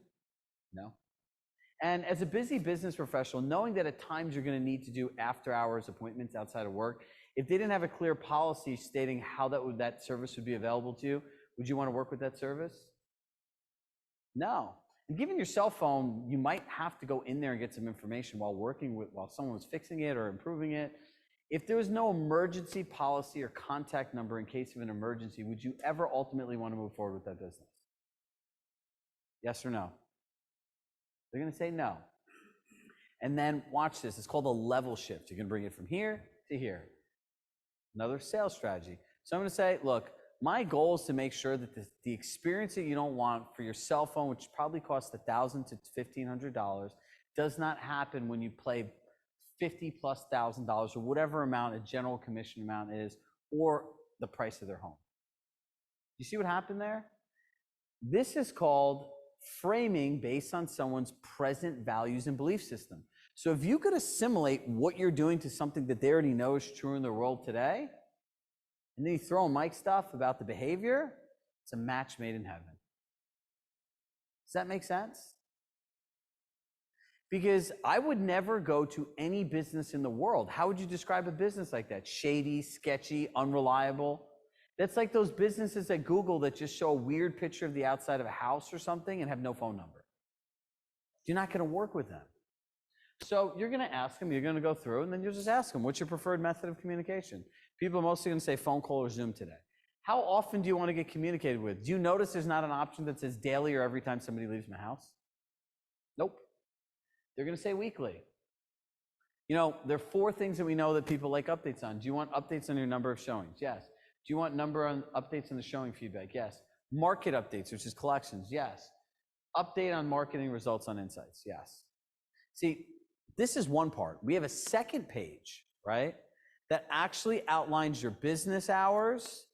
It outlines the days that you work, your after hours policy, and your emergency policy.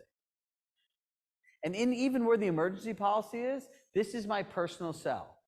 You do realize that people don't realize that your cell phone is your work phone is your cell phone. They don't realize that. So when you write down the words, this is my personal cell phone number, people find a high value in it. Sean?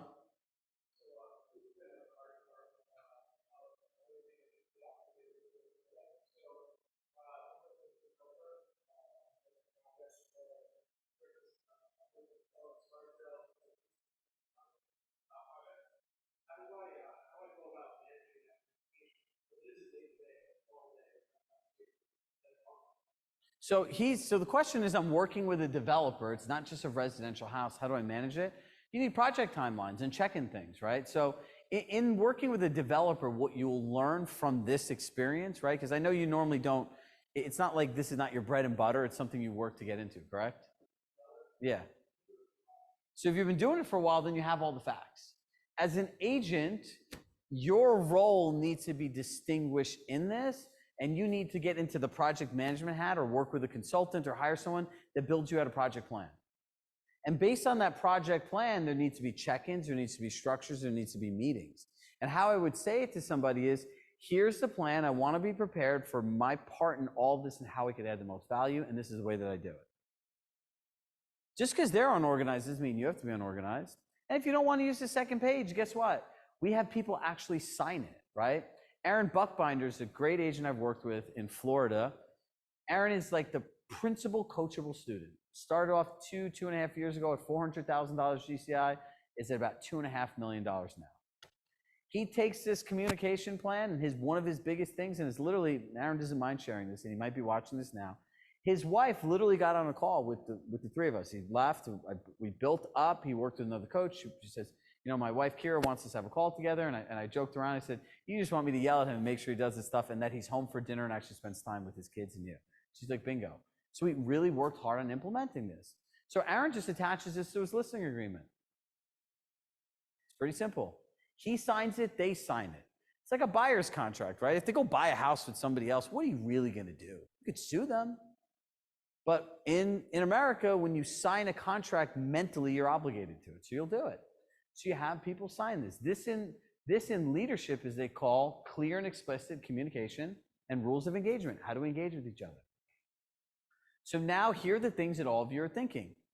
But Chirag, what happens if my client still keeps calling me in the middle of the week with random questions? I see it on your face, huh? Ready? Watch this. Go ahead, give me a question. Do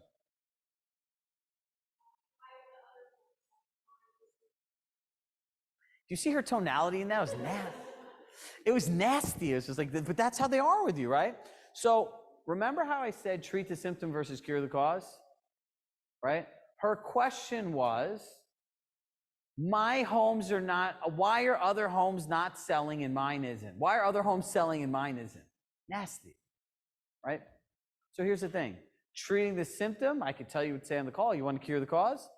We're going to say there are 4 main drivers in maximizing the equity in your home. And knowing that as a professional service, it is irresponsible of me to talk about any of these 4 things without having all the information present, because the biggest thing I don't want to do is give you information on one without the other 3, because God forbid you make a decision based on only one of the 4 main factors. Watch that. You want me to do that again? It's like magic.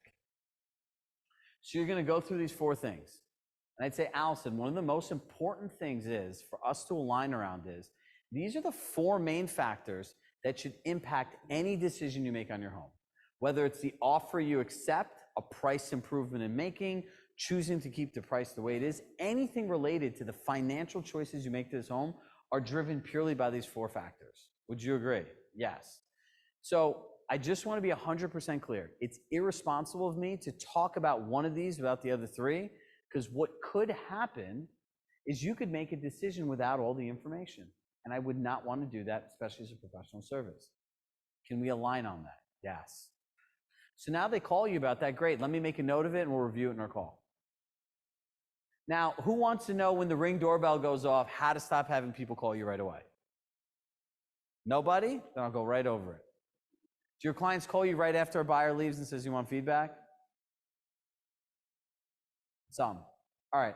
One of the things that no one ever does is everyone showing feedback. I'd say, Mr. and Mrs. Seller, has anyone ever taken the time to share with you how showing feedback actually works? They're going to say no, right?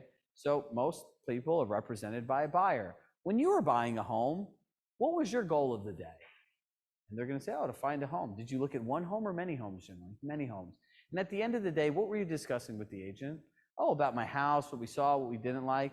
And in that day, how much of a priority was it to share with every home you saw your feedback of the home so they could take the information to make a better selling decision?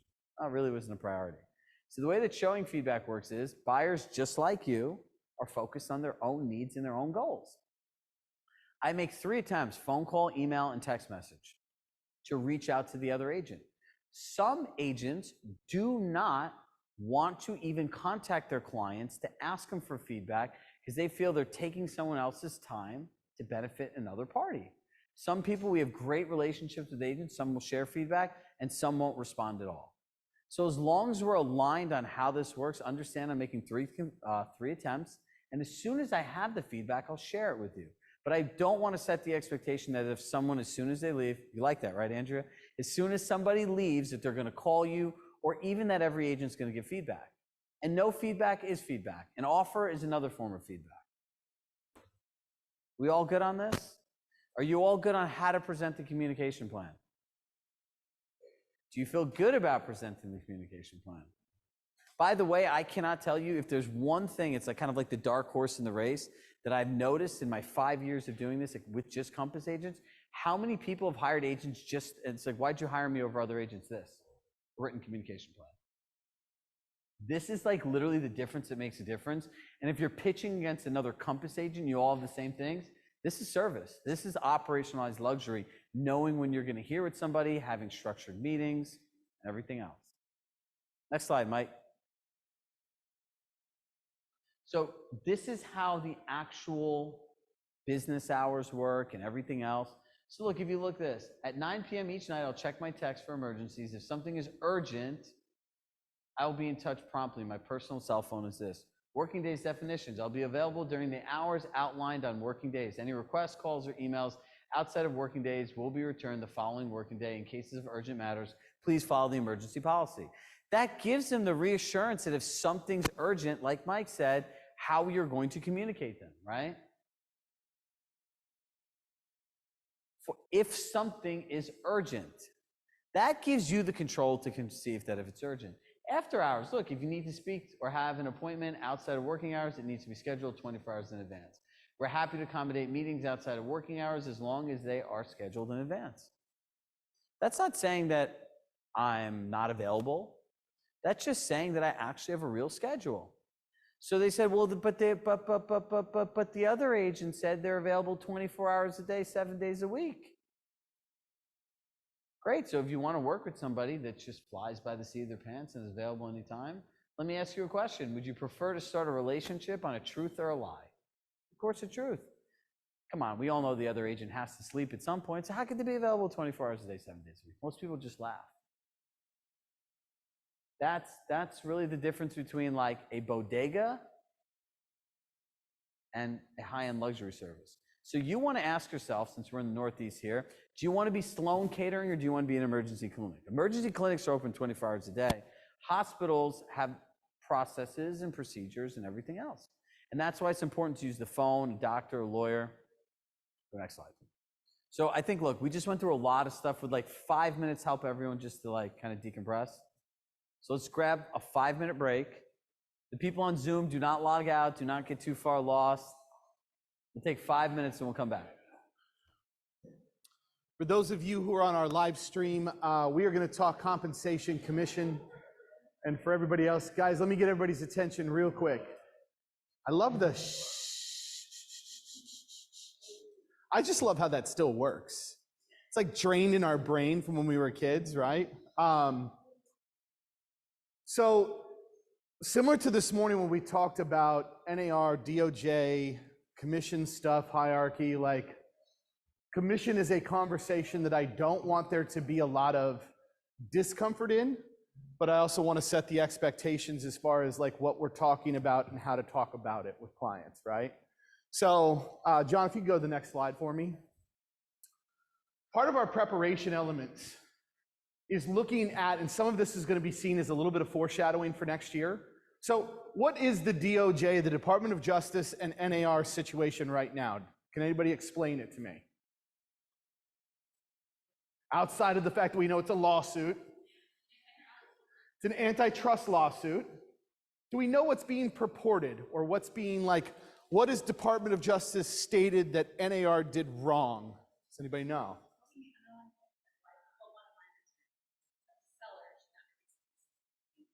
Yeah, there's two parts of this. One of those is that they're stating that that NAR has created a situation that forces sellers to pay compensation to buyer agents. Okay, that's part one. What else? And that the percentages are being held to a standard based on their codes of ethics or their standards of conduct, and that they are responsible for what is, it's not being used in the terminology of price gouging, but that's where it sits, right? Now, is this the first time we've ever had something commission related in real estate that's come from legislation, federal government, et cetera? No, like this has been a ongoing argument and conversation for decades and decades. If you look at 2008, it was the last time that there was actually legislation that made the press that had been put forth that would limit, minimize, or for further terminology, restrict the total amount of compensation that could be charged in a real estate transaction, right? Know that as an industry,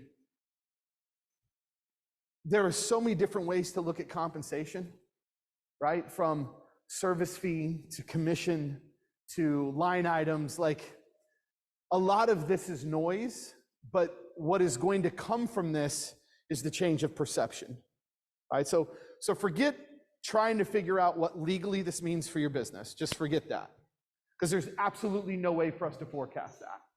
But what I can say that we can forecast is that there's going to be new conversations that you haven't had to have with seller clients next year, right? So what do you think a question might be from a seller right now? Or what have you heard if you are already being questioned?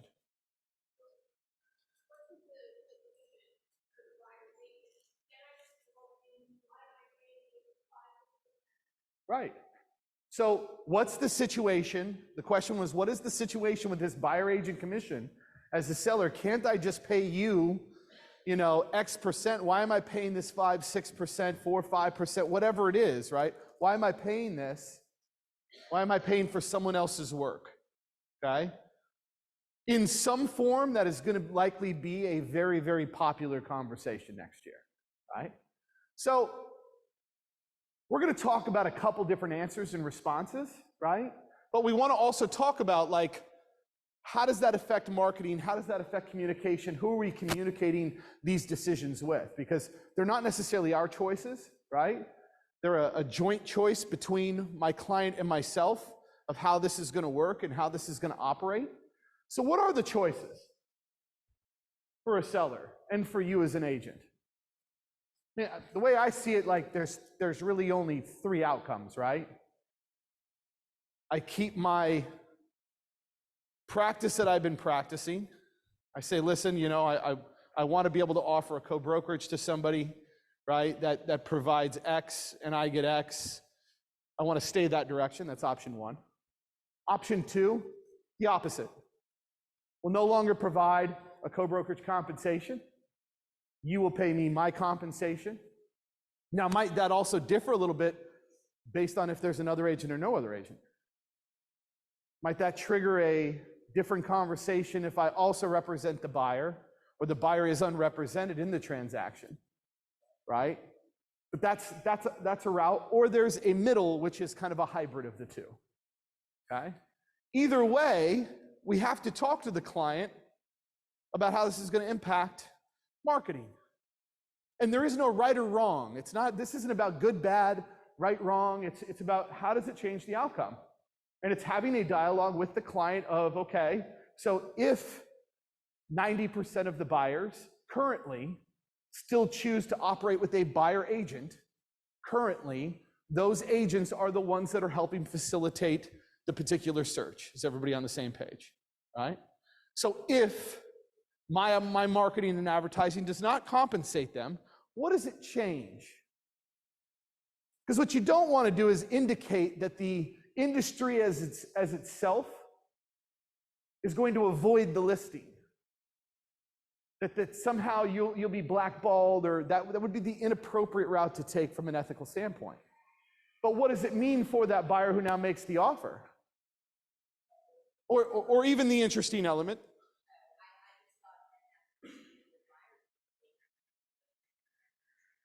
It may limit the buyer pool, and we may see evidence of that.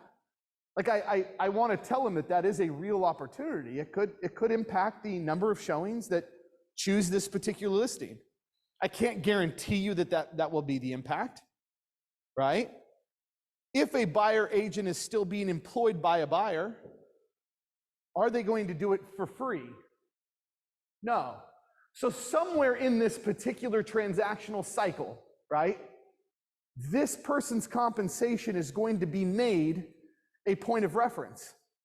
Whether that's to you as a seller being asked to increase the compensation to me in order to provide a co-brokerage, whether that's a buyer that submits an offer that includes concessionary dollars that will be made to pay that line item of a commission fee now to their particular agent, or whether it's just flat out any other version that we can think of that might come over in the form of paperwork documents asking for an additional X.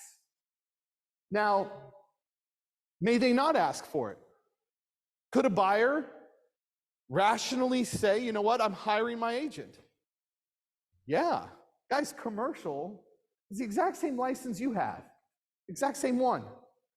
And it is a very normal occurrence for a buyer agent, a tenant agent, etc., to be paid from who on the commercial side? Their own client. It's an upfront conversation. It happens every single day. It's a typical process. It's the same exact license, right? So is it rational to think that a buyer will absolutely consider hiring a buyer agent in the future? Yes, it's a rational thought. But know that it's still now a part of their expenses. It's a part of the origination fee, the down payment, the closing costs, the taxes, the transfer fees, the mansion tax, all of the things is now buyer agent. So if you don't think that still doesn't impact here and what that offer price is going to come in at, then you're not telling the truth to yourself, right? So this isn't about hiding.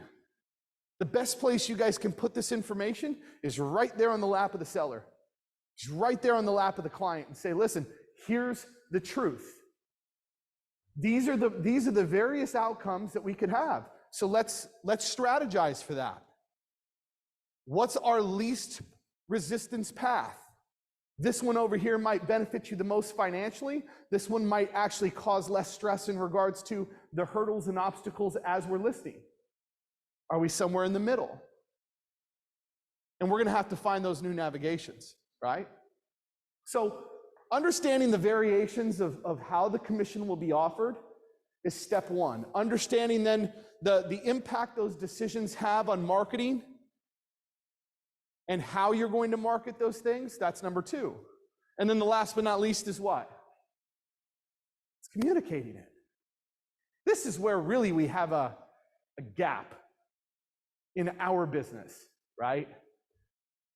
And every single person in here, I don't care how long you've been in the business, I don't care if it's 3 days or 30 years, right?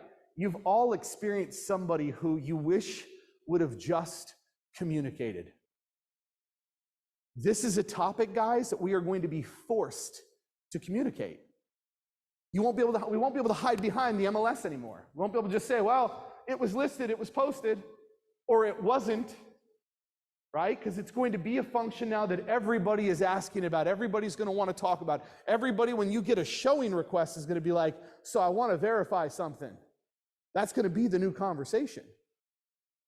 So the faster, in my book, the faster you can get out in front of it and say, here's my policy for communicating it, and this is when I'm going to touch base with it, because it's not an is it going to become a problem, it's when is it going to become a problem for you. When you choose to talk about it first as a listing agent out front versus waiting for a buyer to ask about it, you control the dialogue. If you wait for someone to ask about it, not only do you not control the dialogue, you also don't control the timing, which means it might be very inconvenient for you. Does that make sense? I think that's most important. The time? There's a saying in life that nothing is a problem till it's a problem. And when you avoid having conversations that you know you need to have, does it make it look like you're trying to hide or avoid something versus just being an adult and talking about it? Yeah. Well, and everything we've talked about when it comes to conflict theory, right? An expectation in my mind of what I'm going to experience, etc. When that doesn't get met, I get angry, I get upset, it breaks trust, all of these things begin to erode. So knowing that that is the most simplest form of human interaction is just simply stating, like granted, I wish that everybody would say, well, before we get started, my expectation of you is going to be X. We don't do that as humans. And we definitely don't do that as your client because they don't know. So you're going to have to be the one that says, here's some things that are going to happen. And here's how you're going to feel when they happen. And we need to talk about those now, right? Because the difference between talking about something when it occurs and talking about it before it occurs, what does it change? I mean, once the expectation is had and it's failed, it's no longer now a reference topic, right? It's now a result-oriented anger topic. And because you're a sales professional, anything that comes out of your mouth once I'm upset is seen as an attempt for you to keep me calm because you got a commission to earn. I'll even give you an example with it. Anytime I attempt to react to a situation that has made my client angry on a topic that I didn't prepare them for, right? That conversation will be seen as an attempt for me as a salesperson to keep you calm because I'm trying to get paid. Does that make sense? Right? So even on a buyer side, think about it for a second. A buyer agent takes out a buyer for a weekend. They've lined up 5, 6 different properties. And they've organized it. That person's looked at them online. They've gotten behind it. They've been on Google tours. They're like excited. You pull up to that first property, as you're getting out, you get a phone call from you, the listing agent. And what does it say? Yeah, it's under contract.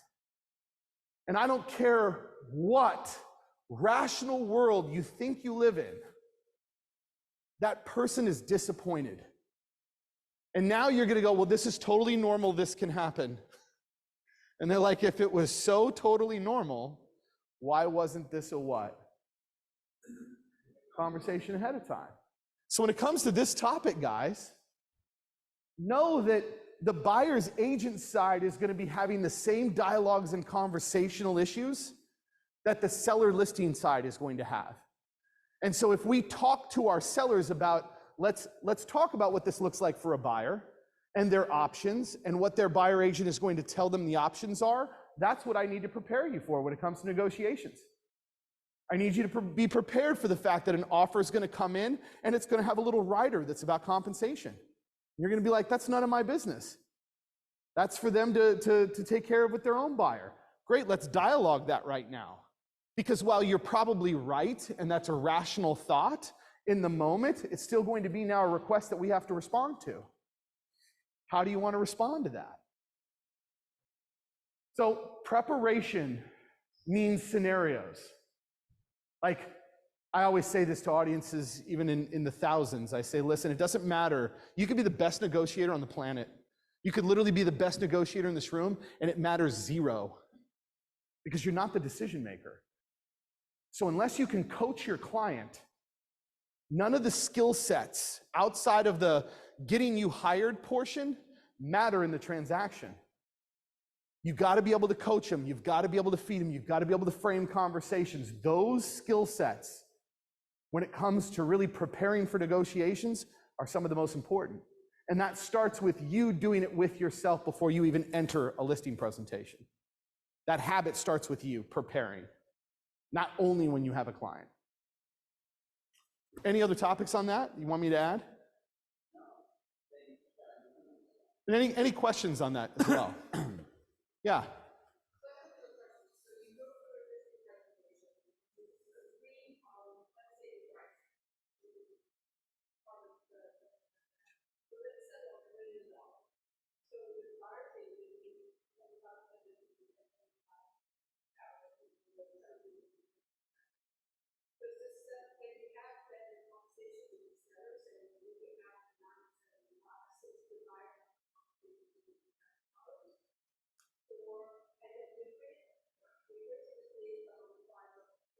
Yeah. How to repeat So, that all back. I got you.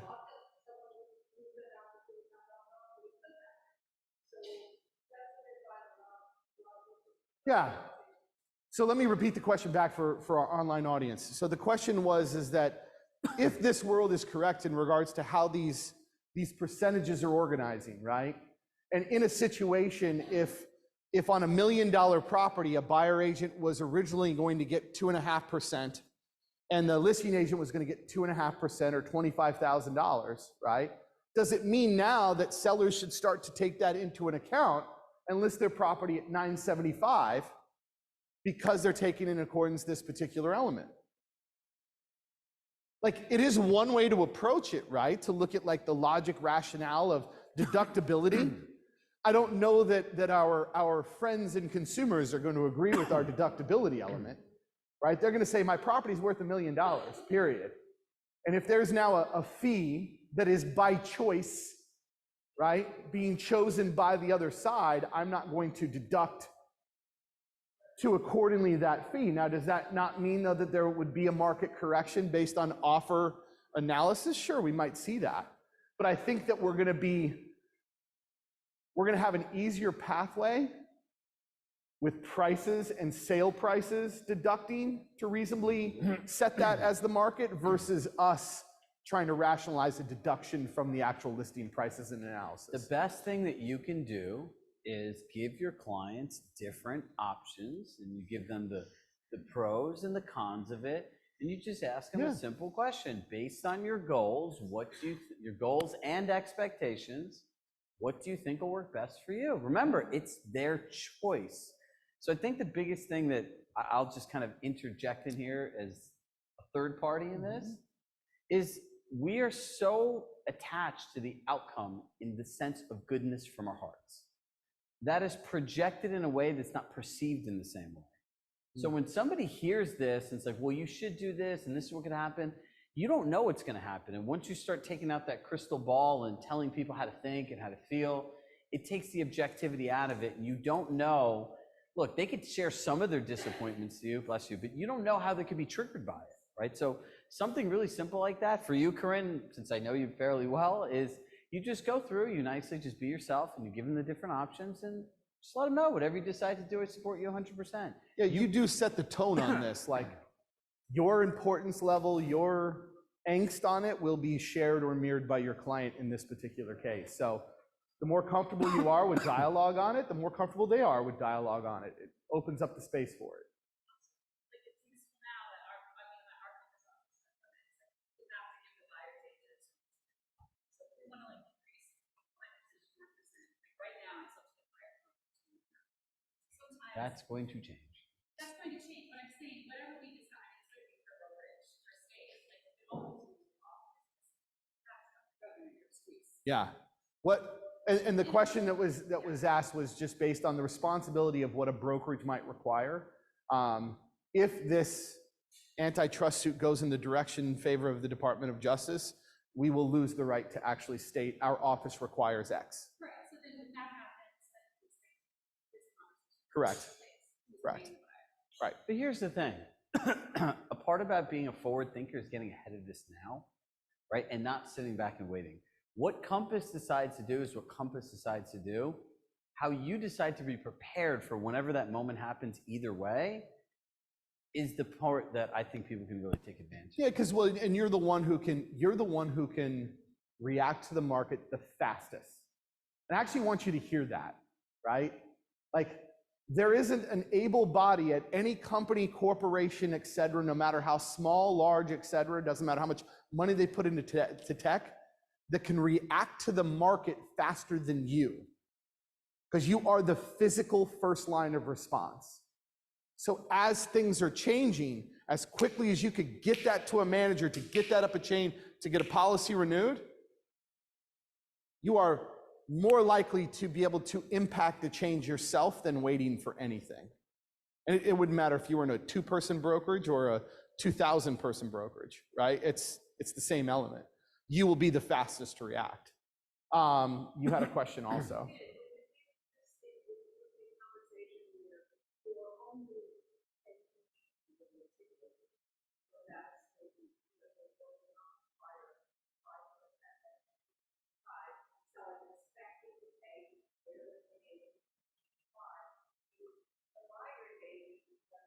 Can I add to this? Yeah. I'm going to repeat the question for.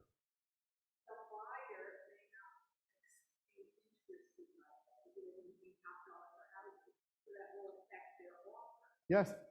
Yeah.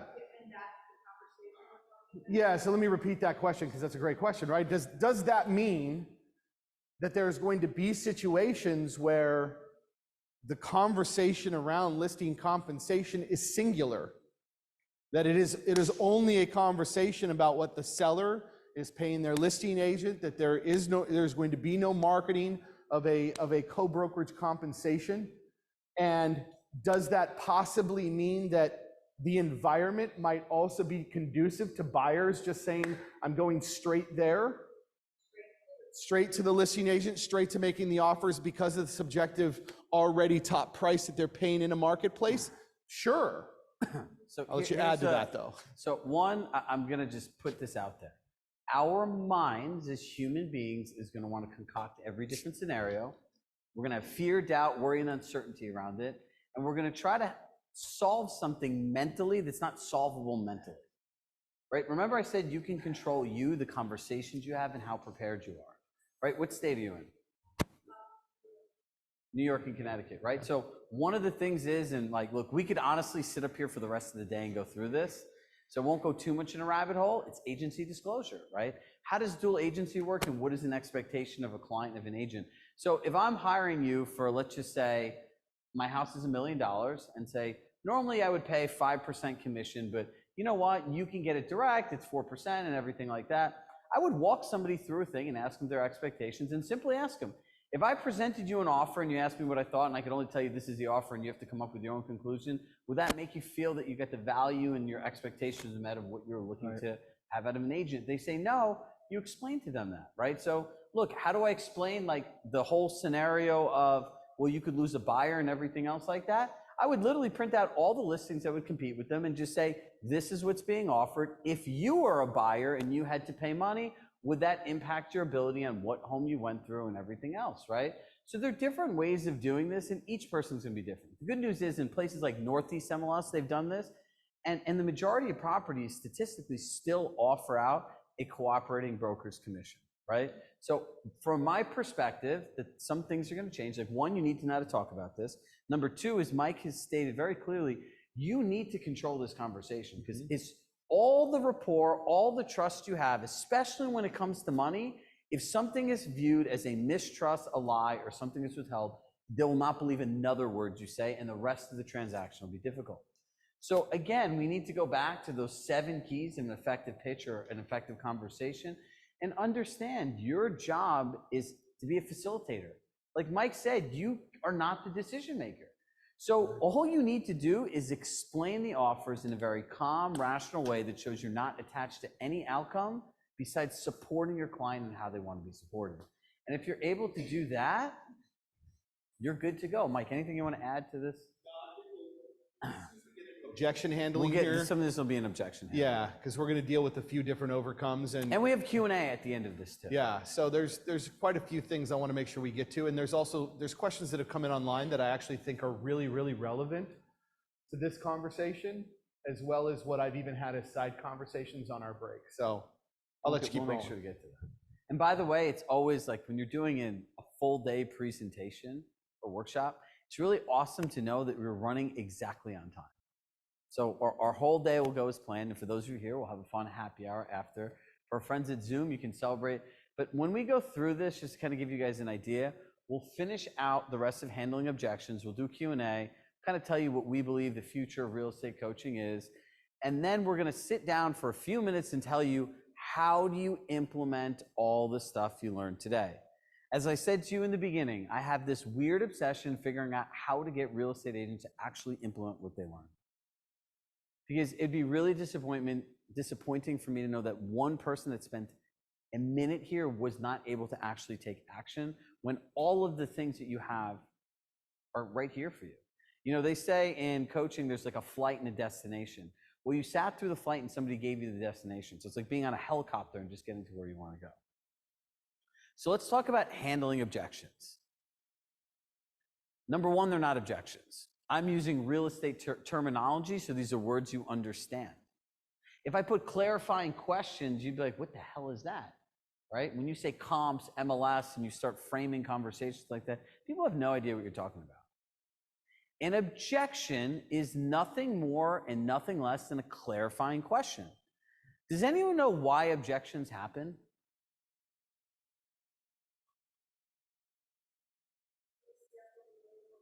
What's that?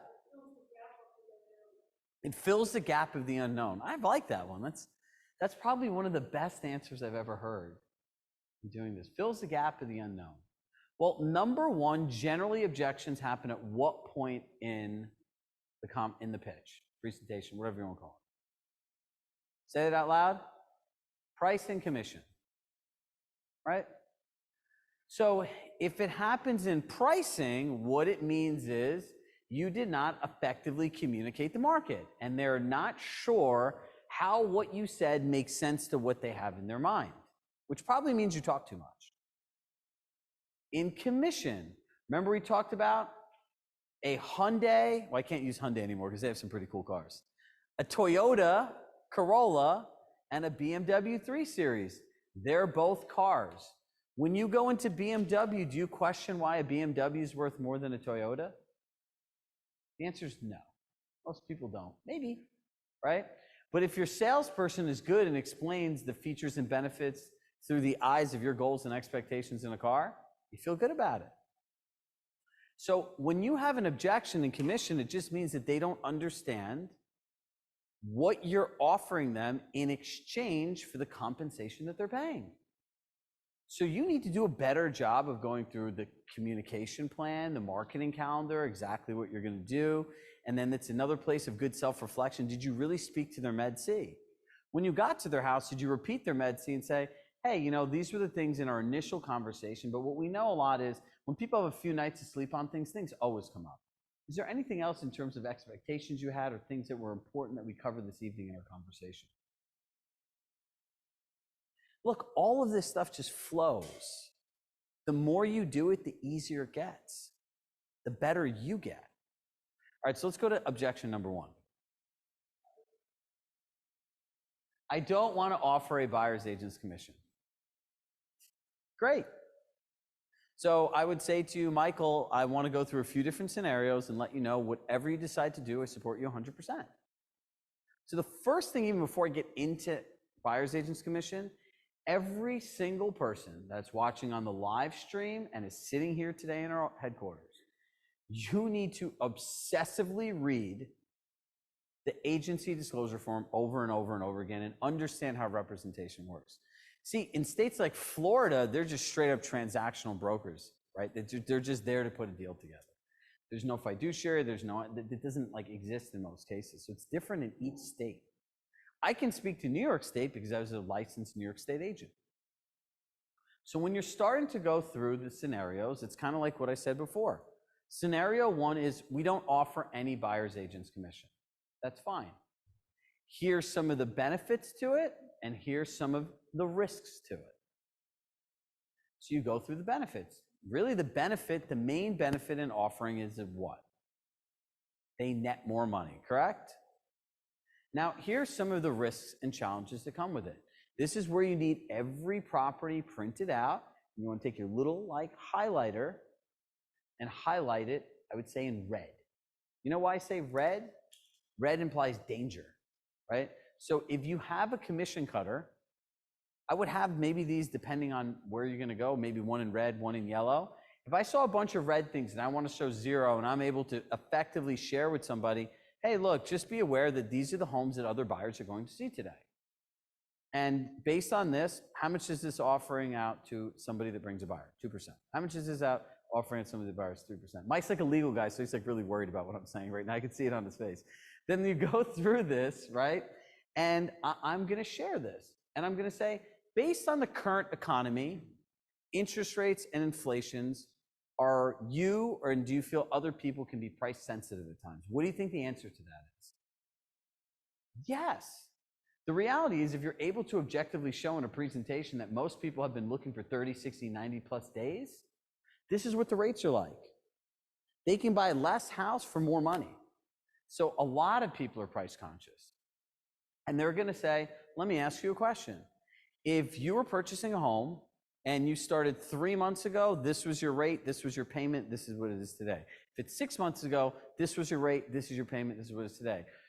This was your down payment for the same home. If you're still looking at the same price bracket, do you think a buyer of this profile might be sensitive to liquidity and cash out of pocket for a closing? And they're going to say yes, potentially. Most people would say yes, but if they're those difficult clients who just want to argue with everyone, then you use this phrase. As you already know, due to the economy and people being able to offer things, most people are price sensitive. And they're going to say, oh yeah, you're right, because they don't want to say they don't know. It's a nice little ninja trick. But in the end of it, you're going to say, if you're okay potentially missing out on this part of the market, and if someone was price sensitive like you, and they couldn't afford the money, didn't have the money, or didn't feel like they needed to spend the money, and that's okay, potentially not getting those buyers, then I'm okay with that too. Because what you have to realize is this, they've already, in most cases at this place, already agreed to hire you. So if you fight too much for the other side, one of the things in the NAR briefings that they said was, and they're using this, it's kind of ironic, is they're now aligned with the adversary. They use that word, correct, Mike? The adversary, the seller's adversary is the buyer and the buyer's agent. Well, the MLSs are saying, well, wait a second. You're paying your seller's agent, and they agreed to offer this out. It was clear in writing. It was presented to you. We or NAR have nothing to do with this. It's a very interesting situation. So that's scenario one, right? You pay them no commission. Scenario area two is you pay them some commission, right? And that some is still could be like, this is what other homes are offering. It does not, and you be very clear, it does not require you, nor am I suggesting you require anything. I just want to go through different options, and whatever you do, again, is your choice, and I support you 100%. They could say, we'll give you 1%, and that would be great. Buyers will have the same challenges, and potentially, depending on their agreement with their agent, might have to make up the difference. And the third one is you can offer out a similar commission, a competing commission. If you feel it's incentive, sometimes, I would tell people, hey, instead of dropping the price by 5%, why don't we offer 2% of buyer's agent's commission? And in cases, that's worked too. So these are all the different scenarios that you need to go through. That's part one. Part two is the agency disclosure. I think this is like the difference that makes a difference. So in New York State, if you're a dual agent, and I make an offer, and it's like Mr.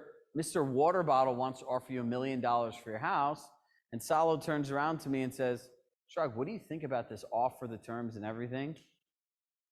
I can't say anything. I could say, I don't know. You just have to tell me what the counter is, right? And you just keep going. And if that's the kind of and do you feel if you're paying blank amount of commission, say they said 4%, would that make you feel like I was your partner, your advocate? And most importantly, is that the kind of experience you're looking for and support? And in most cases, they're probably going to say no. And so this is the way that you do it. And again, it could be unrepresented. And therefore, if a buyer is not represented, you're just asking in many ways for all kinds of challenging things. And by the way, in our future program, we are going to give you a buyer checklist of what a buyer does from initial offer to closing, and say, look, this is what a buyer agent does. You have your checklist. This is what we do. So it's very clear. So that's this objection. Next one, Mike. Another Compass agent would do it for less. So when they're talking about another Compass agent would do it for less, they're quantifiably asking you, what's the difference between you and other agents? And do you know what that really means? That you did not make yourself sound different. You said the same exact things, right? So if you are in this scenario, it's really simple. So what you're saying, and I would say this to clarify, is that based on two agents, you'd be happy working with either one of us, but if I was able to do it at the same commission rate the other person, you'd prefer to work with me. And they're going to say, yes. So what specifically made you feel that I would be a better option for you in representing your home and helping you maximize your equity? And see what they say. And now you're able to isolate it around something different, right? And you can't talk bad about fellow agents or anything else like that, but then you're able to isolate it down to, and generally it's just like 1%. And this is where you're able to use those anchoring statements, right? You had said this about the photography, about these things, and you're going to say, do you no longer feel that this is what's going to position your home to maximize your equity? And you go through and you objectively say, what do you think will really help you get to the outcome that you want? And a lot of times when they're saying that this is different, do you notice how I said, so what you're saying is that you would prefer to work with us over somebody else? They might be just trying at the last ditch effort to just get a discount. They've already chosen you. A lot of times people win and literally this is where they start telling, they start explaining, they start getting combative, and they literally just talk themselves out of the whole deal. Make sense? Do you feel that answers that objection for you? And remember, you have your communication plan, and then you could ask them. If you felt this are both the same, just so I have clarity, where you provided a written marketing plan, a predictable communication plan, what did you like about what the other agent did? Just ask them. Like, look, we're both great options. We both work at the same company, but obviously everyone has access to the same tools. Some people just use them differently. You have to see what works best for you. The more unattached you are to this, the better it is. Next one. Would you do it for 1% less? Again, I'd start with the same, actually I'd go a little bit differently. So they're going to say, Chirag, would you do it for less, or another agent would do it less? I'd say, great. So what I hear you saying is you're looking to maximize the equity in your home. And they're going to say yes, right? And in this conversation, You can say, look, how many different things can you focus on at once? And they're going to say one, right? And generally when they're asking you to do for 1% less, there's another agent involved, correct? And you're going to say, look, my goal is to maximize your $1 million, or is your goal to save, and I write the $1 million big on a piece of paper, I write or little in little words, or try, and I'd write the word try, to save $10,000. Which one are you focused on? And they're going to say, oh, I'm focused on the $1 million. Great. Then that is the type of agent that I am. But question, has anyone taken the time to share with you that if you potentially list at a discount and get the price wrong, what could ultimately happen? See, one of the things that I know about a lot of commission cutters, they're all serial overpricers. They buy the listing. Someone told us on a call the other day, and this is why it's great to only work with Compass agents, because we just hear this stuff all the time, that I lost out on 2 deals in my farm. I go, well, how realistic was the pricing? Well, the agent in both cases listed at the client's price, which was what, $100,000+ overpriced, right? Because when you're in San Francisco, their market, homes used to sit on the market for like 30 seconds, and shacks were selling for $1 million+. It was crazy. Now there's like a mass exodus there. So these people are trying to get old world pricing. So you didn't miss out on anything.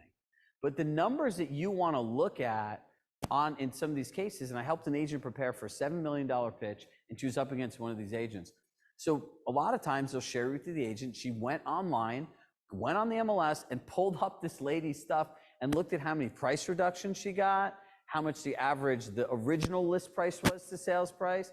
And then if you look at it, you can walk people through. Remember, you got to bring them from here to there. Hey, if you got the price wrong and the marketing wasn't right, and you chose to do something that you didn't ultimately feel would help attract the largest buyer pool, helping maximize your equity, at $1 million, if I dropped something to $10,000 and made it $990,000, would it get you excited to buy it? They're going to say no.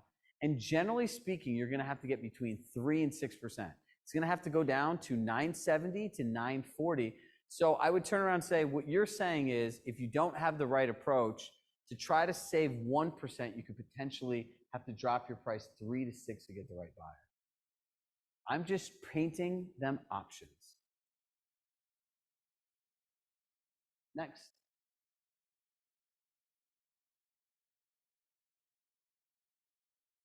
Another agent told me, he edited this one.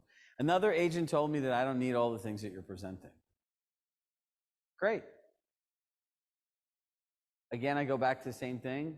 What are your expectations of an agent? What's the type of experience you're looking for? And more importantly, what do you think will maximize the equity in your home? Having these things or not having these things? I'd let them make the decision. And if they literally turn around to you and say, well, I don't think any of these things matter, do you know there's not a single word at that point you could say to change their mind? Except you can go back and you can start showing them the different things, your list price to sales price. Mike looks like he has something he wants to add here, right? So look, when someone says, I don't need all of these things, again, there's a difference between a smoke screen and an objection. Sometimes people just are saying these things to barter you down, right? But again, there are other people that feel that this is a fact. They think that all real estate agents are the same. They think that they're all commoditized. They think that everything everyone offers is uniform. That's like saying 2 hands are the same, like my dad used to say. Right? So when they don't think you need all these things, look, let's just be honest here. If you hired a professional photographer and they priced it really well, would the home sell? Yeah. Right? Do all these things help? 100%. But in the end, it's the perception of the buyer, the value that you create in the eyes of the buyer. But every person wants as many different things for the compensation they're going to pay. You sign up for coaching, if I could give you one small thing to do that will be well worth your ROI, do you just want that one thing, or do you want a list of all the different things you can get? You want a list of all the different things, so you feel that you're getting the most value for your investment. Because this used to be my attack. Like, this was me on the other side, right? I was at a firm for a very long time, not here in New York, but in Colorado, where we didn't offer a lot, right? So every time I would be up against a company that offered a lot, what did I need to do? I needed to attack the only thing I could attack. I couldn't say I can give you this and this and this. I didn't have $1 billion technology. So it was like, hey, like if you think about list-only companies, in order for them to survive in a marketplace, what do they have to show a seller that they can do? Sell a home based on just a list-only service, right? So when you start to look at the models that you're up against as a listing authority, right, there's going to be people that say it's unnecessary. And there'll be clients that think about that, right? They're like, okay. And so they might ask you, well, like, is all this really necessary? All this technology and all these things and the ads and the social media, like, is it really necessary? I don't know. But you have kids? Yes? If there's a leak over your infant's crib, and I come in and I say, well, I could plug that hole, but what I would prefer to do is I'd prefer to like replace this entire piece of drywall and get behind there to make sure that we get everything, right? And it might cost you a little bit more, but it ensures that the leak will be gone. Am I just plugging a hole and hoping that that works? Or is it something where I'm taking a full approach to sell a house and ensuring that it works? And every curated, right, operationalized luxury, no detail left to chance. Right. Or I could just turn around to Mike in this, and this is nice, fun to have two people. Like, hey, let me ask you a simple question. In your life, have you found that has there ever been a time that doing less has got you more? The answer is no, right? Or has doing more got you more? It's a simple thing. And when it comes to something, is this the most valuable asset that you have in your life? And the answer is yes. And the question's simple. It goes back to this thing, right? Over the infant's crib. Do you want to take a chance on potentially leaving anything on the table? Right? His crib example is great. Because if you use that example, who's not going to want to replace the drywall? Mike? Anyone not want to replace the drywall? You know who doesn't want to replace the drywall? The person that just doesn't have the money and doesn't want to pay for it. So you've automatically flushed it out. So that, if they have kids, that's a great example. And just keep it simple. Has there ever been a time that doing less has got you more? Who's going to say yes to that? It's not how life works. But again, that goes back to standards and understanding who you're working with. Next one. Closing the listing. So we've done some do's, we've done some do nots, right? Simple things: bring your documents, assume success, listen to be patient, ask for the listing, be prepared for your alternative deal structures. Talked about all these different things. Do not overtalk, provide outputs, provide outs, be unprepared, engage in social talk as a distraction. I'm going to start with that last one first. How many people know Doug Headings? Cool. So Doug told us this story when I remember working there, and Doug was a broker, and he had these really difficult clients.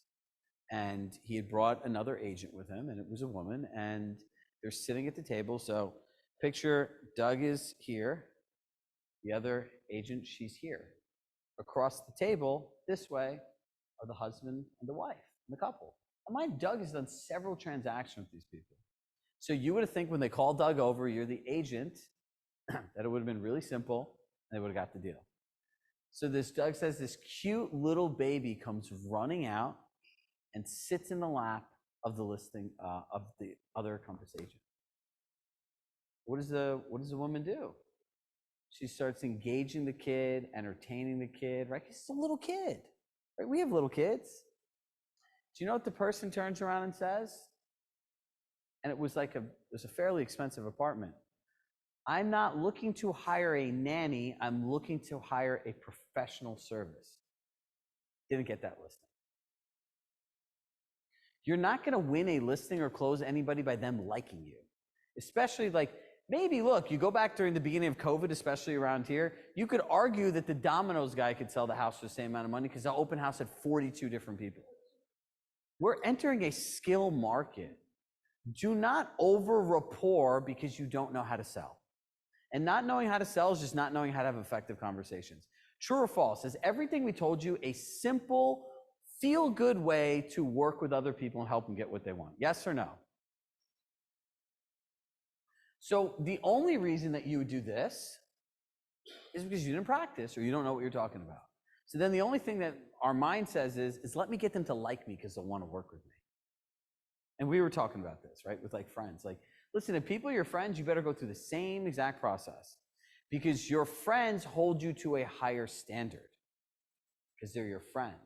And you're going to say, hey, look, I would turn around and say, you know, Stephen, I know we've known each other for 25 years and this is generally not what you know, but I need to put our friendship is going to do one thing on this. It's going to mean that whatever you need, if you call like above and beyond anything, I'm your friend and I'm always going to pick up your call. I'm always going to be here to support you.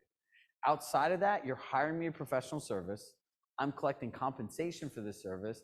And I know you're going to feel really weird about me saying this and working with me and engaging me like this, but I really need to do it this way because it's what's best for you. I don't want to skip a single outcome, a single corner, or change one thing in my process. And the most important thing is I don't ever want you to feel like I took a thing in this business relationship for granted because you're my friend. But then when you start being all friendly and stuff, it blows up in their face and they fire you because they actually want to go with someone more professional. All it takes is one conversation, right? You have a buyer that's gone out and goes to an open house and they say they're working with an agent. I ask you, how long you've been working for a house? They go, 6 months. They go, ouch, 6 months?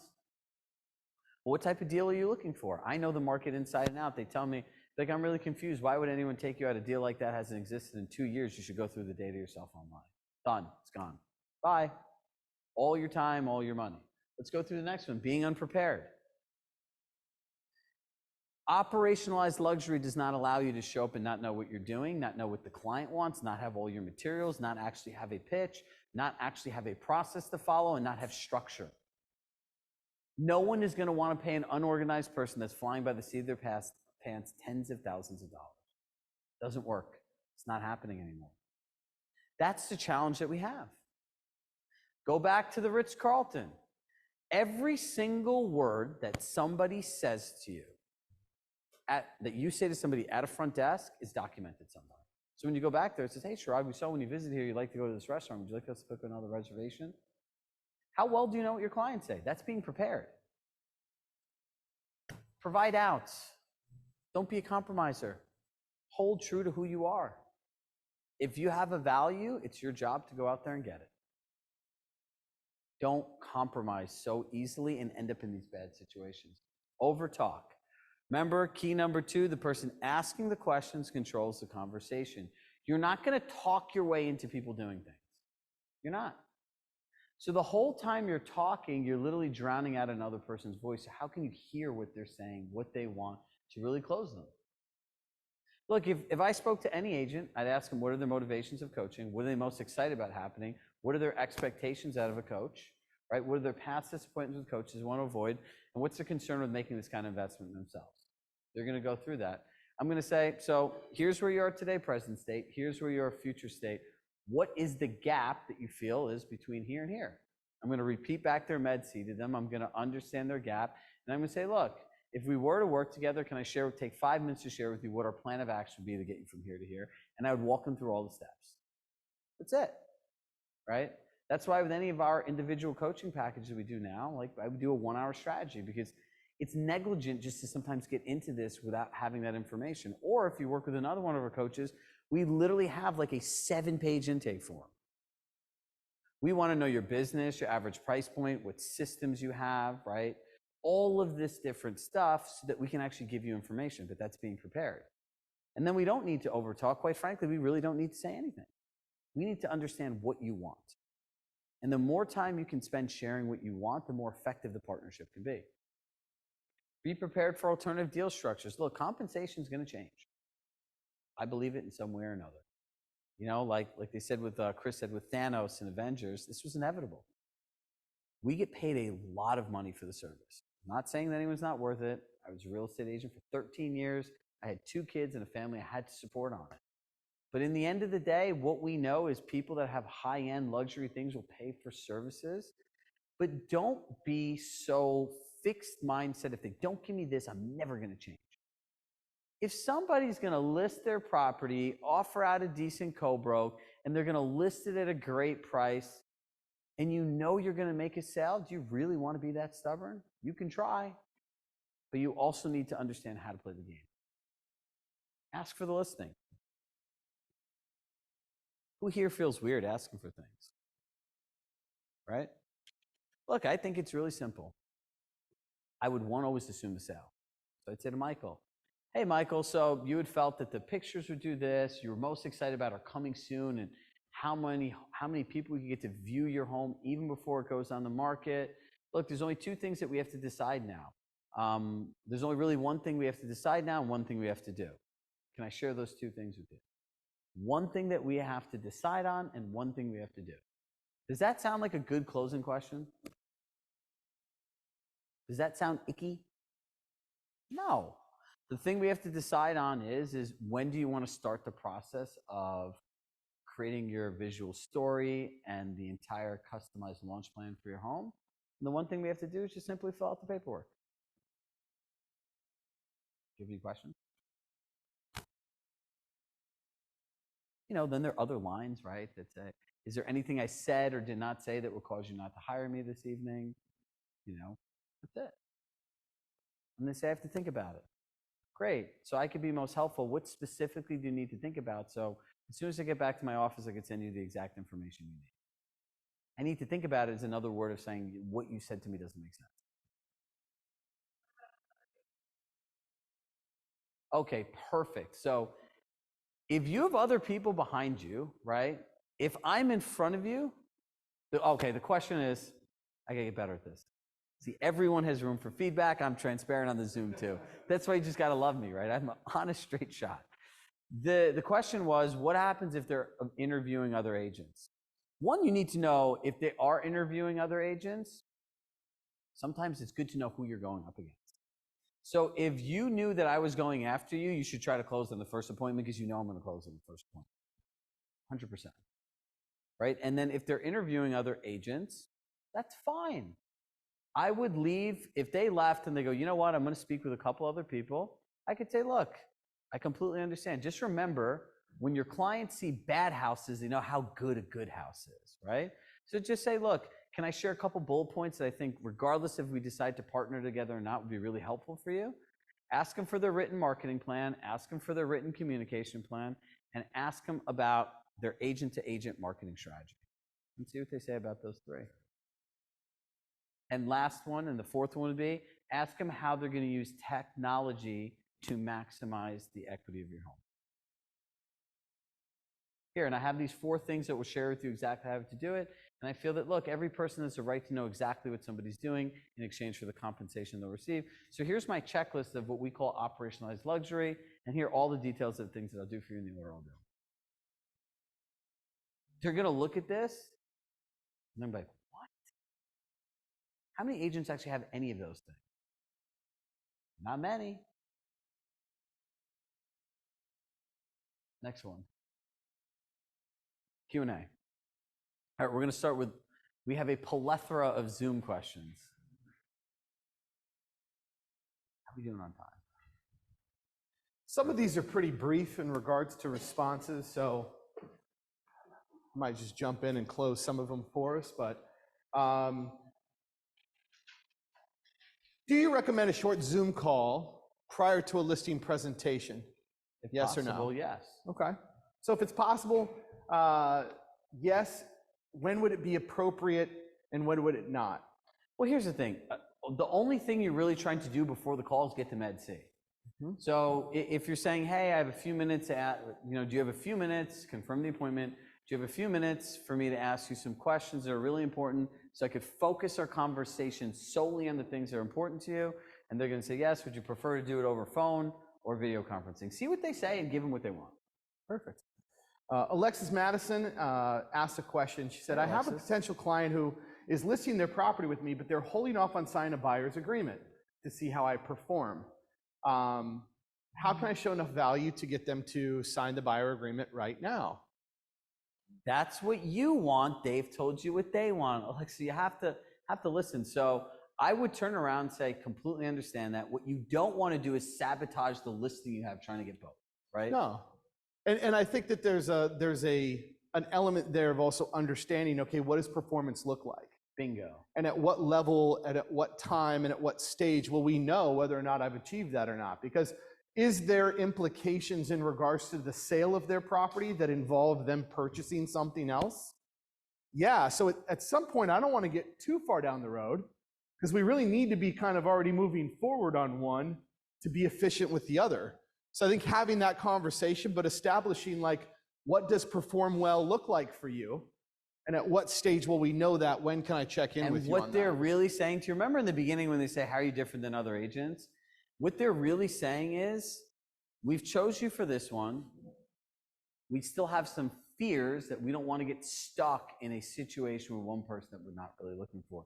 So I literally, my words would be to these people, great, want to support you 100% in what you feel good about.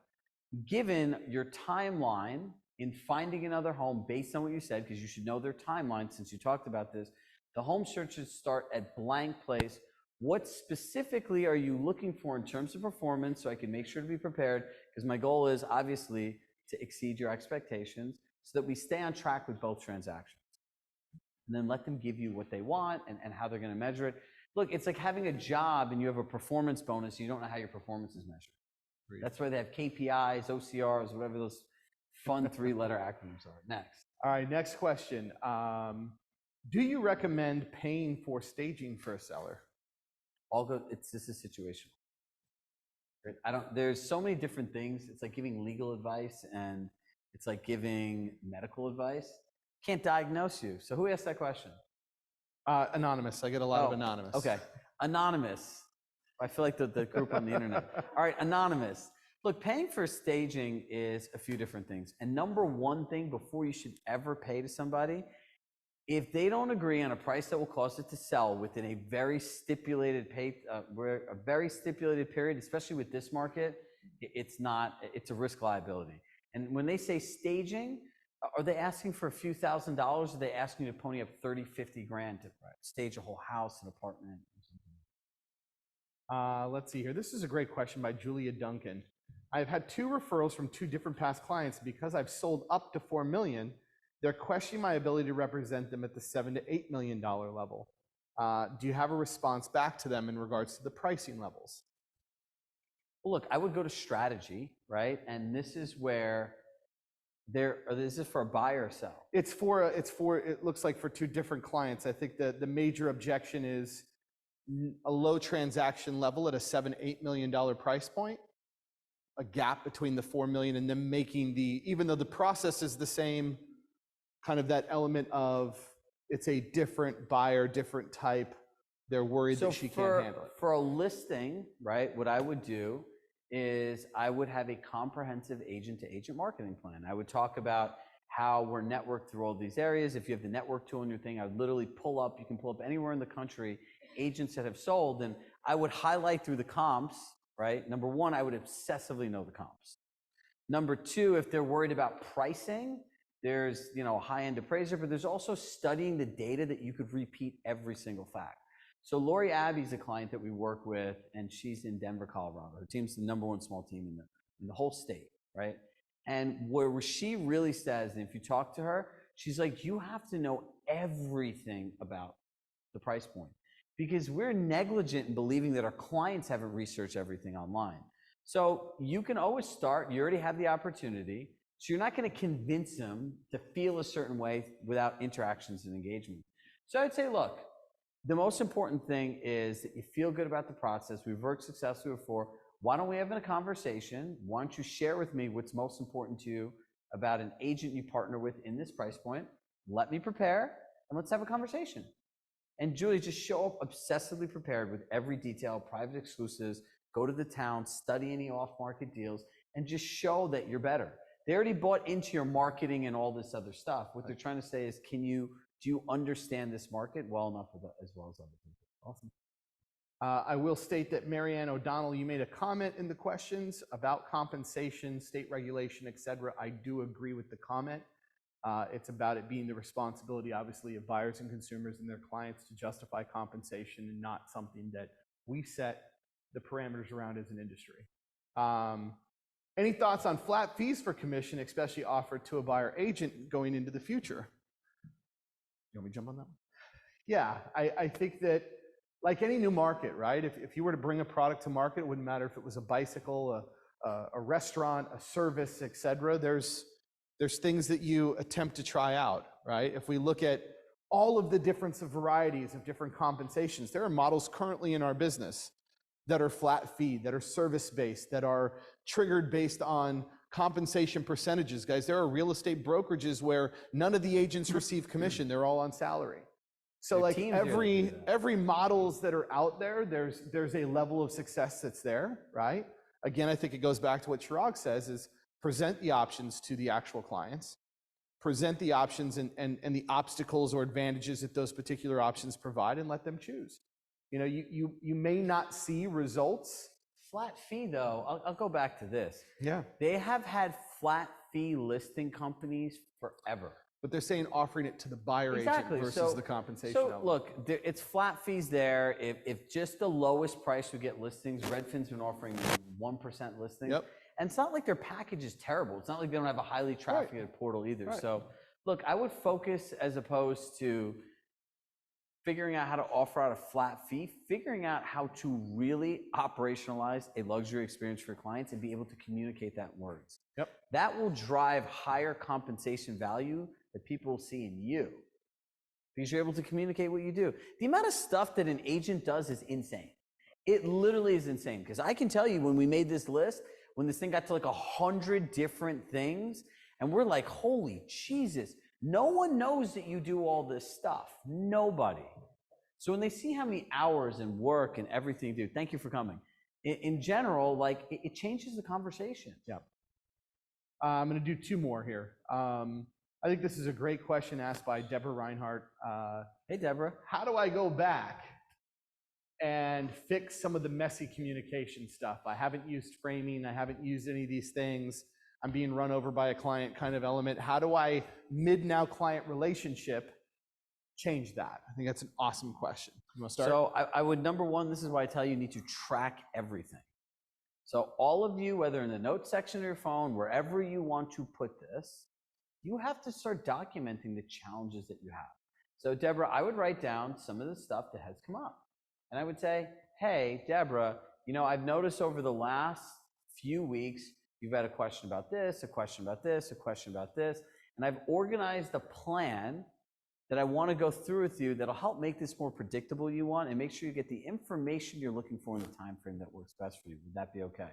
Then I would show up with the communication plan. I'd explain to them how, look, these are the 4 main drivers of making any kind of financial decision for your home, and I want to make sure to support you 100% and reorganize it and repropose it to them. But if you don't repeat back to them the challenges that they had, and also saying, hey, I'm sure you're feeling like this, to Mike's point, and then offer them a solution, say, hey, would you mind meeting? I've put something together based on what you've been saying and how I think it can benefit you. That's reset. Could you please explain the acronym MEDC again? Just the Yep. four letters of the acronym. M actually is 2 parts about it. It's motivations, expectations, disappointments, concerns. We call this the 4 drivers of human behavior. There's something that motivates people to do something, and as a result of that, something they're excited about happening. And that directly brings people to like the pleasure point of why they're doing something. Expectations, we all have expectations of people, experiences, places, anywhere you go. Past disappointments really impact your present decisions. And then concerns. Is this right for me? Will this work? And all those different hidden objections that come up. And the second guessing that all people have by human nature. Any questions from you guys here, live audience? You guys have done great in regards to interaction, so I appreciate it. If you turn over the actual printed workbooks that you have on the backside, for those of you online with us, it's the very last page of your digital workbook. We have something really exciting coming in 2024 as a product that is going to use a special feature called a navigator, which, if you've ever been in a coaching company before, if you've ever had a coaching service, if you've taken programs, things of that nature, one of the problems that we always face, right, is how to provide all of the value and all of the answers, but also in a manner that you guys can navigate. Like, I've been a part of so many programs where I can't even scratch the surface of what it's providing me as far as value, because there's just so much. So this new navigator feature next year is going to be a pre-designed flight path based on your needs and your assessments. So when you have a goal, it is going to sign a flight path and say, here are the actual trainings, here are the videos, here are the things. This is going to be your route. There are supplements, there is support, there's all those things. But we are taking all the products that Chirag Shah Coaching has had, we've put it into one thing called the Revenue Roadmap, and we're going to be assigning every single participant a navigator that is there to support you on a weekly basis in achieving just that and finding the right resources within the program. So it's much more of a concierge kind of program moving forward, and we're excited to talk more about it. It's not available right now. There's nothing. It's just a preview of us telling you guys about it because we're excited. So You know, look, I'll say this, is some of us on here are new, some of us on here are clients. But look, everyone signs up, and coaching, you know what, when somebody says, when they sign up for coaching, when I hear something, I hear someone that's raising their hand and says, help me because I want to really be here, right? But then you start like really dissecting this. Can I tell you all the things that don't make sense? All the things that don't make sense. If you majority work with buyers, why are you on courses with a group of people that are talking about listing? If you have no experience using Compass tools, you're talking about like making artificial intelligence videos with digital ads and sophisticated insights, reports, and it doesn't make sense, right? So like in the end of the day, these programs have all of this stuff, but then it's like, how do we make it right for you? Like I shared with you guys all day, my obsession on how to do this, and this day will end with us telling you like what to do next. But the whole point of this, and the words we came up, the revenue roadmap, it's like, this is your path for next year. We're entering a world filled with more fear, doubt, and uncertainty than we ever have in our lives. Like normally when you have high interest rates, you also don't have record low inventory, record high prices. You don't have a potential war either, right? So we have all of these different things. And then you throw in inflation, that's 5. Then you throw in NAR, DOJ, and compensation change in 6. It doesn't matter where you are in life. You don't want to be figuring this out on your own. I don't believe so. And whether it's me, Mike, another company, you need a place because, you know, the numbers that people need to protect as family people, which we all are, if you look at the cost of your business every month and you look at the cost of your life, that number equals figuring out on my own. That's what it really costs. Right, so we wanted to take our end-to-end sellers, which is all the stuff in here, and then you got all the stuff for the pitch, and there's a whole part of servicing the transaction.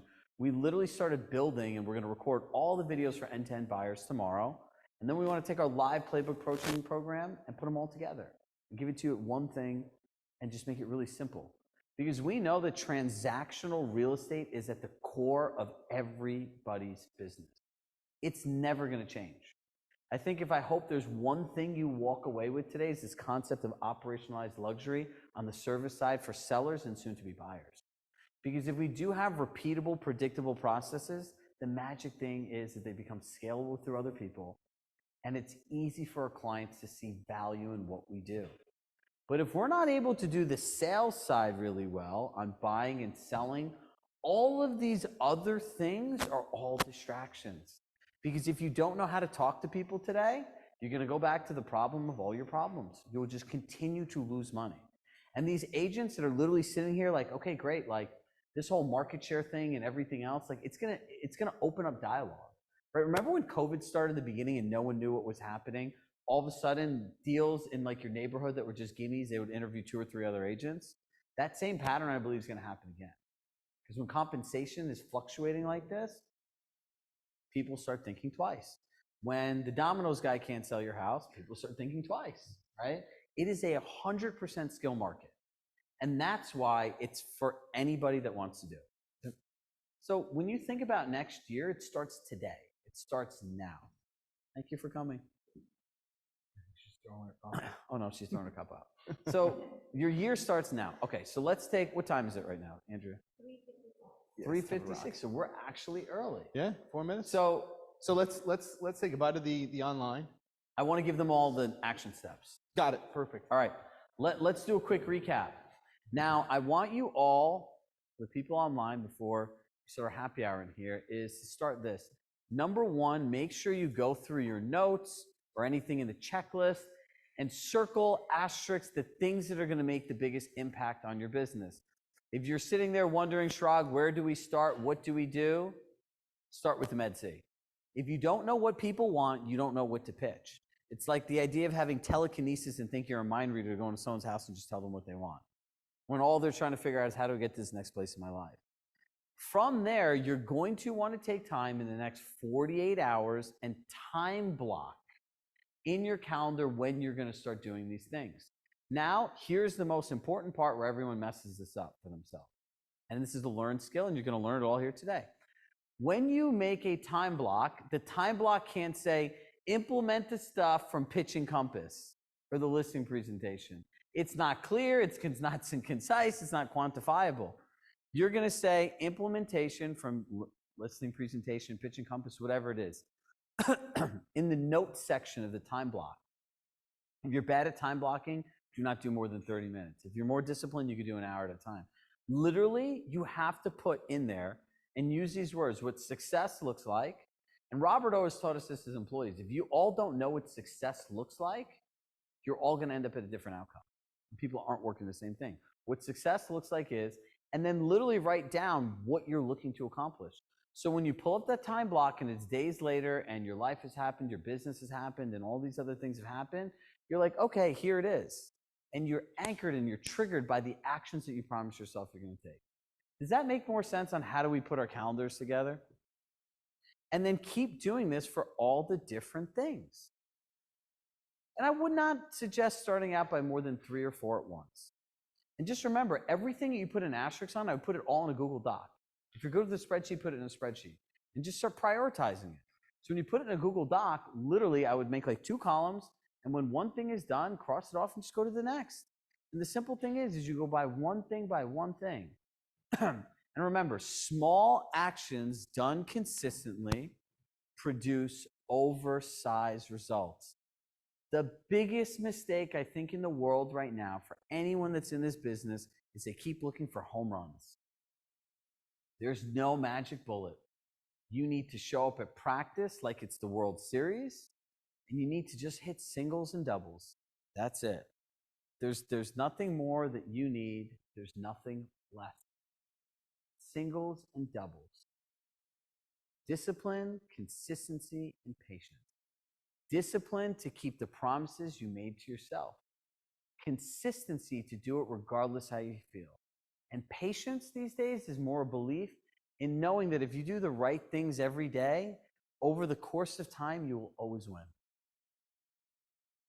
Does that make sense for everybody?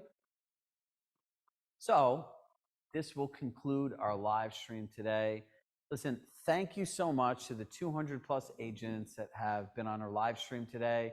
Thank you for all my friends in California, excuse me, that woke up at 6:30 in the morning and that have been here.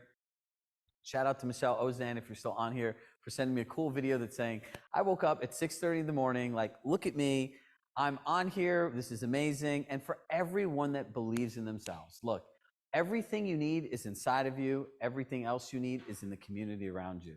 We all have the same opportunity to work at the single greatest real estate company in the world. Like without people like Rory, Robert, Netta, Will, Hardy, and the people that have built this technology platform, which is all of you, we wouldn't have this opportunity. So we have this moment right now that we could embrace fear, doubt, uncertainty. We can start keeping the promises we make to ourselves in our calendar. And all of us undoubtedly should know that everything we want is available for us. And the only thing that we can control is ourselves and the actions that we choose to take. So as always, with love in my heart, I love you all. Just remember, be brave, be curious, never settle, be your own hero. And listen, if you follow this path, you can unlock your promise. And we all have more inside of us. And I think you're all ready to take the next step. My name is Chirag Shah. On behalf of myself, Mike Walker, and the rest of our team, John, who's come here from Florida to do our streams to the video, everyone who took the time to be here today, thank you so much for giving us the opportunity to, more importantly, be part of your lives. So we'll see you guys soon. And for the rest of us here, time to have some fun. Bye, everybody.